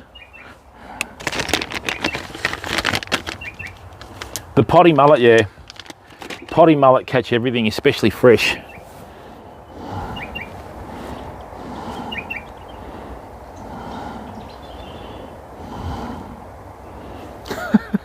You're trying to scare the fish, Sunshine. What are you doing up there?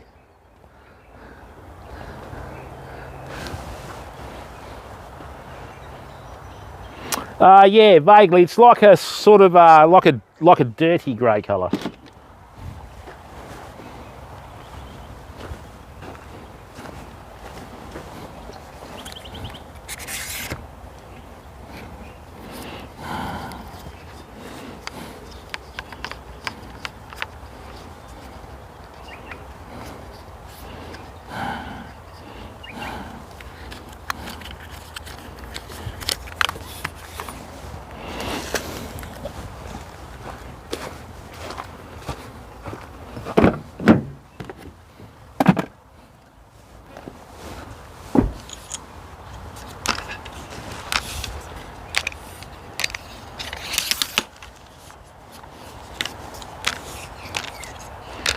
Right, we're not going to touch that bait now.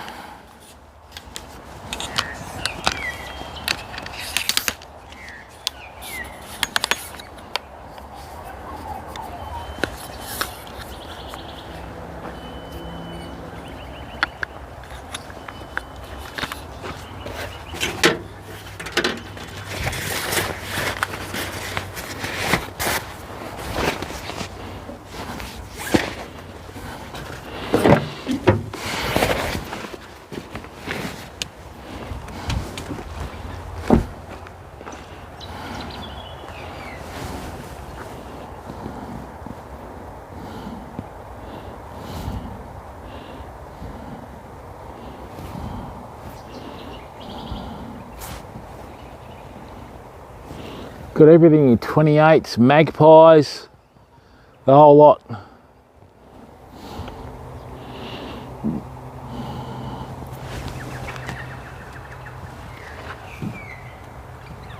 Yeah, we'll see, Will. I mean, I'm only doing what I know how to do, mate, you know, so.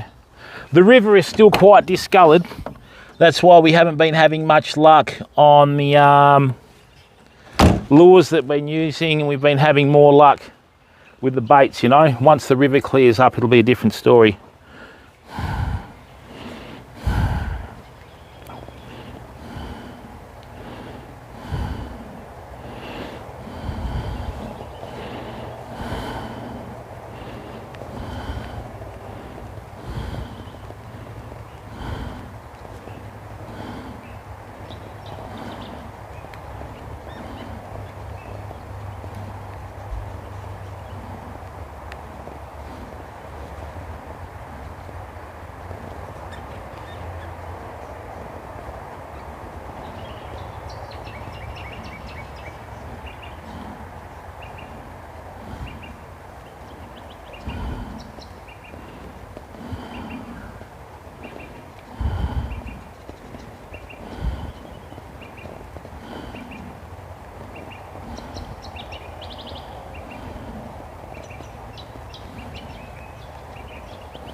Okay, I've just sent a message off to Team YouTube.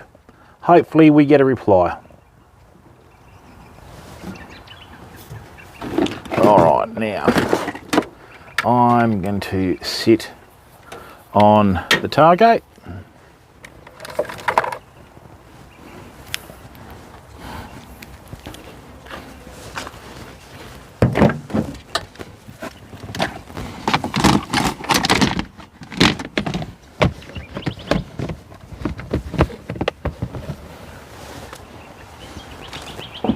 And hope that we get a fish.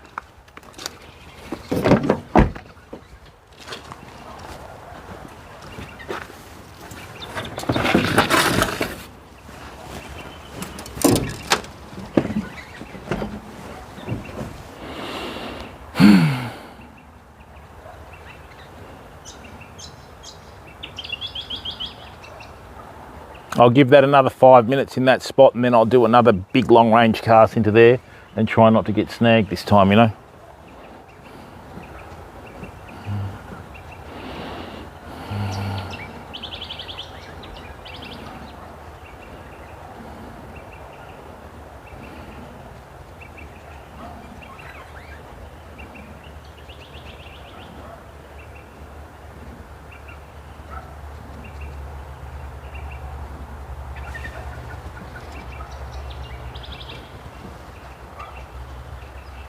No, that's right, Eds.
The good thing about spots further south is you can set your bait out, then you can disappear, you know. Start using soft plastics, mucking around.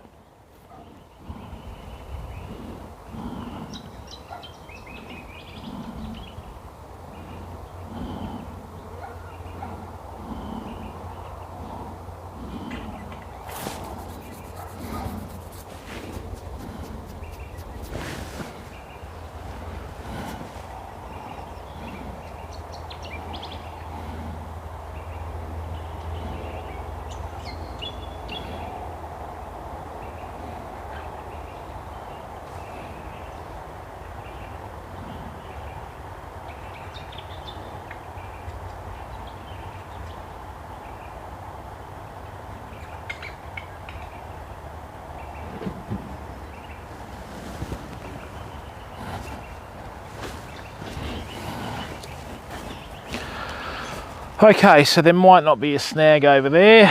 Let's see what we've got here now. Got to make sure I don't tangle the other line, that's all. Is that what's happened, or? No, we're good. Righto, fam. Just going to check my bait again. Good.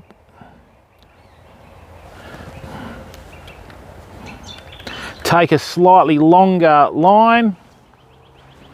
No bursting out into any Angels songs either, Cartoon Head, all right?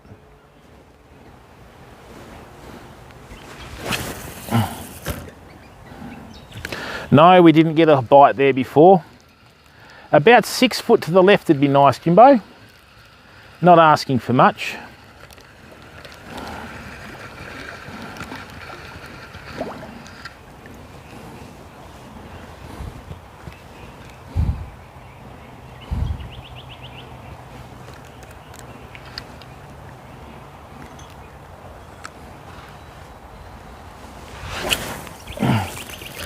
That's the one. That is the money cast. Lovely.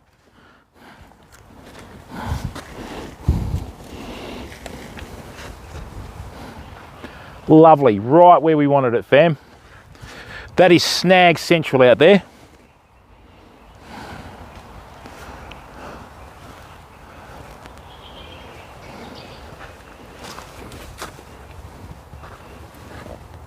Silgrads Gaming, how are you, mate? Have you subscribed, Silgrads Gaming? If you've subscribed, I'll tell you, mate. Got to go on a spirit walk. Mushrooms kicking in. No, I decided to switch platforms, mate.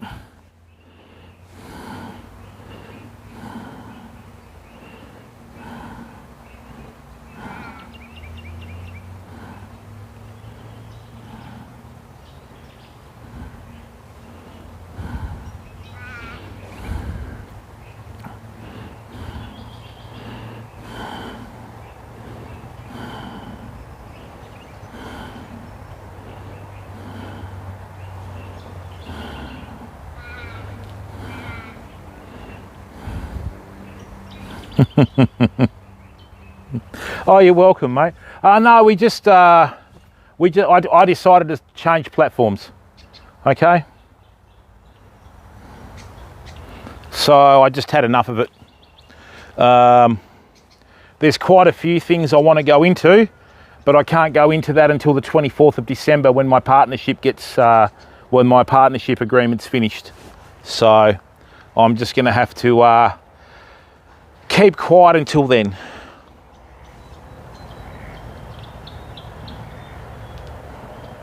Is this your old Twitch account, Silgrads, is it, or? Yeah, that's all right, mate, I will. I'm going to explain on the 24th of December. So,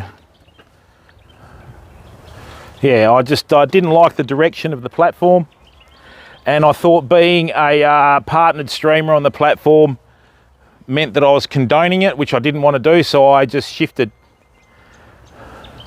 Waited my 24 hours when I did my last stream and then took it from there. So, all good though.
I'm looking forward to a coffee, fam. Hope that you are safe and well amongst these times of COVID, Silgrad. There has to be a fish in there, famo.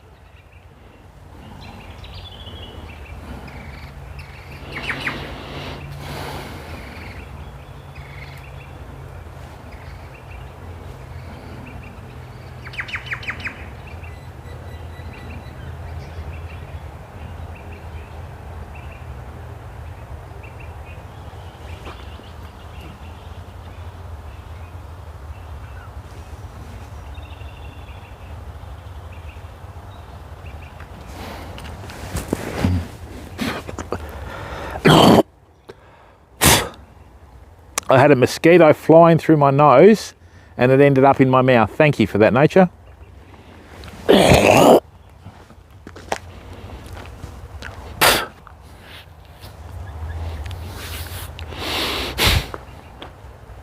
That's disgusting.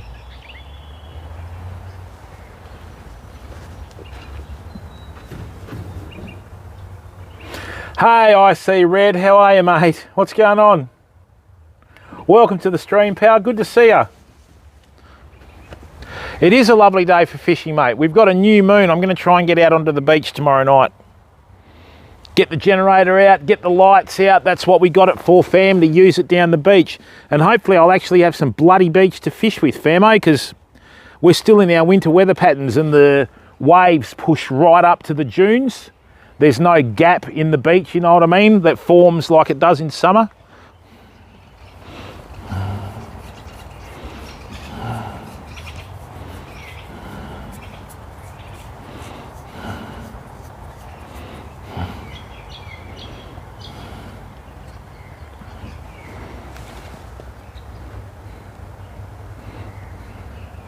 And look, if there's anyone that's new to the stream on YouTube, welcome. This is Australis TV. My name's Jim. We predominantly stream fishing content. We're also going to be doing camping, outdoors, cooking. I've got to do a bit more fitness. I mean, look at me. Okay, and if you're new to the stream, please leave a follow. Oh, sorry, please subscribe for free. Old habits die hard. I feel like Molly when he left the bloody, countdown. So, please subscribe for free and please turn your notifications on. We are going to be doing daily streams once again very, very soon, fam.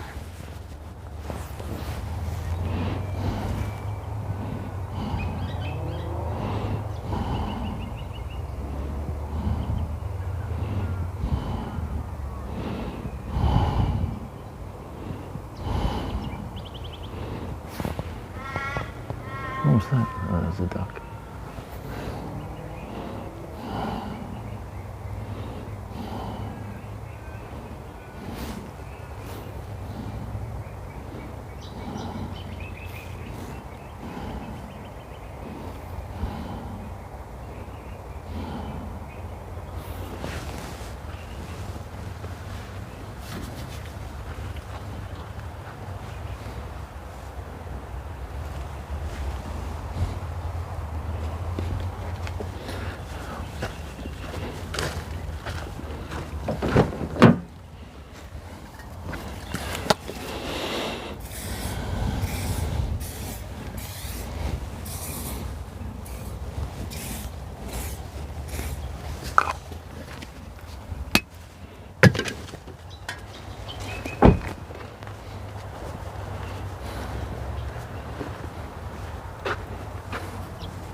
Oh, Dennis, the people that want to watch the stream, mate, We have our supporters that come across.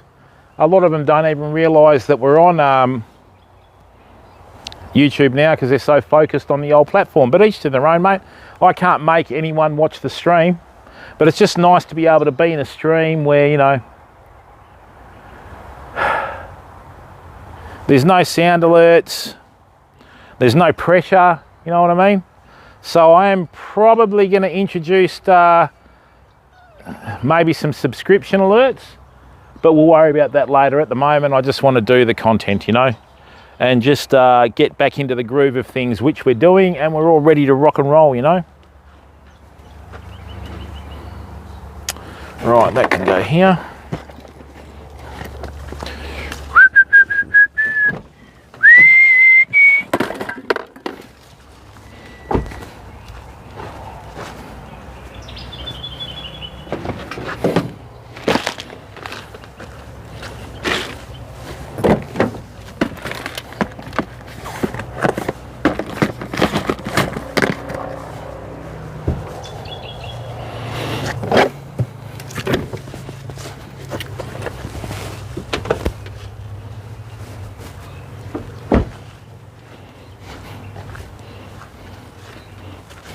Are you in lockdown at the moment, IC Red? Are you in Australia or the States?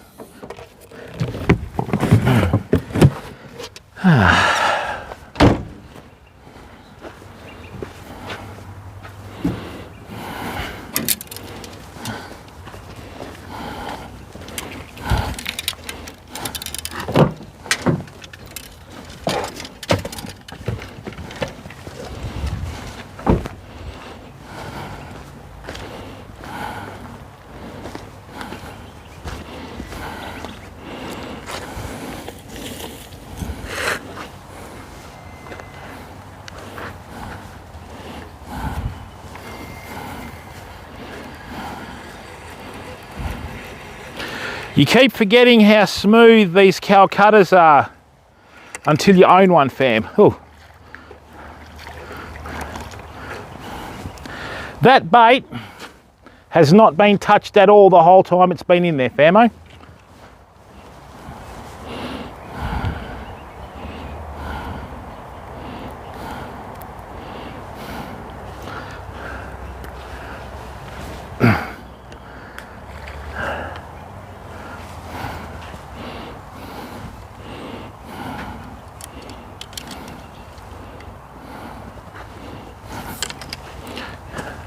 And once again, Canada talk a 4th lockdown. Wow. Wow, mate, I'm sorry to hear that. I can't do anything from here other than just say, you know, we're thinking of you, because we had a 5-day lockdown. That was bad enough. And thanks, fam, with my last ever allocation from Twitch, we bought ourselves a Shimano Calcutta 700B, okay?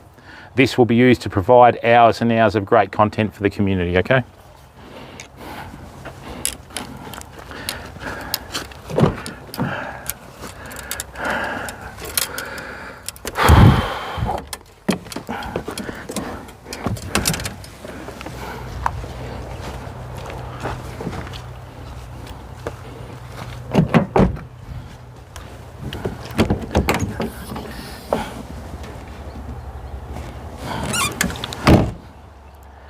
Now, everyone, thank you very, very much for tuning in today. We've had a beautiful 4.5-hour stream. All right, I'm going to leave you with one last glimpse of the river. Stay safe and stay well. Be the best person you can be every day. Now, I don't know whether I'm streaming tomorrow in the morning. It may well be the afternoon, but look forward to catching up with you again. Thank you for the support, and please tell everyone about the stream.